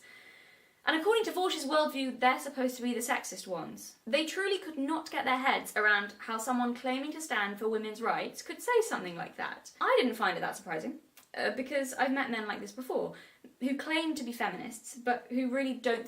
That's the thing is that, like, you know, you talk to any like genuinely masculine man, you show them that fucking video, and they're gonna be like, what the fuck? The fuck kind of like the reaction, the actual reaction that you had right off the cuff. It's just like, is this fucking guy serious? Like, yeah, really? Oh. Like, how the fuck could anybody just go out and like unironically, without any fucking hint, just lay that out and then claim to be a defender of women's rights? You know, at least most of the dudes who do this kind of shit just openly just don't like women. You know, that's fair on them. They don't like women. They act like they don't like women. This dude is like, oh, you know, I'm just gonna pretend I don't like women, but I actually do, and I actually defend their rights. Fuck. You think you're fooling? I don't think much of women. I think there's a lot of disdain for femininity on the left. And I don't want to be harsh, but I find guys who have those sort of feelings towards femininity to be sorry excuses for men. I'm not trying to be mean, I'm being completely serious here. It's simultaneously aggressive and pathetic, and being around it feels, well, whatever the opposite of safe is. Ill at ease. You can sense the disdain for you rolling off them. You just can. You can feel this really nasty, angry undercurrent, and it's never surprising when they reveal themselves. Shut up, bitch. You want to have a conversation about toxic masculinity? I see it again and again in male feminists. For whatever my opinion is worth, in the simplest terms, from a female perspective, I would say that positive masculinity makes you feel safe, and toxic masculinity makes you feel threatened. I'm wearing my old school skirt there, by the way, in that video. It looks a little shorter than it is because of the angle of this armchair. It kind of goes back a bit. But you see schoolgirls all over the country wearing skirts like that with those exact kind of tights, these exact kind of tights. And teen girls are notorious for rolling up their school skirts to be shorter, to make them fashionable and trendy. So I'm just wondering if 13-year-old girls also want to be sexually harassed when they're in their school uniforms, Vorsh? Genuine question. The ridiculous. Yeah, it's like, yo, bro, do you really wanted to step into that one? Did you think you'd be able to claw your way out? Come on.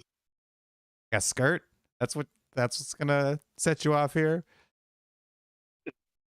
Methinks thou dost protest too much. The ridiculous thing is, I'm not even dressed that revealingly. Unless you're an insanely conservative fundamentalist Christian. It's really not that inappropriate. I'm wearing the same thing millions of women who work in an office would wear. You could wear what I'm wearing in a professional scenario and it wouldn't be seen as wildly inappropriate. All you professional ladies better make sure your skirts are down to your ankles, otherwise you want to be sexually harassed in the workplace. That's what Vorsh says, because apparently Vorsh is a caricature of a 1970s misogynist. She just wants to live in Mad Men and be sexually harassed by, like, the fucking The Office boys. I had no idea you had such Puritan sensibilities, Vorsh. How very conservative of you. So typical of your kind to twist the truth, to cloud the mind with unholy thoughts. Vorsh confirmed fundamentalist Christian. Well, she was a whore anyway. New member of the Westboro Baptist Church. What's that? I said, I bet that particular jab pissed him off. Oh yeah. Because I mean, he's a giant neckbeard. Being called a fundamentalist Christian is probably horribly insulting to him. Yeah, and it's how are you gonna just continue to just step in it though? It's like you're heading right in. Right, you're not moving away. Just go the other way. You can prove her wrong. All you got to do is just not do the thing. You're doing the thing. What's wrong with you? Stop doing the thing.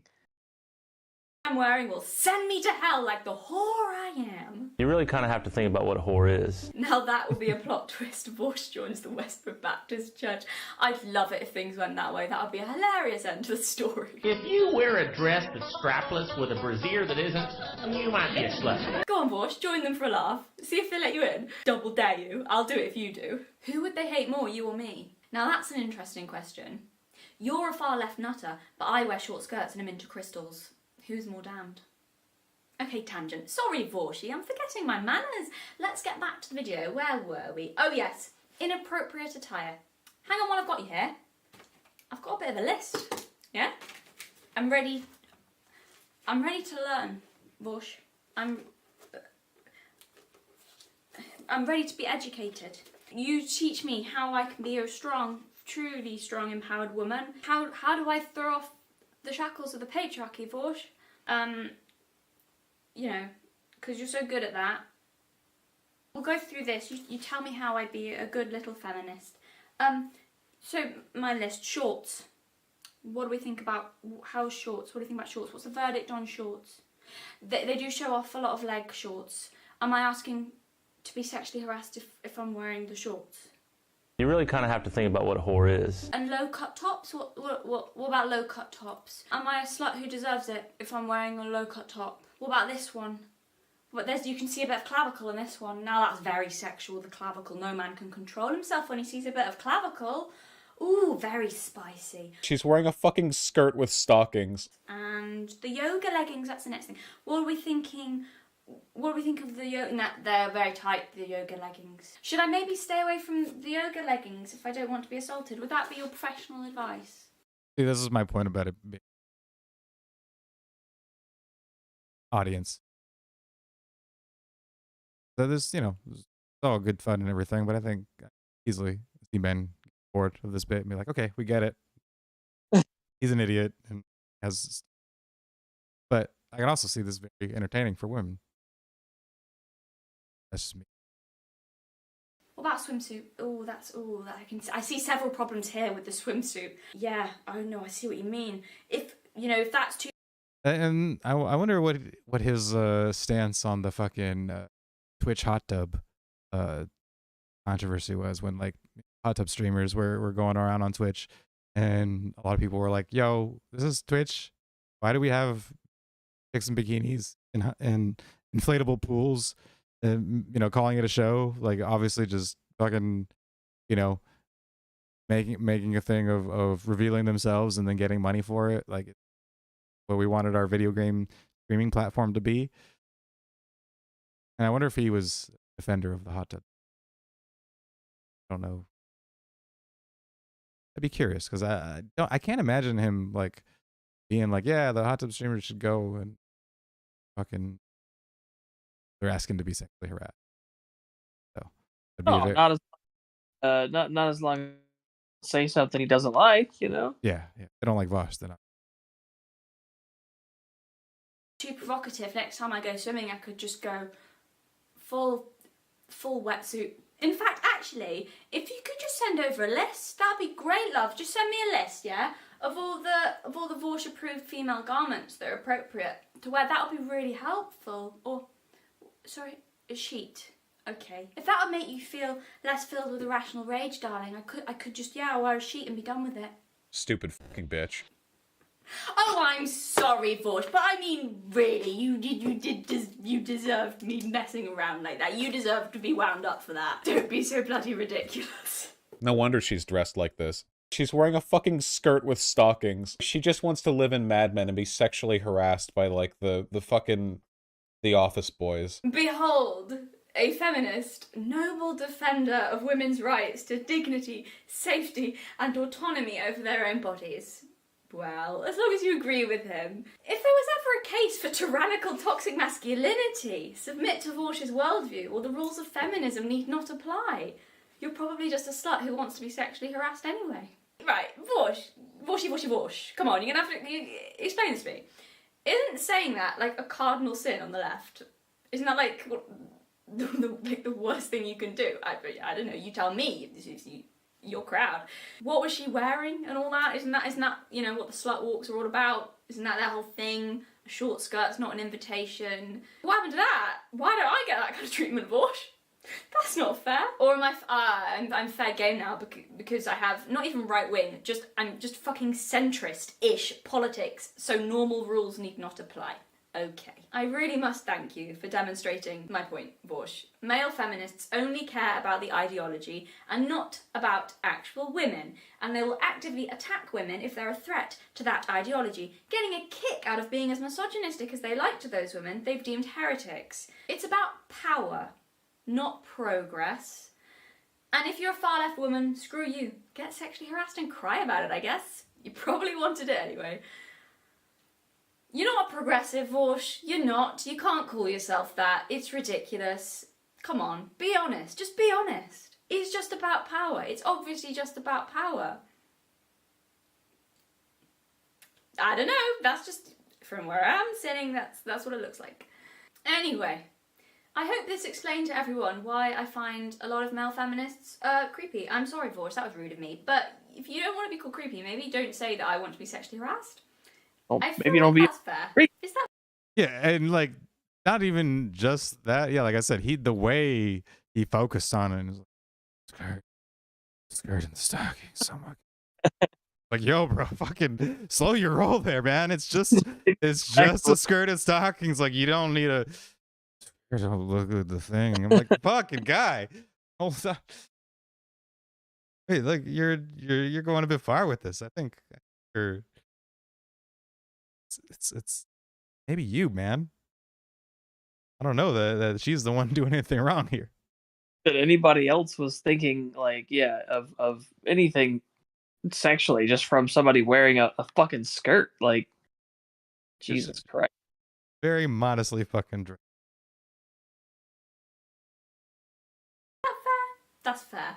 Like, like just the short skirt plus like the stockings and the so on. Oh yeah, all that, huh?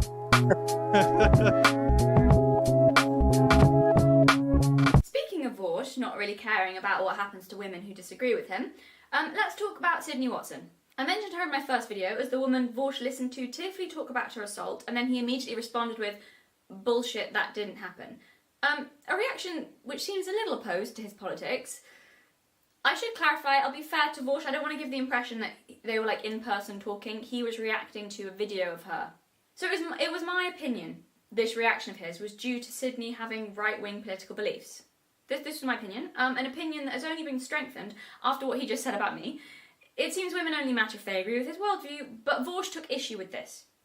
He had a problem with how I viewed this. And I'm glad he brought it up, because there were some things I wanted to say. So, firstly, I'd already seen the video of him. He clarified that that's not what he said, and he explained himself and blah. I'd already seen the video before I did my first video. I had looked up on this. I'd already seen the video of him trying to explain himself after he'd said that about Sydney. So he did a follow-up video where he was like, "No, this is why." So I already knew what his supposed defence was, and right off the bat I would just like to say that, in my opinion, it just, to me, just seemed like the most transparent attempt at backtracking and scrambling for a reasonable excuse I've ever seen. Secondly, Vorsh, I'm going to tell you now, you're actually factually incorrect. I'll tell you why. So, I just want to add, in his video, Vorsh actually thought that I was arguing that we should always believe all women, regardless of evidence and circumstance, which is not my position, but again, he didn't actually listen to what I'd said before formulating an opinion and going off on a tangent about it. But anyway, that's kind of beside the point. Oh, and in the video you did on me, Vorsh, you continued to mock Sydney by imitating her crying about it. That was really quite disgusting. No, yeah, like basically, it's you know that like trope in stories where a person is like telling a really sad story, and then like they're getting near the end, and they're like then they're starting to talk about how they have like an investment opportunity for you. You know what I mean? Like, and I can't afford to have my little cat Whiskers go to the vet. Thankfully, I have a little timeshare off in, you know, Aruba that I'm looking to get off my hands, and I was wondering, like, you know, like instantly your alarm bells ring. Yeah. Come on, mate, you're better than that. So, Sydney claimed the police refused to investigate. He's very not. He's like, yeah, dude, mocking a rape victim is right up his fucking alley.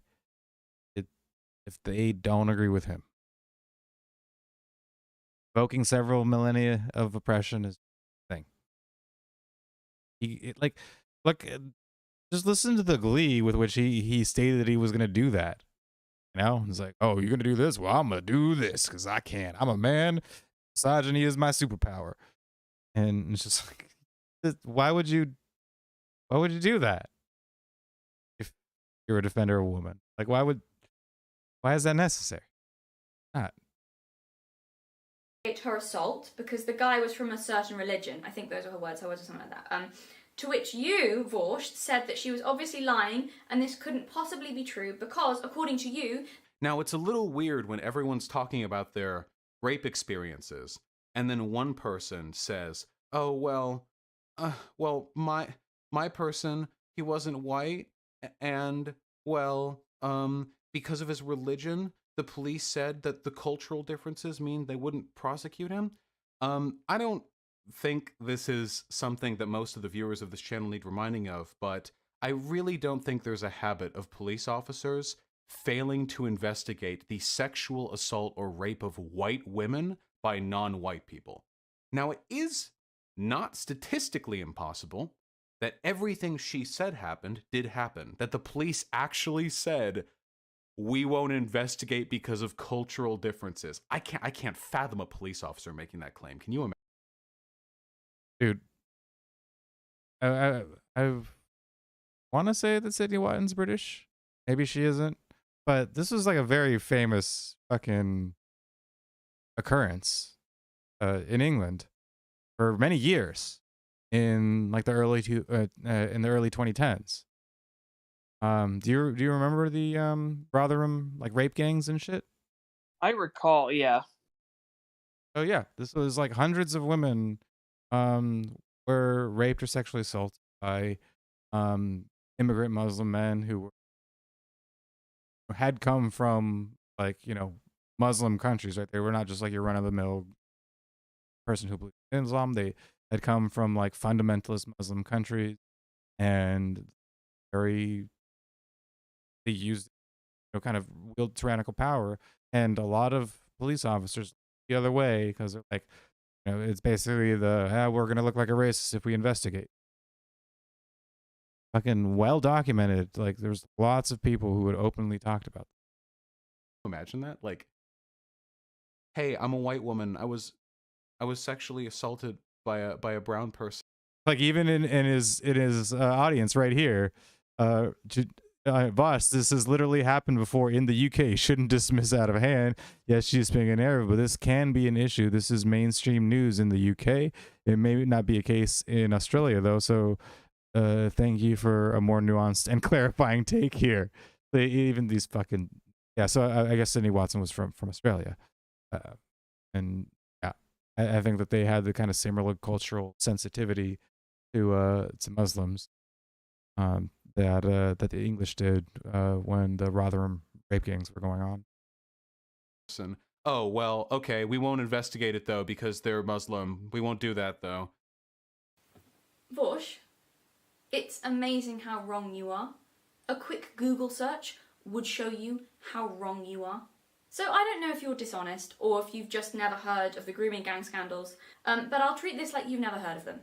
Okay? Because everything you just said has, yes, literally happened, provably, on a massive scale in Britain.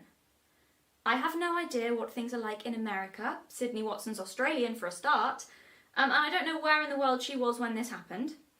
I don't know. But what I can tell you is that what you just said, that the police would never not investigate a white woman's assault if the perpetrator was a Muslim, is mind-blowingly incorrect. And all you Americans, hold on to your horses. Hang on, bear with me, okay? Calm down and listen to me for a minute. What I'm going to say is not a conspiracy theory or something only right-wingers believe. I need you to understand that this is common knowledge, a widely accepted fact in Britain, and this has been widely known about for about a decade now. I was at school when this scandal broke, and I remember it dominating the news for a very long time. This is a fact, not a wacky fringe theory, and a fact that the police admit to. So in Rotherham, in Yorkshire, which is a town, a conservative estimate is that over 1,500 girls were abused between 1997 and 2013. This happened in my county, in Yorkshire, just an hour and a half down the road from where I am now. The police knew about this the whole time it was going on, but they never did anything to stop it. Do you know why they never did anything to stop it? The police never properly investigated or did anything because most of the perpetrators were from, in Sydney's words, a certain religion, and the police didn't want to exacerbate racial tensions. The police themselves, and politicians, now admit this. So yes, Vosh, the police would actually just come out and say that they won't investigate because of cultural differences. Some of those girls were as young as 11 years old, beaten and raped by multiple men. Sometimes they doused them in petrol and threatened to set them on fire. I know you don't care what happens to rich women, but even you should care about this, Vosh, because these were not middle-class girls. These were the most vulnerable girls in society. Many of these girls were in and out of care homes. Girls from abusive homes. Girls from the most deprived backgrounds who had nobody to protect them or defend them or care about them. Girls who jumped at the first opportunity of what they thought was genuine affection. Girls in the perfect position to be manipulated, taken advantage of, and then raped. Passed around multiple men. You want to talk about grooming? The police failed those girls in every possible way. To say they neglected their duty of care is an understatement so vast it is insulting. South Yorkshire police are an absolute disgrace and have no right to ever again claim they protect or defend anyone. At the time, the police said that these girls were prostitutes making lifestyle choices. As we all know, there's no such thing as an 11-year-old prostitute, but there are 11-year-old rape victims. You'd think the police would know that. Apparently not. Yeah, she literally said the cops said they wouldn't investigate because of cultural differences. Like, oh yeah, dude, that's something cops love to do. See, this is fucking the problem with Vosh, because he's not just like a pile of ego and bullshit. I mean, he is a pile of ego and bullshit, but that's not all he is. He's a genuinely disgusting person. Like, he is absolutely fuck. There was another video that was fantastic. It was was another video. It was like a video essay done by this guy who the title of it was "Why Vosh is Unironically Evil," and it was fantastic. And yeah, he is. It's even besides the points in that video, he's just plain no holds barred, full send, a fucking disgusting person who uses his own love for himself to put other people down, actual marginalized people down, and just flaunt his own a sense of self-importance, and ultimately just poison the minds of his viewers because they're fucking they're getting more brain dead by the fucking second listening to this. I mean, really? It's, you know, it can't really be overstated because like, he's wildly fucking popular, you know, and so it's just like it's not just some cringe clown. Genuinely should be opposed because his takes fucking suck and people listen to him and thinks he can fucking debate and he always loses. It's just amazing to like he is incredibly good at trying to claw his way through a shitty point. You know, he when he wants to be, he's incredibly like sneaky and snake like, and he definitely knows a way around his talking points, like the basic talking points and all that. He does those very fucking well, very convincingly. That's why his audience loves him. But when I don't know, when he wants to actually think like on off the cuff and on the fly, like when he has a conversation with an actual person like Deborah So, suddenly his utter the gaping hole in his head. Cops love to not investigate Muslims sexually assaulting white women because of the cultural differences of, yeah, no, I don't, yeah. 1,500 girls. 1,500 in one town. Not city, town. Just down the road. And and Rotherham wasn't the only place that this happened in. I remember it being a thing in several British towns. And so, but yeah, it's fucking 1,500 over the course of 15 years. So I mean, think about that, like 1,000 a year, 3 a day. Yeah, that's insane. 3 a day for 15 years. And this dude is like, yeah, it never fucking happened. I don't believe that cops would ever let that happen. Because in his mind, cop equals racist, and you know, white woman is sacred. Brown guy must be put in jail. Yeah, that's the only problem with the cops is that they're racist. It's not anything else. It all stems from you know, this progressive stack of like issues. Like the authority isn't the problem. It's that the authority is being used by, you know, racists or sexists or whatever, you know. Yeah, this is what I mean is like he's just mind-numbingly shallow, and he ends up with like the complete backwards ass point. Like, yes, you know, British society was incredibly deferential to Muslim. They had those like places that were like had like community like Sharia fucking enforcers and shit. That shit happened. I don't know what to fucking tell you. Like England for you. Fucked up place. I don't recommend it. I don't recommend being British, but they're real and they allowed that shit to happen, and it happened in more than one town. Much as I want to fucking joke about the British people, this is genuinely fucking horrifying. That teenage girls to the tune of 3 a day were being abused and ignored, even when blatantly happening and the cops knew going on. Fucker was like, "What? How could that possibly happen? That's just stupid. The cops is racist, and they love to put brown people in jail." Yeah. The dumbest fucking, again, shallow and brain dead. Just down the road.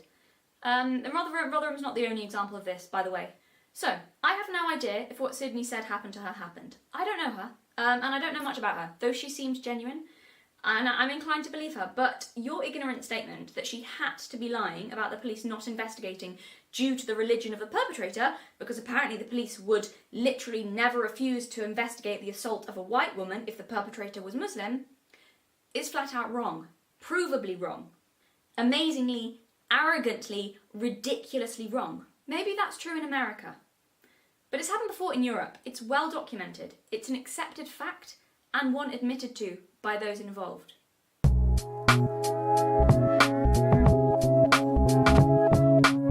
And this upper middle class, like, British affect right here, this thing that she's doing, I think I speak for most of you, at least a lot of you, when I say that this aesthetic, this behavior, this attitude is contemptible. This posh bullshit is insufferable. Like, it's actually not even like in a political sense. It's just everything about it exudes arrogance and condescension and classist elitism.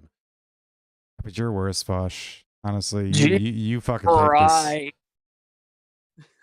Like, are you fucking kidding me right now? Vosh is whining about people being arrogant and contemptible? Are you fucking kidding me right now? Like, bro, like, listen, you win this one.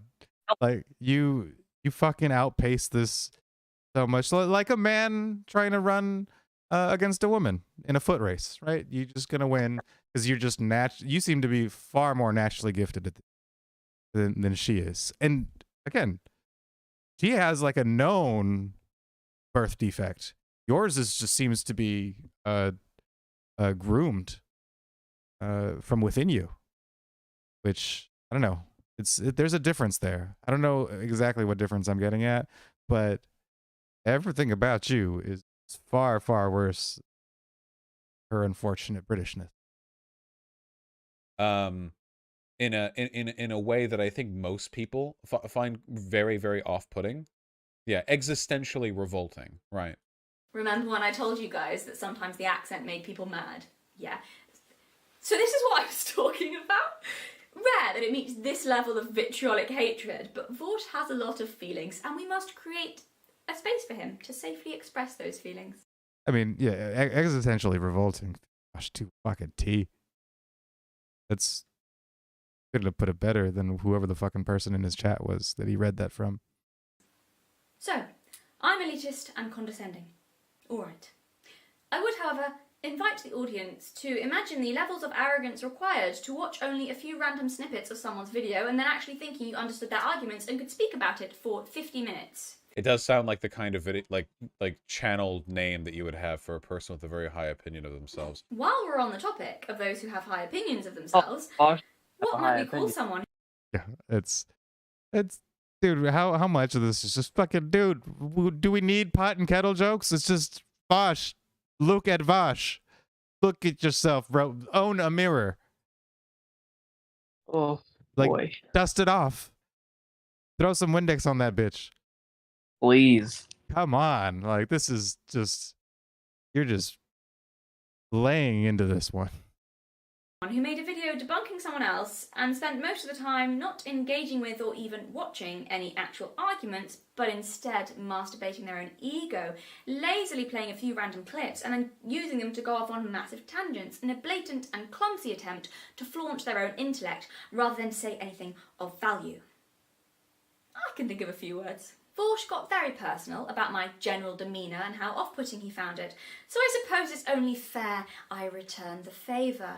He's got this really self-important way of speaking, like he clearly thinks the things he's saying are intelligent, but everything he says is so ill-informed, like, it honestly made me laugh out loud several times. It was like watching someone fight thin air, debunking things I'd never said, arguing against this phantom of what he imagined I believed. I don't feel any to watch from the beginning because I have no respect for this woman. Oh, darling, I don't think we're in any danger of any woman expecting respect when it comes to you. I think that ship sailed a long time ago. But how about watching it not because you respect me? How about watching the whole video so you don't make a tit of yourself? Is that a good enough reason? I don't respect you, but I still thought it best to listen to everything. Yeah, it's like, yo, this is not the win you think it is, but you're like, oh, I'm just not gonna watch this part because I clearly can just, glean and imagine what she thinks from her skirt and stockings. This is really prudent for you? You know, like, is this the smartest choice? Not even for us, right? Like, wouldn't it be better for you if we had less content? Like, if she didn't make this video, you know, instead, like, you had some incredibly brilliant, like, you could actually dismantle her shitty arguments because you're so fucking smart. Just watch the fucking video and do it. Not. If it's so easy. Everything you had to say before giving my opinion on it. It was embarrassing to watch. All he did was skip around my video, watching the odd little section here and there, and then coming up with whole arguments against something I didn't believe. And then for some reason he acted all confused and put on this condescending, self-important air of, this woman is not making any sense. This is so dumb. I unironically don't even understand what she's trying to say. Acting like his lack of understanding was my failure to make a good point. I wouldn't understand someone's argument either, Forshy, if I watched a few out-of-context sentences from almost an hour-long video. Why on earth would you expect to? Well, you didn't expect to. You did it intentionally, didn't you? Knowing that you wouldn't have to understand or engage because you're a dishonest person. I think I pricked your substantial ego when I insulted you in my last video, and I think that this response of yours was a spiteful attempt to embarrass me, because how very dare I have a go at you? I also think the fact it was a woman doing it actually really got under your skin. Shut up, bitch. I'm not a fan of his, if you couldn't tell. So someone else will have to tell me if this sort of response is a normal thing for him. Surely he's not always this ill-informed and lazy, not with the large following he has. God, we wish that were true. But I mean, like, even remember the Deborah So, you know, podcast or bait or whatever. It was just, bro, you like intentionally go into this with like so little information and such easily like wrong, like easily just knowable things. You're ignorant of things that should be patently obvious to anybody who pays 5 seconds. Can't fucking do it. And then yeah, I really hate how he does that shit where he's just like, he watches like fucking 10 seconds and goes, I literally don't even. It's like, you didn't even watch all of it. Of course you're not going to understand. She wasn't done. Why would you think? Yeah. And it really only ever comes back to bite him in the ass. Like, I never see this working out well for him, you know? Yeah, exactly. It's like, it just seems stupid. Like, when he does it, immediately it's like, oh, I don't understand this shit. It's like, well, I would understand it if I watched more of the video. Let's keep going. It's like, no, I'm just going to fucking give my opinion right here. I don't understand it, therefore she's stupid. He does this all the time with tons of fucking people. Because it's just, that's how his content. He just takes little bits and then he talks for fucking forever and doesn't understand any of it. Doesn't bother. He skips around, doesn't watch the whole thing because it's like, yeah, I don't respect them. So therefore they have shitty things to say. And when I watch a little bit of it, I'm just going to have the most bad faith interpretation of it possible. And that counts as me addressing them. It's that whole fucking game. So for her to be like, does he honestly always do this? Yes. Yes. Fucking does. 100%. Down the line, Vosh Khan. How would anyone take anything he says seriously if this is like a regular occurrence for him? I don't know. Why do people watch him? You'd be bleeding brain cells all over the place. Surely his audience is made up of people who are bleeding brain cells. This is you're getting it. No, you're 100%. Yeah, I know it's hard to believe. Like you're saying it as if surely this can't be true. It is true, and do not call me Shirley. he's more impressive than this most of the time, is what I'm trying to say in this video. Surely. That's not my name. I'm not Shirley, and it is true. You have to accept it. There's got to be some reason for his huge success. You can't be like this all the time and have gotten there. Surely not. Yeah, so I don't actually need to come up with any counter arguments to Vorsh's points, because, okay, they're relevant to everything. How about I just play some clips of what he thought I believed, and those of you who actually watch my video can tell me if this is my position. What is the difference between her perspective here and like an 1800s misogynist father who believes women should be pure and dainty and untarnished, but like the purity of women is ruined by battle? That's a long-held position to this day and has been for millennia. The idea that women represent some kind of like maternal purity that gets sullied by things like enterprise, commerce, and warfare. That's like a pretty common. That's what the point she was making here in video. Remember, we just watched it right before this, and like, yeah, any woman who wants to go to battle, disgusting. How dare you? You know what? That was a direct quote. I swear to God, Vosh. Totally. We're on the same page. You fucking kidding me. Misogynistic belief that like women should be kept barefoot and pregnant because the rigors of the general world are too much for their pure souls, and that this was definitely not something she explicitly said was not the point of her video. She at no point in her video actually flat out used the phrase barefoot and pregnant to describe the opinion she is not conveying. Yeah, and like, and Didn't it's do that, one of the Vosh. Bosch is just so fucking narcissistic that he just didn't even bother to watch the video. But it's like amazing to me that even somebody would even jump into this interpretation watching any part of the video. Because she is only talking about how Galadriel's power was not in battle, and then for the Ring of Power to make her a warrior, then that means that the original power that she had that was outside of that is being sullied. And for him to watch that and then to just reinterpret that as the purity of women is sullied by battle is just so incredibly fucking bad faith. And so even on its face, not her point out of context, just by itself. Like if you're just taking the snippet of what she was talking about out of its context, you still cannot, gymnastic twist it into that point. It's just not there. He's just lying. Yeah, pretty damn. Which, I mean, that's what he does. He's dishonest. He's intellectually dishonest.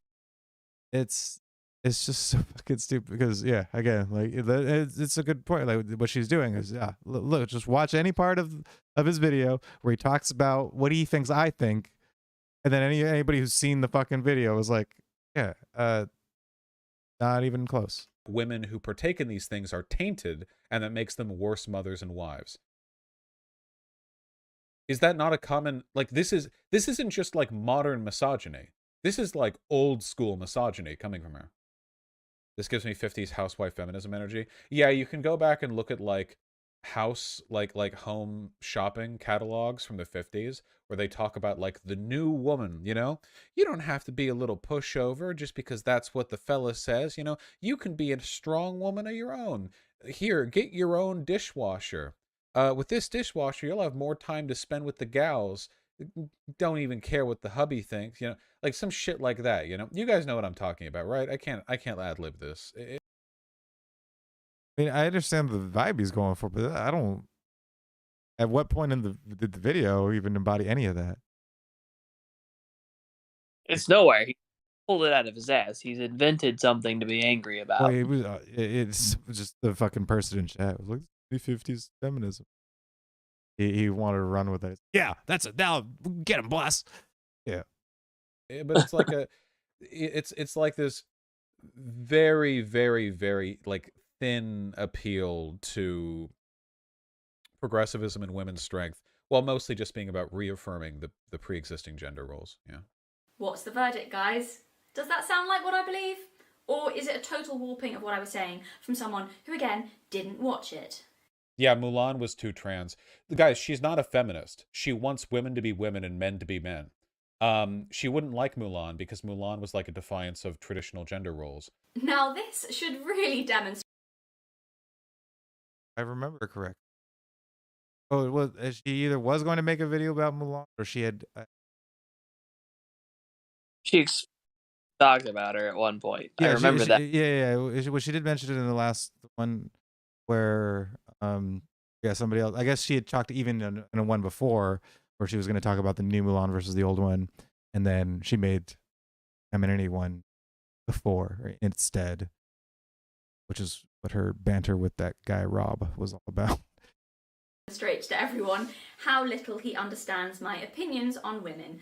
We've talked about Mulan before, guys. We even had a bit of a Mulan scandal on this channel. Yeah, I've mentioned several times how I think Mulan is a wonderful example of a strong female character, how I admire her bravery and love the story, and I think she's a brilliant way to portray a female warrior. The old Mulan, not the new Mulan. She's one of my favourite Disney princesses, in fact. A fantastic example of female strength.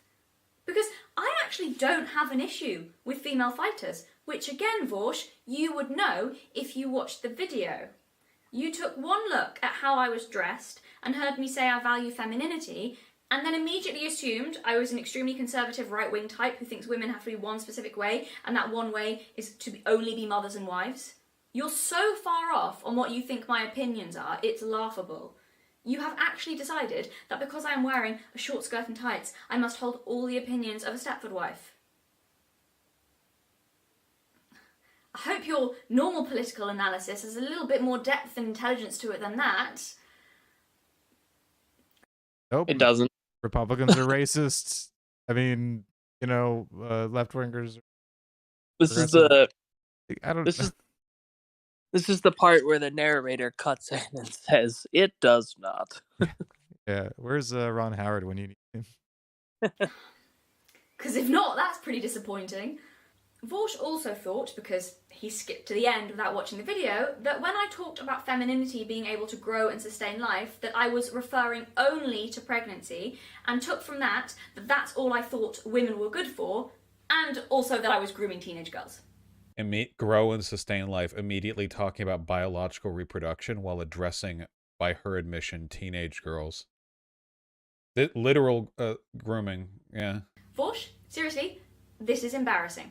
If you'd watched the video, you'd understand I was talking about the symbolic meaning of femininity. How I also mentioned, by the way, how men could have those qualities too. That went right over your head because what you took from the video was this. She wants women to be women and men to be men. Okay, and now we're on to The Lord of the Rings. I think this girl might be a fake fan. Why did you assume I hadn't read the book, Vorshy? God. That's very interesting. It's not. Sit out or copy her. But yeah, I mean, she was just faking it. Prop. Again, it's like... So desperate.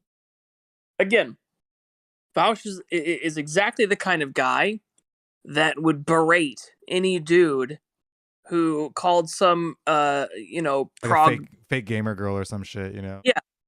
Some prog piece of shit trying to push, like, woke crap into Lord of the Rings. If you call them a fake fan, he'd be like, well, you're just a fucking misogynist, conservative, trad piece of shit, blah, blah, blah. But here he is, doing it. Down the line misogynist. Somebody who actually is, you know, an actual fan of the series and not just for, you know, the Tolkien Society bullshit. Let's find the communist themes in Tolkien's work. So we can give it the message. Yeah. Were Sam and Frodo actually gay? You know. They're guys. They have brotherly love. They just went through one of the most traumatic things any two people could ever go through together. No.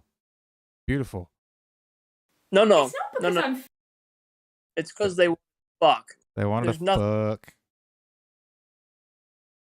Female, is it? Surely such a noble defender of women like yourself would never have assumed a young woman was faking a passion for something typically seen as a male area of interest. You didn't think I was pretending to be interested in The Lord of the Rings just to get attention from men, did you? I can't help not getting the feeling you wouldn't have said that about a bloke. I think, my darling, that you just committed what all the cool kids are calling a microaggression these days. He did a Now misogyny. That's very naughty. Fought in He defense did. of the motherkin and Feanor, escaped the sack of... Spends most of his time doing a racism. Throwing a misogyny. Oh yeah, so he so he Reddits what battles Galadriel fights in. Because he doesn't know. He's not a fucking Lord of the Rings fan. He probably watched the movies. And you know what? Like I will say, would not be considered a Lord of the Rings fan. I watched the movies back in the day when they came out. I didn't watch the extended versions. And again, the last time I read them was like 2 decades ago. So I'm not having these fucking conversations about Galadriel because I don't really have a lot of recent knowledge on it. I leave that to other people. I don't make videos or have take. Bigger fans. This guy's like, she's a fake fan. Also, let me look up some of the information. I don't know it either. Look up now because I have no fucking clue what I'm talking about. Yeah. Doria, host cross. Okay, this is some nerd ass shit. Okay, she fights a lot. Okay. See, like he can't even bother. Yeah. Fucking piece of shit. This is some nerd ass shit. Fuck you. It's Lord of the Rings. What the fuck? Like, how did you think that you could talk about Lord of the Rings without looking at some nerd ass shit? Oh my god. Yes, it pretty much defines nerd ass shit. What do you think you're doing here, Vosh? What's your deal? Like, what do you think the conversation was about? Unbelievable. So yeah, now on to Galadriel. So thing is, Vosh, I actually addressed this point at the beginning of my video, which again is one of the parts you didn't watch. If you had watched the whole video, you would know I am well aware that Tolkien refers to Galadriel as athletic and strong. I love The Lord of the Rings, but I admit I'm no great expert on the greater lore. However, there is actually, from what I can see, some debate amongst hardcore fans about what Tolkien meant when he was talking about Galadriel. References to her fighting are vague, and people seem to be endlessly arguing about exactly how she fought, how much, and whether he meant physically or not, because that doesn't seem to be so clear. Everyone seems to have a different opinion and interpretation of that. Interpreting Galadriel as being a physical fighter in her youth is not necessarily a wrong interpretation, and I even stated in my video that I could be completely wrong. That Amazon might have handled Galadriel's character with care, that they might have respected Tolkien's lore and made her a believable female character who is good at fighting. Here's why I doubted this though. The fact that they've decided to give us this incarnation of Galadriel at a time and as part of a greater trend of so many female characters being masculinized is why I was suspicious. This, and also what the show's creators were saying about her, made me think it was likely we would not be seeing a rounded and believable warrior Galadriel who was still allowed to be feminine, but instead we'd be seeing just another #strong female character who just likes to beat people up and is strong just because of that. It seemed to be gearing up to be a case of this Galadriel better than old Galadriel because this one has a sword. And yes, I did find that insulting. I definitely could have been clearer on that, you're right. Not that it would have mattered if I had, because you didn't watch the video anyway. But that's actually sort of beside the point. Despite the thumbnail, the main point of my video wasn't about Galadriel. I used her as a springboard to talk about the value and meaning of femininity and why I find it insulting that people keep taking on traditionally feminine characters and lazily making them just good at fighting, as if being feminine is not strong enough on its own. But then, you don't think it is, do you? How is her fighting in a war tearing away what makes her powerful? Isn't that a demonstration of what makes her powerful? Couldn't have been more on the money with just down the line misogyny. Tried harder. Like it's amazing how natural it comes to him. But It really is. It is and it isn't. Like it is sort of like a thing to behold, but then you realize you're talking about Vosh and you're like, my expectation should be at Vosh level, not at like people level, because Vosh isn't Vosh. Communist. I mean, this not a dude person. is so thoroughly like the stereotype that it's like somebody grew him in a fucking lab. Yeah. Like, it seems like it was intentionally done. This doesn't seem like a person that developed as in like any sort of natural way. This seems like a fucking like a program or something. He's wild. Like room in a test. I could only take so much of that fucking guy. This is why we couldn't watch his video. Could you imagine us watching the 50 minutes of that shit? Fuck no. Oh god. She's a pick-me. No wonder she's dressed like this. Pick me, Vorsh, please. Vorsh, won't you pick me? In fact, this whole video response was an attempt to get your attention. Because, as we've established, I'll take any kind of attention from men. So please, Vorsh, pick me. Shut up, bitch. Do you guys think I have a chance with him? Stupid fucking bitch. I think he likes me. Existentially revolting. So here, Vorsh has done exactly what I was talking about in my last video. I must only value femininity because I'm desperate for male attention. As the feminist chicks like to say, not everything we do revolves around men. It's not all about you, Vorsh. It couldn't possibly be because I value women. God, don't be so ridiculous. What could there be to value about women? There's nothing good about women, which is why we have to make them all like men. No, it must really be because I'm dying for male validation. What other reason could there possibly be for finding any value in femininity? And I'm the sexist. The lack of self-awareness is amazing. Do you guys remember when I said that the men who condescend to me the most are male feminists? Remember when I said they are the most likely to treat outwardly appearing feminine women as frivolous or stupid or weak or gullible? The most likely to dismiss them? Remember that? She's a pick-me. No wonder she's dressed like this. I don't want to value femininity because I want to be empowered or independent. Silly bimbo like me. No, I just want to be sexually harassed. She just wants to live in Mad Men and be sexually harassed. And then Vorsh yet again decided to parody a 1970s misogynist and say this. Lady, if you want to have kids so bad, get fucked and pop some out. Goodness me, he's right. Look at me thinking I could give my opinions on serious topics. No, I just need to shut my mouth and have a few kids, stick to what I'm good at. This is such like I wish I was a mother but aren't for some reason energy. That's They're like, but so desperate. It's just flailing, dying, failing. clearly all I want, and the only reason I'm even talking about femininity in the first place.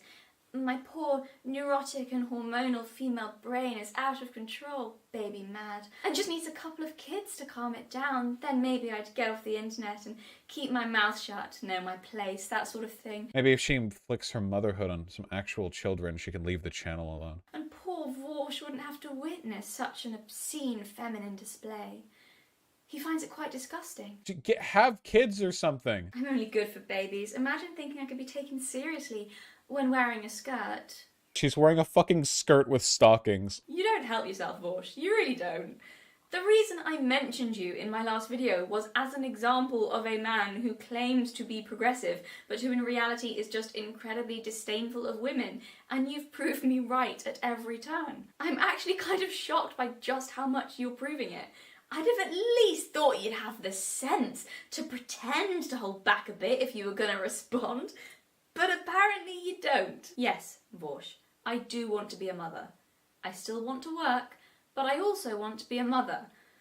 Why are you saying that like it's an insult and makes me deserving of disdain? Why do you see that as degrading? Is it because you see something in femininity as inherently degrading? Personally, I'm of the opinion that being a mother is one of, if not the most important and brave things a human being can do, but if it makes you feel better to take your mummy issues out on all women, then go for it, I guess. Also, isn't the definition of a pick-me putting down other women to raise yourself up?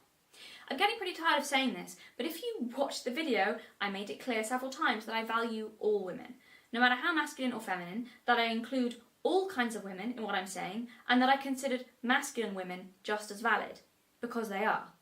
I think my video was incredibly supportive of women. The proof of that is the overwhelming number of comments and messages I got from women and girls, from very feminine to very masculine, teens to older women, very far left women to traditional conservative Christian women. A lot of women and girls across the board who generally seem to agree my video spoke to them, resonated with them and put to words their experience, because there is something shared in the female experience, no matter how feminine or not a woman is. For some of them, they said it made them not feel so worthless or weak or pathetic for being feminine, helped them appreciate the innate value in themselves, and there were a few teenagers who had no idea that the feelings I was describing were fairly common female experiences, and it made them feel like perhaps they weren't complete aliens in their own bodies.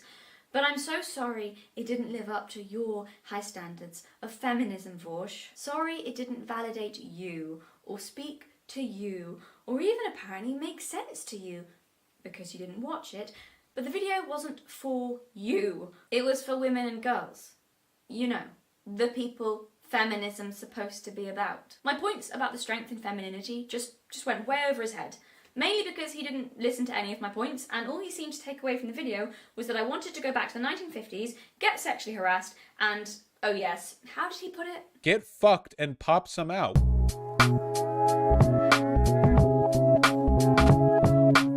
So yes, apparently now I'm a groomer. Literal grooming. Vorsh says so, and I guess he would know. Telling young... Ooh. It's just...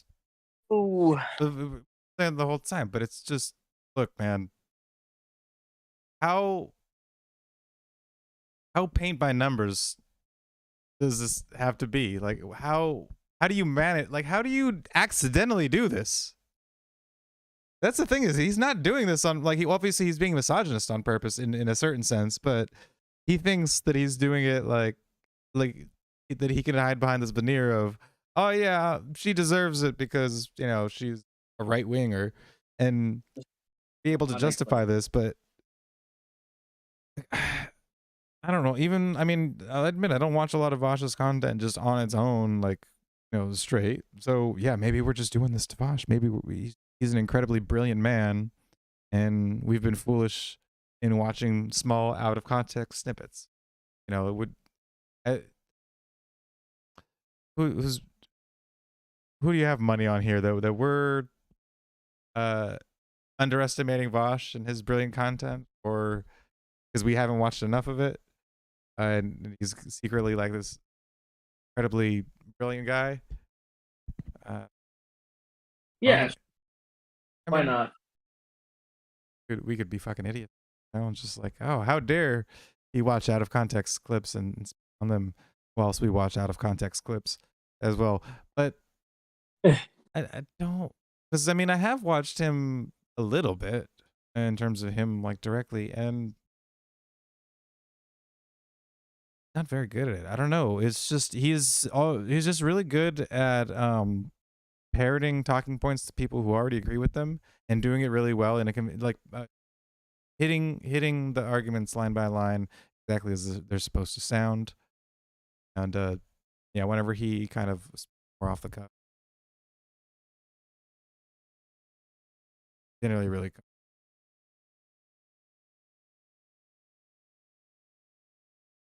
testing. I mean, Oh, yeah, there we go.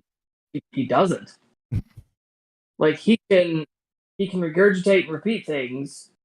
He knows the dogma. He doesn't understand it. Yeah, and I wish it were the case that it'd be far more encouraging, like, for faith in humanity, if he was actually smart, if he was actually eloquent. Well, he's eloquent enough to get his points across, but in terms of just understanding of any subject, it just seems he understands. Well, the thing is, he's got a degree in sociology, right? And so he can basically like run down those like postmodernist like frameworks, and you know, he talk about what is it, deconstruction, right? He loves that. And so yeah, it's very, very convincing to people, because the language is all the correct words, the correct phrases, and the correct beliefs. And as long as he goes by those, then everybody loves him. Girls, it's okay to be comfortable with their femininity and not hate themselves for it, is grooming now. Sorry guys, I don't make the rules. Vorsh knows all about how it feels to be a young girl struggling with your femininity. He knows all about how those feelings can follow women into adulthood and completely screw with their identity. He knows how it feels to be at war with your own body in that way, to feel worthless or valueless or pathetic because you're feminine. Remember, guys, if there's one thing we've learned, it's that Vorsh's omniscience is to be trusted. Vorsh, this might be hard for you to believe because I know you've stated several times you don't care about anyone, and from the sounds of it, I'm pretty sure you're dead inside. But it is actually possible to genuinely care about other human beings. I care a lot about women and girls. Not everyone has shitty ulterior motives, Vorsh. I love my little sister very much, and I also remember what it was like to be a teenager. So yes, I do care about teenage girls and their experiences, and it is a totally wholesome and genuine concern for them, but thank you for trying to make it weird, you absolute cabbage. Yes, darling, if you address teenage girls about the experience of being in a female body, it would be weird. Correct. But I'm not a slightly creepy older bloke. I know you're not great with nuance, but are we seeing why this might be different? I'm also not sure how intelligent it is to accuse someone of something that you yourself seem far more likely to be guilty of. Are you picking up on my meaning? I think even those who intensely dislike me would agree that though I have many flaws, hard to believe, darling, I know, but nobody's perfect. Though I have many flaws, coming across as creepy with children is not one of them.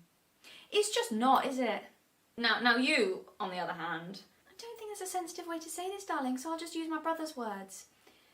He said you looked like a sweaty nonce, love. I obviously totally disavow. It was very rude. It was very rude of him. I'm terribly insensitive. But, well, to phrase this another way, for any parents in the audience, me or Vorsh, who are you letting babysit? I know it's a tough one. If you had to choose, take a minute to think about it. Difficult question. Who's spending the evening with your teenage daughter? Please, right now, uncuck your dumb shit, libcuck fucking SJW brains and recognize this empirically correct fact that I am about to spit. It is possible for an adult and a child to have a sexual relationship and for it to have positive outcomes on the child as well. That is possible. Literal grooming. Have I made my point? I think I've made my point. And it's like, yo, bro, who are you? Everybody knows. It's not like she's revealing some, unknown. It's like, yo, you're known for this, man. Everybody knows it. You just, why are you gonna pull out the creepy card against somebody else? It's not gonna end well for you, bro. Ooh. No, it is not. Especially as like a, unassuming woman like this. It's like, yes, for the parents in the audience. Her or Vosh. Who's gonna babysit? It's fucking really? Choice. The choice is clear. Don't accuse people of grooming when they seem far less like a groomer than you and have also never said creepy things about kids. Good rule of thumb, words to live by. Have that free advice, love.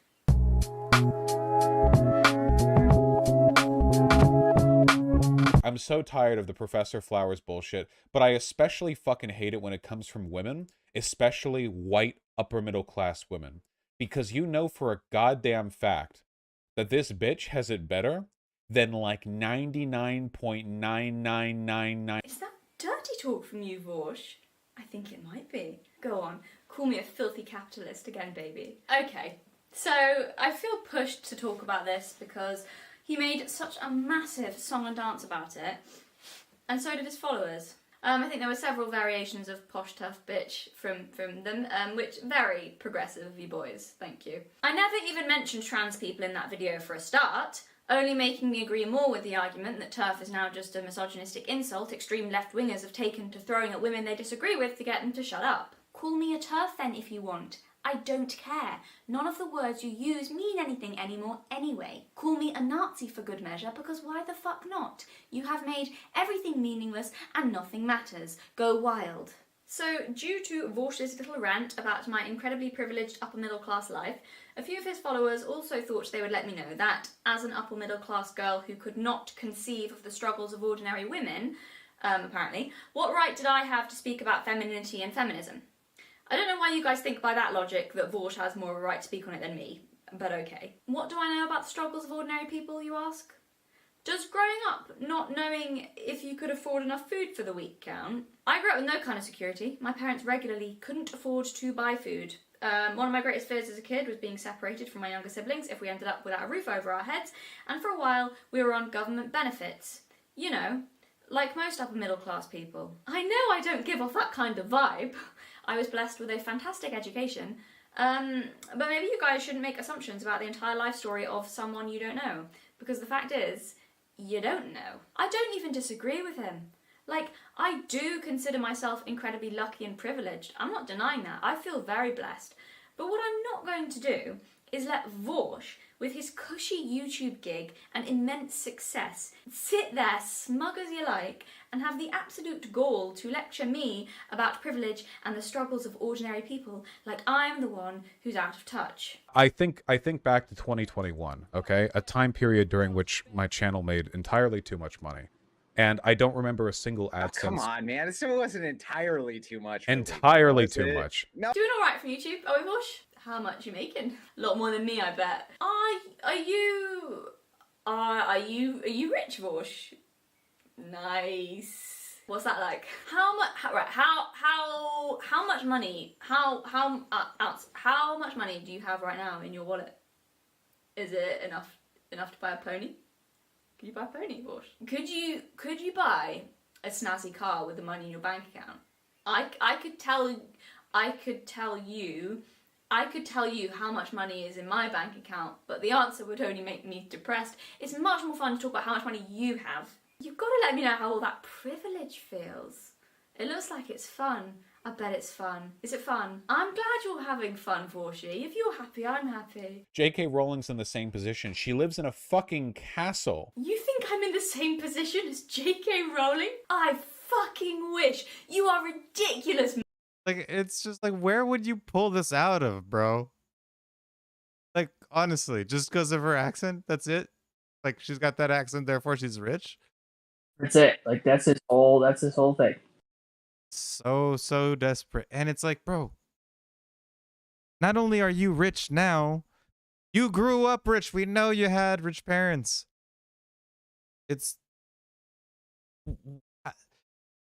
explains his whole, like, white guilt thing. Glass houses, stones. Did you never hear the fucking phrase, bro? Like, come on.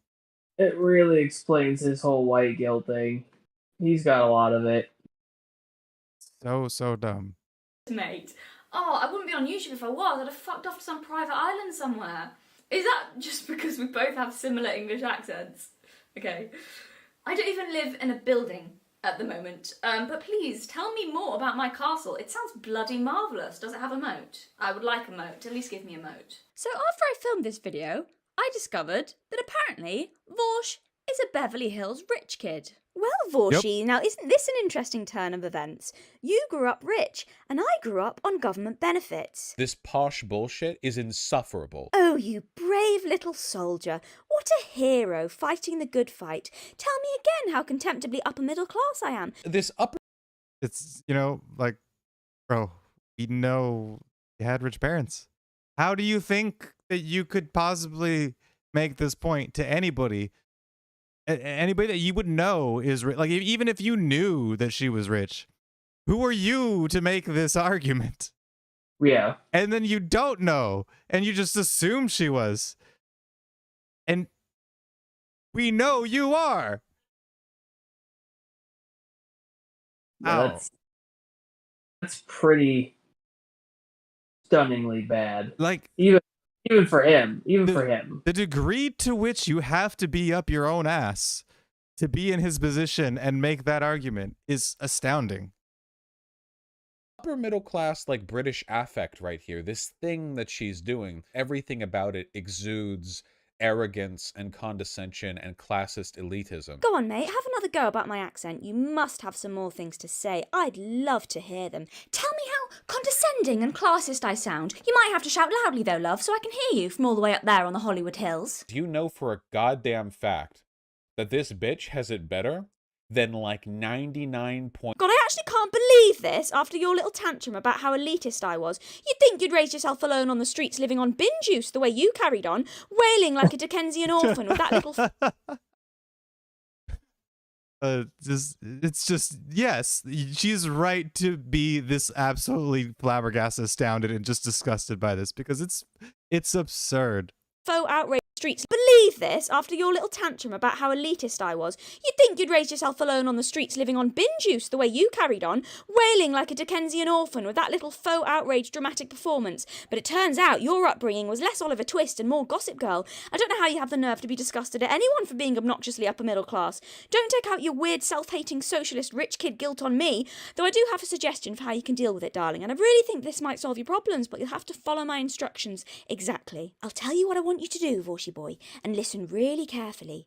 I want you to take all your moral superiority, all your talk about privilege, all your posturing and your posing, all your faux concern, all your sneering and your god complex about being the saviour of the common man. I want you to take all of that, Vorshy, yeah? Are you with me so far? I want you to take all of that and I want you to shove it right up your arse, you whiny little rich boy.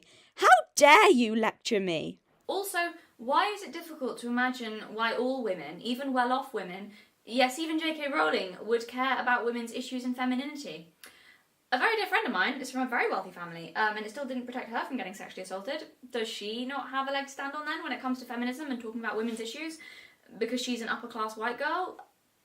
Does she have to keep her mouth shut about issues that affect women because, what, a certain income bracket makes you not a woman anymore and therefore immune to the negatives of the female experience? And of course, some women still have it harder than others. Of course that's true.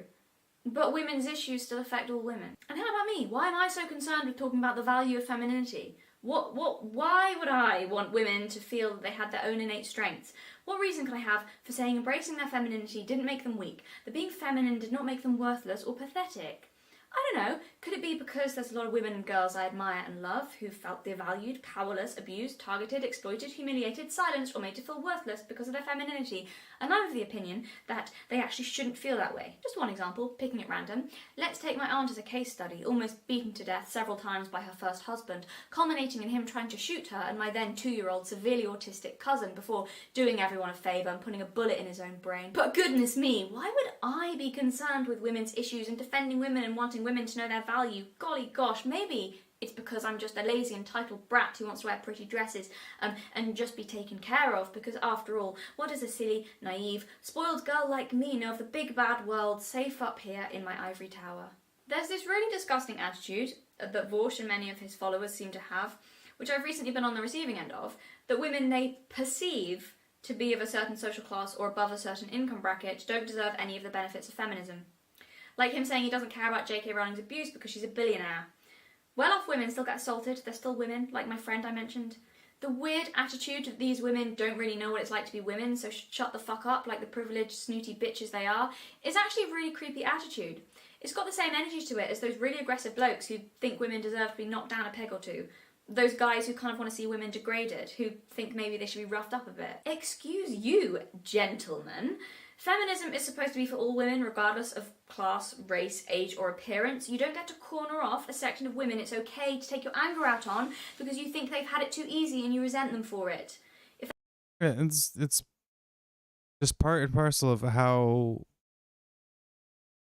the activist feminism, or whatever you want to fucking call it, doesn't give a shit about women. It never fucking did. It was all about power games. It was, it came from Marxist thought, and so Marx used the Hegelian teachings of like that the entire world is basically power dynamics, struggle between opposing forces. This is what Marx took into the this concept of the proletariat and the bourgeoisie, and then that's what feminists took into their concept of the patriarchy and then the oppressed class, the female women class being oppressed and the males dominating over them.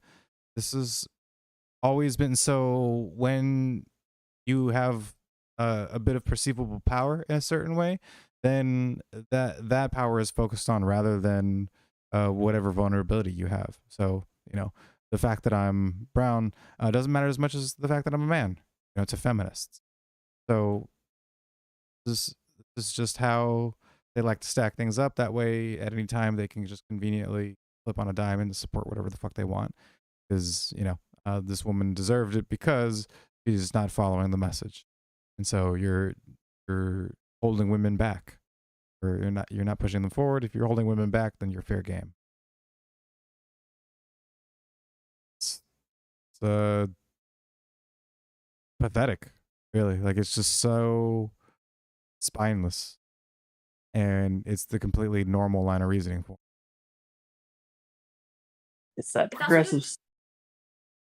Yeah, exactly. As long as they can stack something else on top, then shove you down. Doing, you're not a feminist. You're just channeling your hatred of women in a specific direction so you can pretend to yourselves you're still good people while also having an outlet for all your vile, weird, misogynistic feelings. No, pick one. You can't have your cake and eat it too. Most of Vorsh's followers that decided to drop me a nice little message mentioned my accent, and also the fact that I should be quiet because I clearly had never experienced any of the everyday bad things most women go through. Firstly, as we've established, yes, I do know what it's like to not be able to afford food and worry I won't have a roof over my head.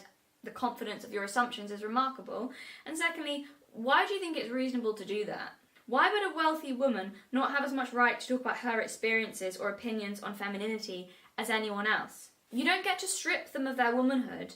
You don't get to tell them how they should feel about their experiences. You don't get to tell them to shut up about what it means to be female. You don't get to do that. You don't get to take that from them. You don't get to try and remove the essence of what they are.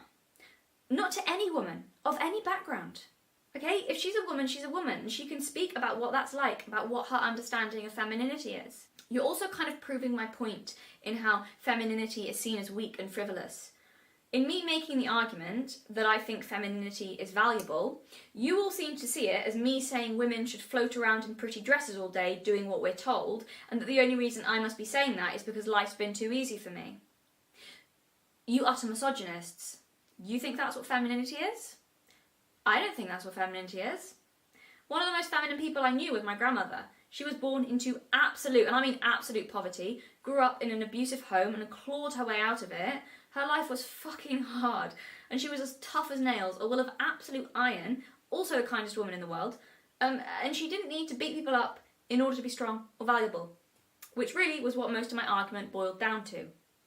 There was nothing weak about her. And what's not going to happen is you lot equating femininity with weakness, or sneering at feminine women as being pathetic, or telling women the only way they can be strong is to be more like men. Yeah, we're not doing that, and I think most women aren't on board with that, no matter how loudly you activists screech that they are. The disdain towards femininity from you lot was obvious. There was some very telling comment about how I think women shouldn't get their dainty little hands dirty with fighting. I never said that. If women want to fight, they can fight. And as I've stated, I don't have a problem with female action heroes. My argument is that, in general, women are not as good at fighting as men. Really not a very controversial statement. Open your eyes and look at the world. And using that as the main metric of strength on which to judge someone is inherently misogynistic and ignores and devalues the strengths of most everyday women. My argument is that turning every female character into a badass fighter chick, because apparently that's the only way to be strong, is an insult towards most women. And that's not to say that the women who do fight don't have value, because of course they do. Never said they don't. The fact you use that wording, don't get your dainty little hands dirty, yeah, kind of sounds like you're pretty disdainful of women who aren't like that, of more feminine women. Because it sounds to me like you hold masculinity in far higher regard. Thank you for demonstrating that. Also, I want to add that it also adds another whole new, even creepier dimension to his bizarre thing he's got with well-off women.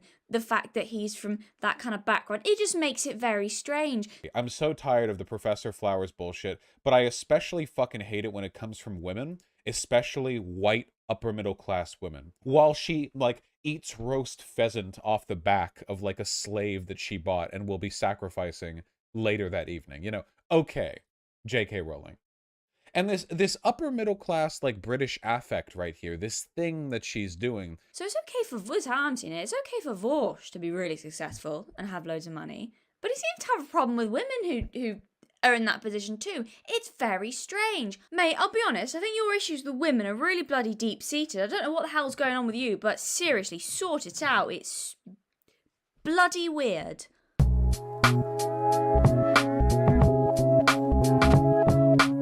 Anyway, that's everything.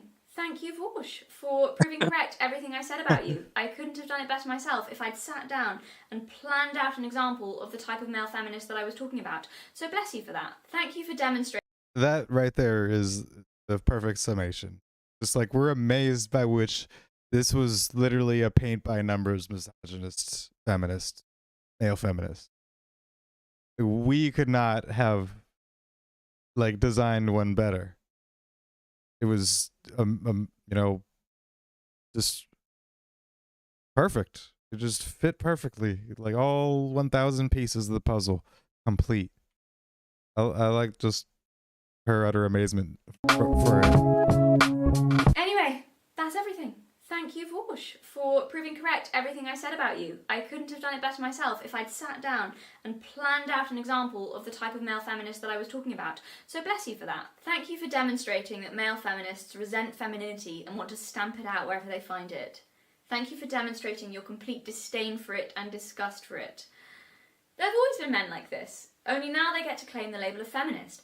Now they get to be applauded for it, just as long as they're doing it, the women deemed heretics. At least the bloody witch-finders had the decency not to claim they were doing it all in the name of women's rights.